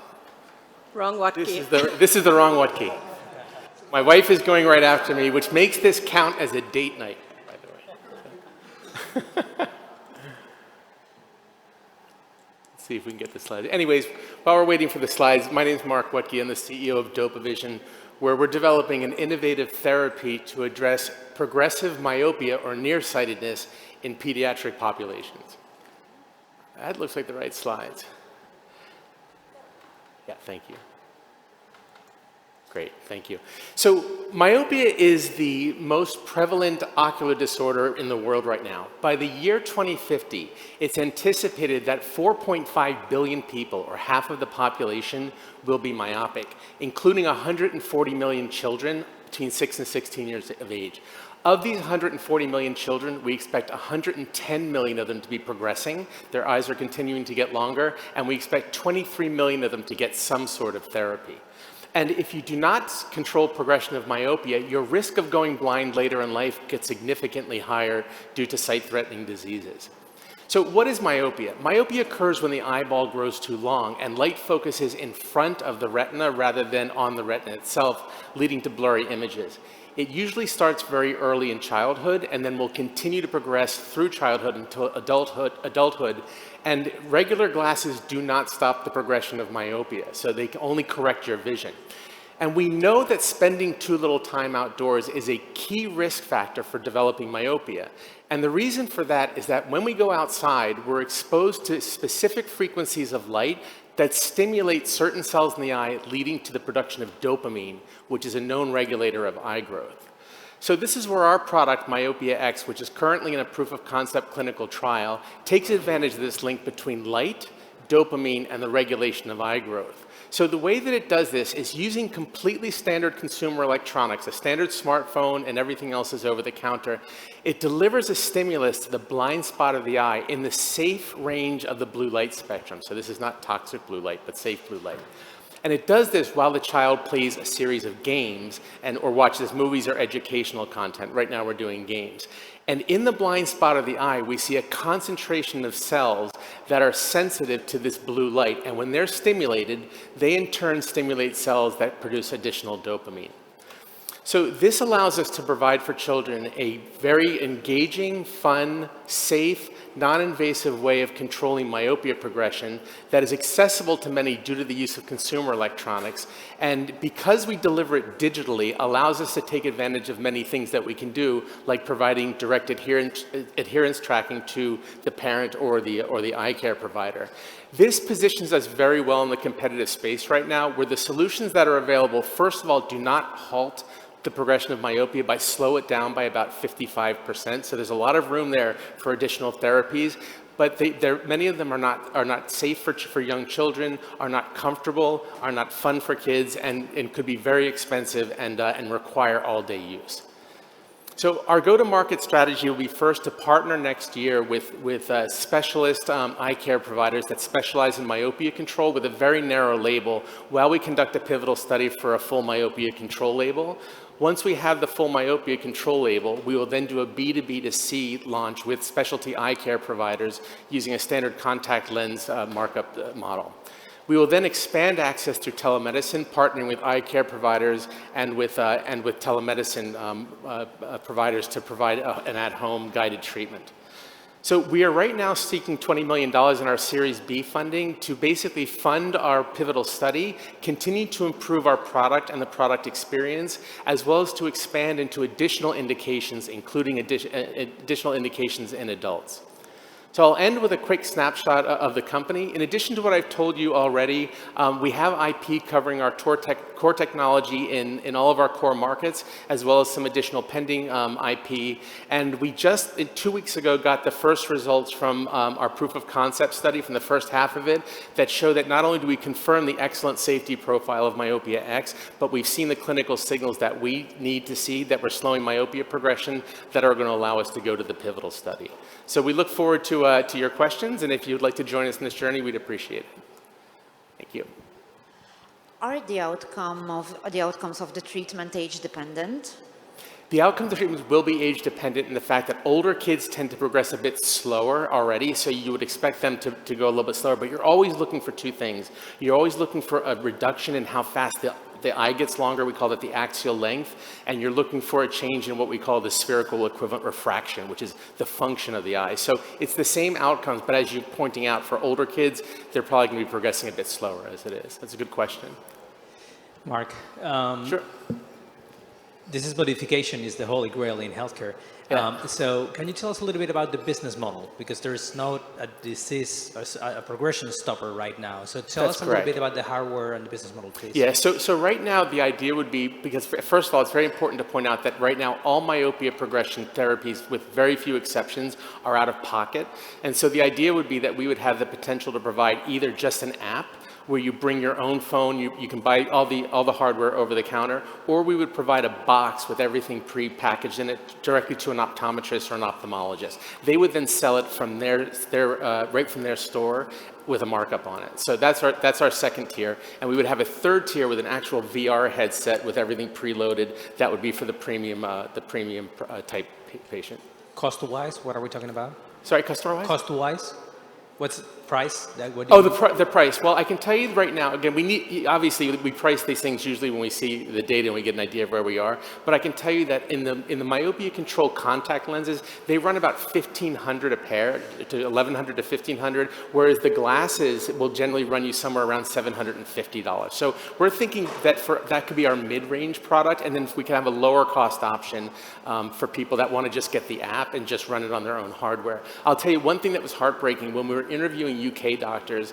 They said, look, we're getting worried that this is going to become a problem of poor people because they just can't afford any of the solutions that are out there. So we like the idea of being able to offer that kind of lower priced option as well as still capture some of the premium markets.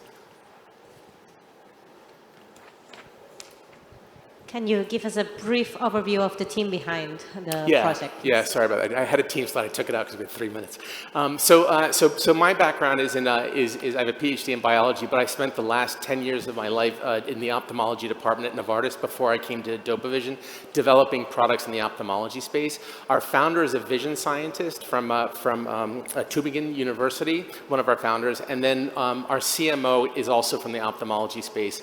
We have a CTO that has a lot of experience developing software as medical devices, and then our CSO has experience in everything, ophthalmology, neurology, devices, et cetera. So we actually have an experienced team. Everyone on that team has over 25 years of experience in their field. So it's really quite a good team. Thank you. And we're 12 overall from the team. So. Dear Mark, thank you so much. Great, thank you. And yep, your time is up. Thank you. Thank you.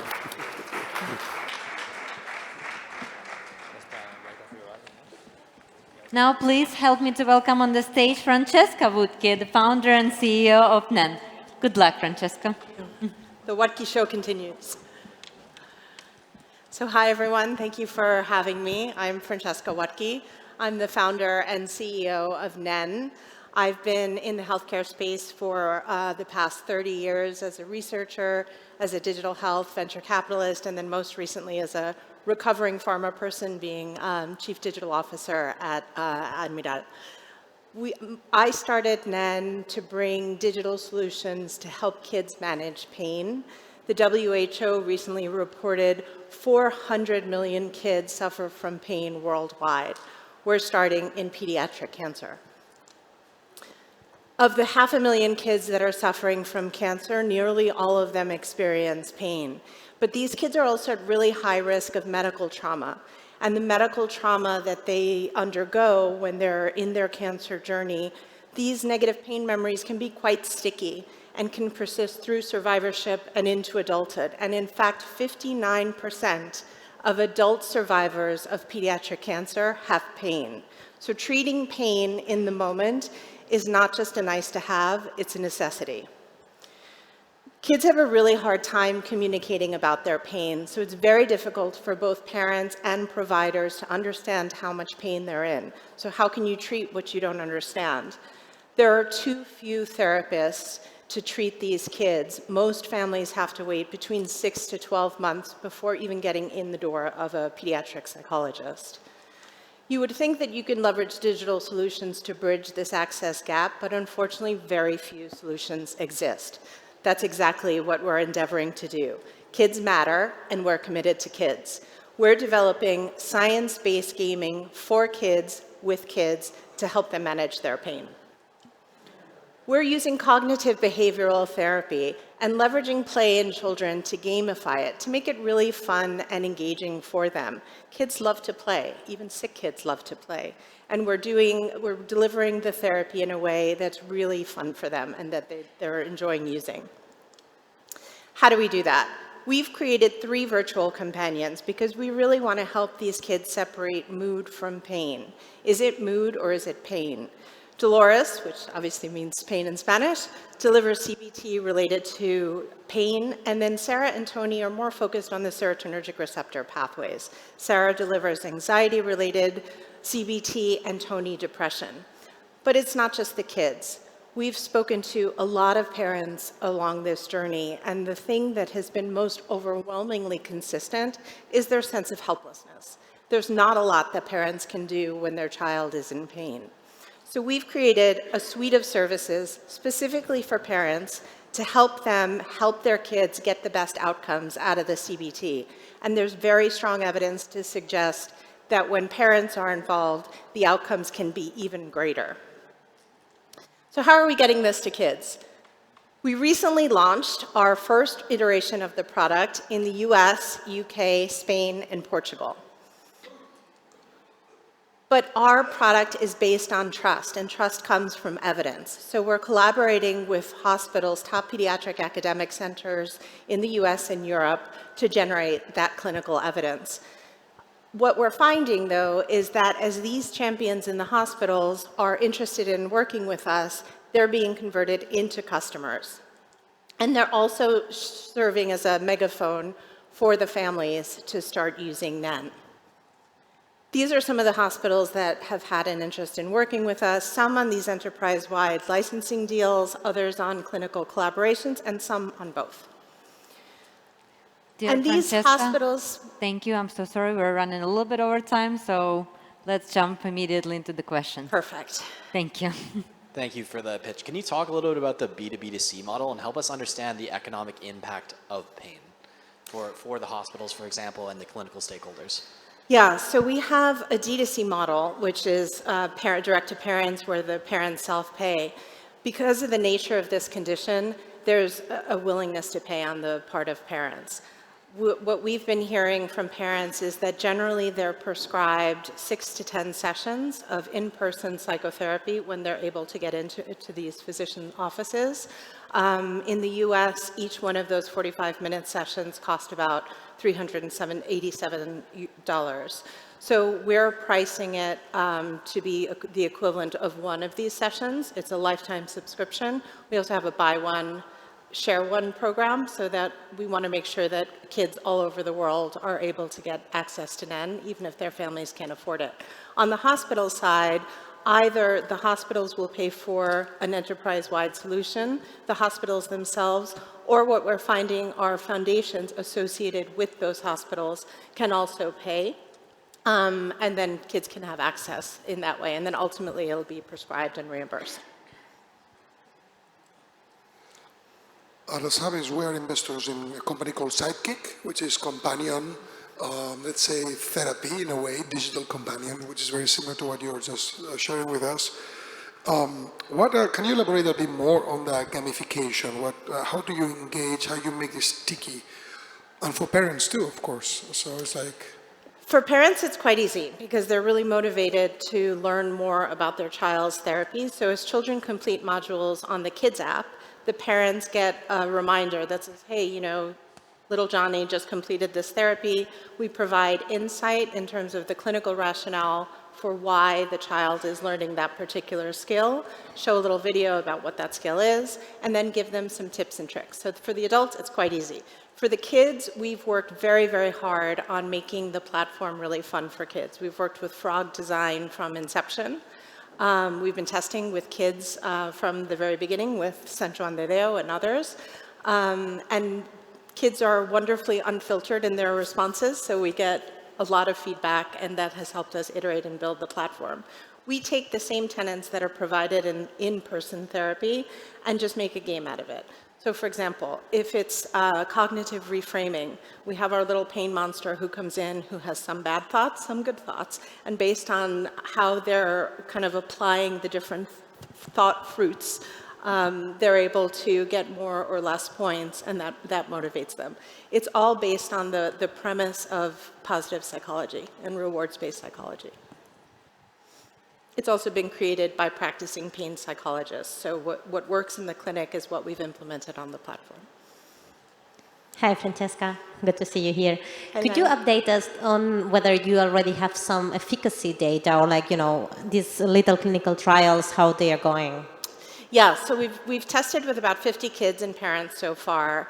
We're looking to kick off our first clinical validation study, which Stanford will be leading. We're in the process now of raising our $2 million or €2 million seed round. We're about more than 50% subscribed with 1.1 million already in. The remaining 0.9 is what will fund that clinical validation study. We also have interest from foundations to potentially run it based on the foundation. So we'll be kicking that off over the coming months. Thanks. Thank you. Thank you so much, Francesca. Thank you. Thank you for the presentation. Now, ladies and gentlemen, the next presenter is Ferran Filat Goma, CMO of Taylor Surgery. Good luck. You have 3 minutes.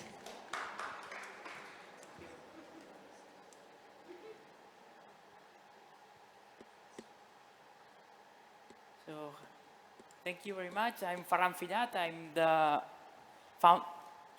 I'm the founder and the Chief Medical Officer of Taylor Surgery. That is a spin-off from Parc Taulí and Hospital Clínic de Barcelona. So 3D digital surgery is changing the way we treat patients in orthopedic surgery. Thanks with this technology, we can treat in a tailored way the patients. So the main objective of Taylor Surgery is to achieve that mass personalization in treatments of orthopedic surgery. Medical device in orthopedics is a huge market, and 3D printing and personalized medical devices are growing fast, representing and reaching more than 5,000 million euros right now. In terms of surgery, right now we are only 2% of the surgeries are personalized, but the forecast, in the same way that happens in CMF, 30% of the procedures will be personalized in orthopedics also in the next 5 years. The current problem or the difficulty or the adoption is due to the lack of time. Most of the orthopedic surgeons doesn't have time to do the 3D digital planning. And this, in addition, it's difficult to access this technology sometimes. And this leads to uncertainty that conducts that sometimes you don't know until you open the patient what will happen. This conducts and leads to inefficiencies in order to treat our patients. One example is osteotomies. Only 60% of osteotomies doesn't achieve a planned correction due to a lack of planification. Taylor Surgery, we are experts on digital surgery. We use CT medical images from the patients, from diagnosis, to operate digitally the patient. And with OEM manufacturers, we can deliver patient-specific implants and instrumentation for each patient in orthopedic procedures. We have currently 4 procedures validated with clinical trials under the custom-made license MDR. And this is an example. For example, the osteotomy in upper extremity. The surgeon can upload the CT scan. In 48 hours, they receive the digital surgery proposal. And in less than 1 week, they can receive all the surgery in a box with all the instrumentation, personalized and specific instrumentation for this patient ready for use. This is our operation team that makes possible the digital surgery process, led by this executive team and supported by these key opinion leaders and specialist orthopedic surgeons from areas. Since 2021, we already done 700 surgeries in more than 20 hospitals, 80 active surgeons, with a higher rate of customer retention rate and customer lifetime value. This is our forecast in terms of financials. In 2023, we already did the product market fit. In 2024, we are focused in go-to-market fit until preparing to the internationalization in 2026. We are raising 750K for 18 months to conduct this round, and it's divided with a convertible note that 150 are already committed, and the conversion date will be at the end of 2025. Thank you very much.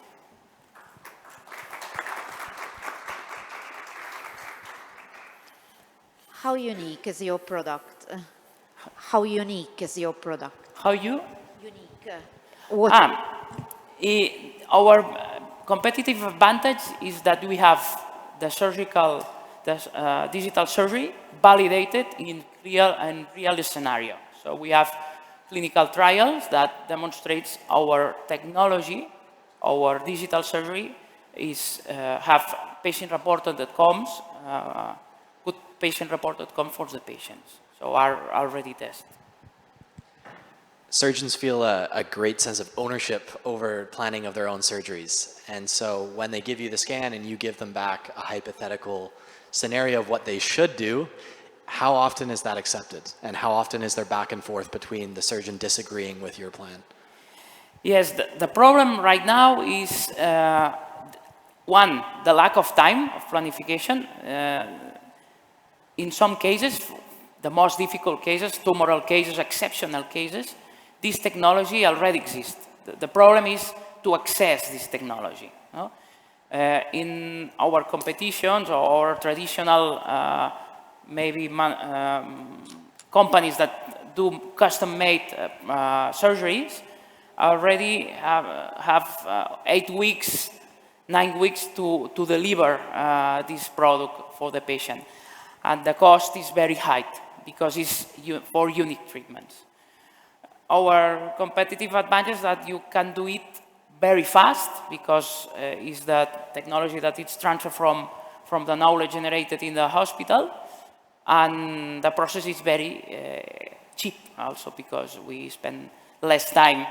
The cost of the production is mainly the engineering time. So surgeons have a strong preference for their implantable parts, let's say. How are you dealing with that? Because I understand, the personalized aspect of what you're printing in 3D, but then what it's implanted on the bone, for instance. There's many brands, there's many different specifications. How are you handling that preference from the surgeon?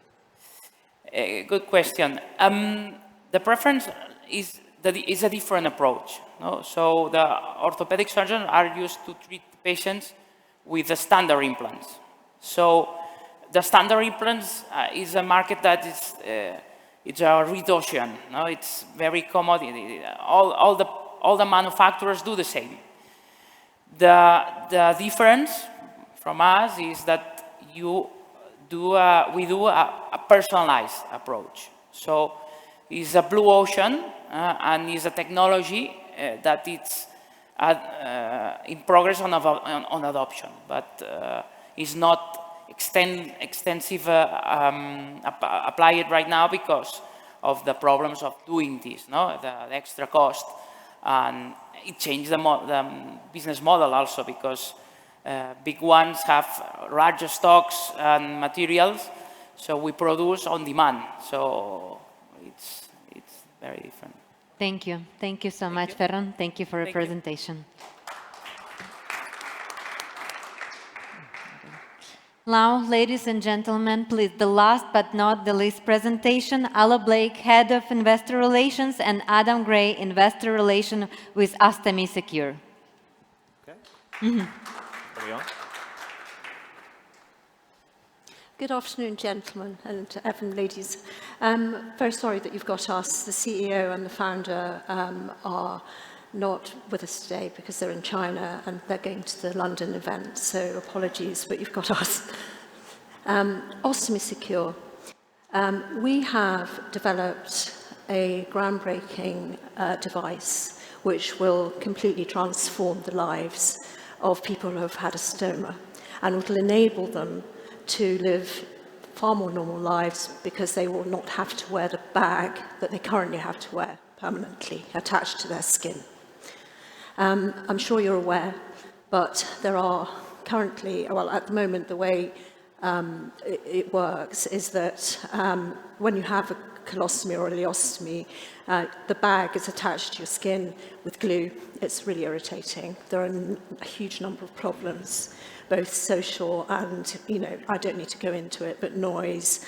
Your whole life is disrupted by this surgery, and nothing has changed. Nothing has changed since the 1950s for these people. It's not a glamorous part of the market, but what we have developed really is life-changing for them. And it's an implant which is put into just underneath the skin, and to that a cap is attached, which then slides off, and you can walk around and go about your business normally. Adam will go into it in more detail in a second. I'll just go into the market. Adam, sorry, you keep having to do the slides. The market for ileostomies alone is 1.5 million. People have had an ileostomy, and 100,000 a year new patients are having ileostomies. And the colostomy market and urostomy market are sort of more like 10 million and 1 million new operations every year. And we're not proposing that this replaces the surgery. This happens after someone's had a colostomy or ileostomy, and it's a patient-led procedure which someone will choose to have something like this implanted. It's ambulatory. It costs a small amount of money to have the device implanted, and then you have a proprietary system of lids and bags. Adam will explain how it works in detail. So there's a demo here. We have a video, but I think it's not going to work on this setup, unfortunately. But in short, the device is a small titanium implant. It's about 2.8 centimeters in diameter. It is implanted just under the skin, and it creates a clean rim around the stoma like this, which allows a lid to be attached and a set of disposable pouches to be attached over the lid. The lid can be opened, the contents can be emptied, and the pouch can be removed, and then the lid can be closed, and the patient can go about their day again. So we have a range of proprietary accessories which go with the implant. The interface to the implant is proprietary. We're covered by a family of 12 patents worldwide. So the ties accessories can be used only with the device. The average stoma patient spends around €2,500 on stoma accessories per year. So this creates effectively a lifetime revenue stream for every patient. So it's extremely attractive as a business model, as well as life-changing for the patients themselves.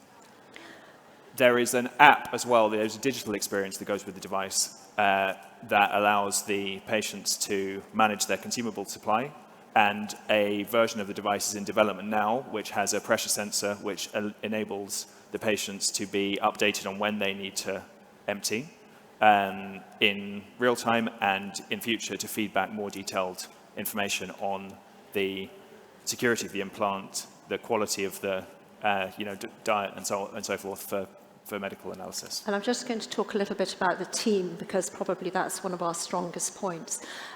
We have Professor Manish Chand, who is a director. He's also an investor in the business, and effectively he's the founder of TIES 4, which is the 4th iteration of the implant. And he has had a great deal to do with the design. He is consultant colorectal surgeon and professor of surgery at UCL. And I think most of you will have heard of Dr. Stephen Wexner, who is on our advisory board, and he's the director of Digestive Disease Institute and chairman of the Department of Colorectal Surgery at Cleveland Clinic in Florida. Thank you. Our Thank you so CEO much, Alan. Adam, now it's our time to go into the questions. Yeah, sure. Can you just tell us a little bit more about the safety profile of the product because of infections and it's a product which is probably sensitive to that type of clinical data, if you have any. Thank you. Yes, we've just completed an animal trial, which was very successful. We're about to go into a randomized clinical trial of 140 people, which will be carried out at UCL. And actually, it's quite funny because Coloplast, who are one of the incumbents in the industry, have offered their nurses for free for our clinical trial because they're quite interested in our product. In terms of safety and obviously we have already got 36 patients who have been implanted, and some of them have been implanted for a considerable period of time. The worst that can happen with this is that it has to be removed and you go back to wearing a permanent bag. So it's not that it's going to suddenly kill you. The worst is you have to go back to a life with having a permanent bag and the problems that created for you. I'm not sure whether it was clear when we were presenting, but you go to the loo just like any normal person and you can literally flush away the bag as soon as you feel the pressure or the system tells you that you need to go to the loo. So it makes you continent again, which is a massive thing for people who have had this kind of surgery. And I just wanted to talk about Graham. I don't know whether one of you will ask me about the team, but Graham is a brilliant CEO in that he's had so many different medtech startups, and I think he's been responsible for something like 5 exits. He's a real professional and a real, he's worked in this segment for a very long period of time, and I think it's significant that he's our CEO. So making an analogy here with urinary catheters for people with spinal cord injury, for instance, where instead of permanent catheterization, you have intermittent. Yeah. So tell me a little bit about the sensing capabilities of when you need to evacuate and open the stoma. Well, I mean, that's a prototype at the moment, and certainly when we're doing urostomies, that will be obviously extremely important. Adam, can you talk a little bit about how it might be different? Yes, sure. So that's an enhancement to the current cap. Actually, even with the lid as it is now, it does recreate continence. So you have a natural feeling of when you need to go. And patients that have been using the device to date have corroborated this. It varies depending on specific patient to specific patient. But even just with the cap by itself, because it creates an air seal around the device, there is a natural kind of feeling of continence.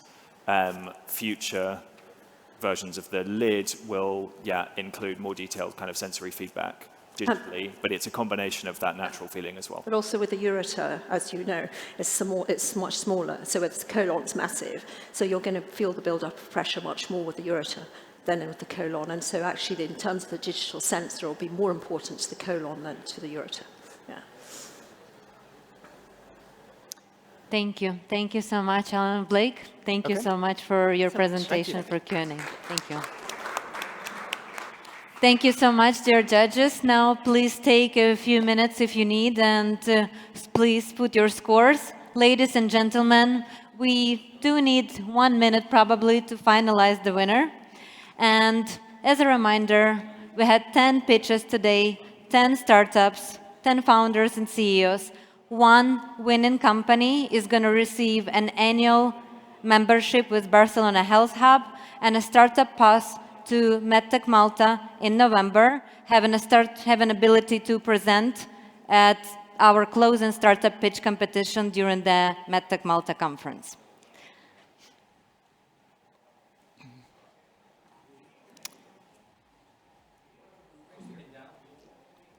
No, we would love you to announce with us the winner together while they're calculating, and I would love for all of us to watch right now how the competition in the Dubai roadshow went. So hopefully we're going to see it soon.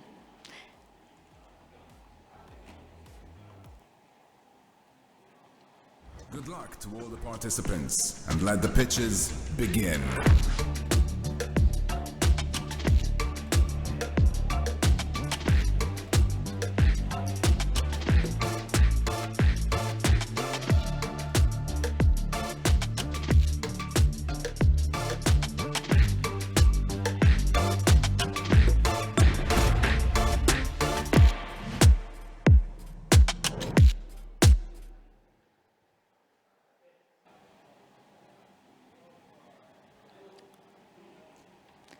Well, I do hope that the votes are ready, because I'm going to start announcing people to come to the stage. Well,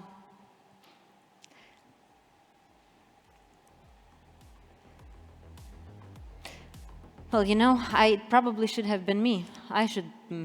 I have a statistics background, so maybe should have joined my team. Anyways, please, ladies and gentlemen, help me to welcome on the stage the CEO of MedTech World, Dr. Dylan Attard, and the President of Barcelona Health Hub, Christian Pascual, to say thank you speech and to announce the winner.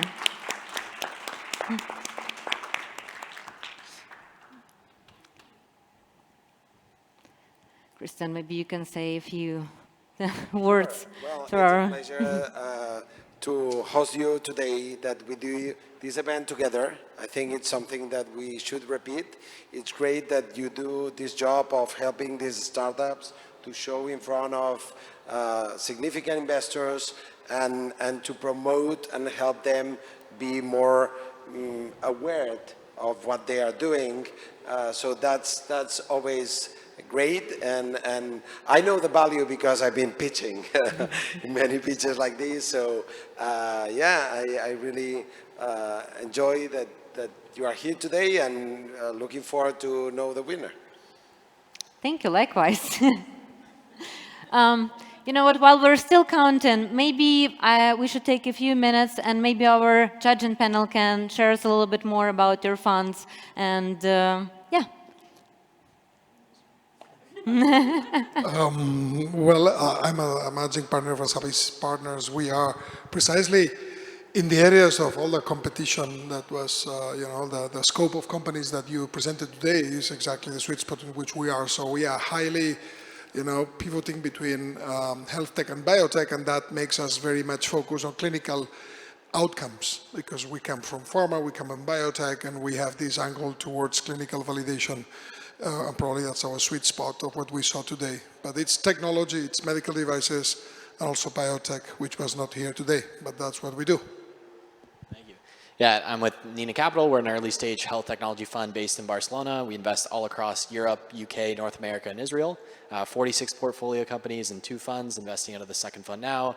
We do pre-seed and seed, and follow on into the Series A. And half the team is former startup founders that did lots of pitches on these stage, myself included, and engineers, and love all the startups that we saw today. Thanks.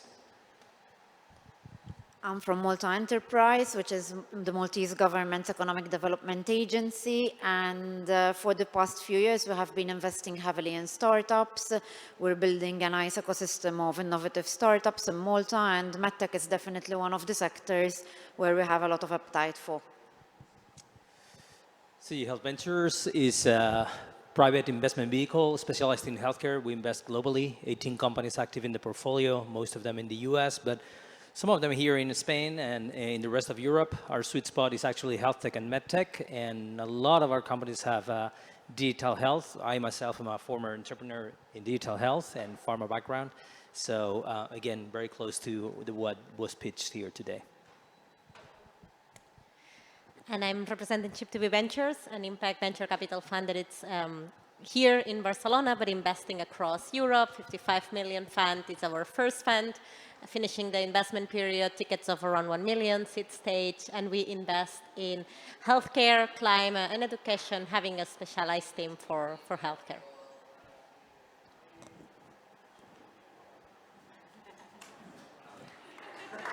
And the winner is...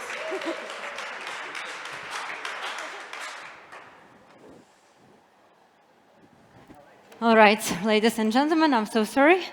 Now let's try one more time. Please all welcome to join Christian Pascual on the stage, the CEO of MedTech World, Dr. Dylan Attard.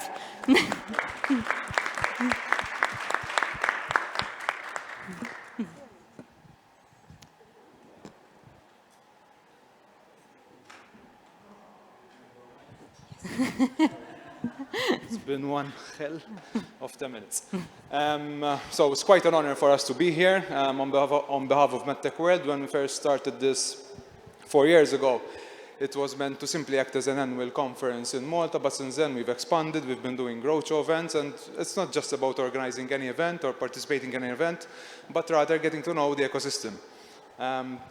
Today, we've spent a day going around the venue here, the startups, the companies pitching, I'm out of breath, actually, sorry.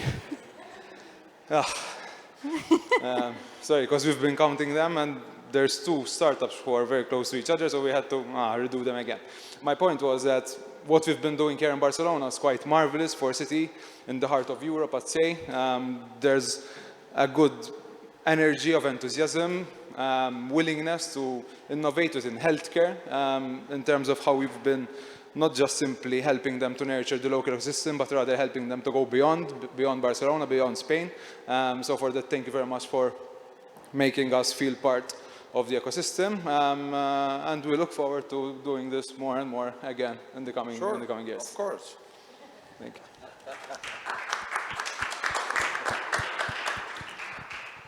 No, dum dum dum.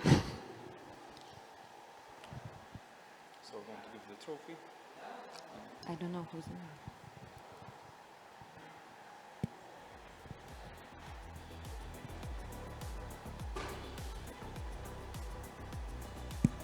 The suspense. Are you sure? We're still waiting for the result. Oh. No, otherwise I would have announced it. No.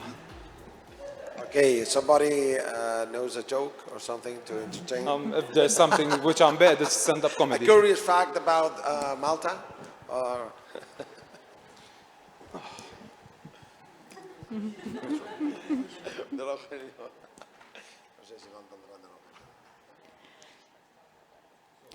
Did you, how was the rank? You definitely ranked only up till 10? Yes? Everyone ranked fine? Thank you. So we have our winner, and the winner of the first startup MedTech World and Barcelona pitching competition is Dopa Vision. Congratulations.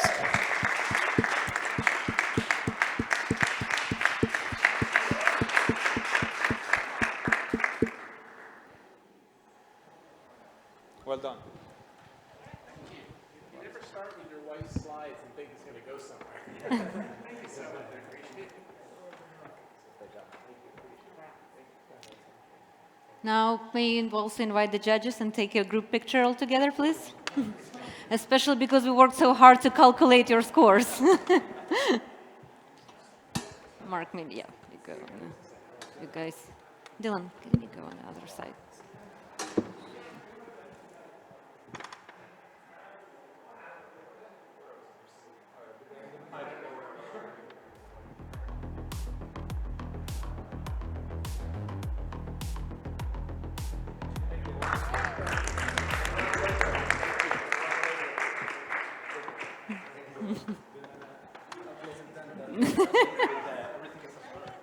Seriously, it's for you. My own treatment.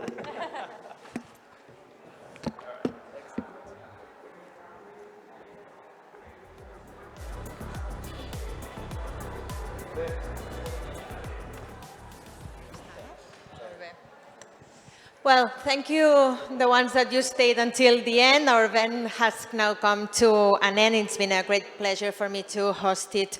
We have listened to some of the greatest innovators in digital health. Thank you, all of you. Thank you, the team, the Barcelona Health Hub team, Luis, Oscar, Eva, Christian, Maria, Gala, Carlos, Belén, Marta, Angie, Antonella, Julia, Uriol, Maria, Roberta, and all the staff.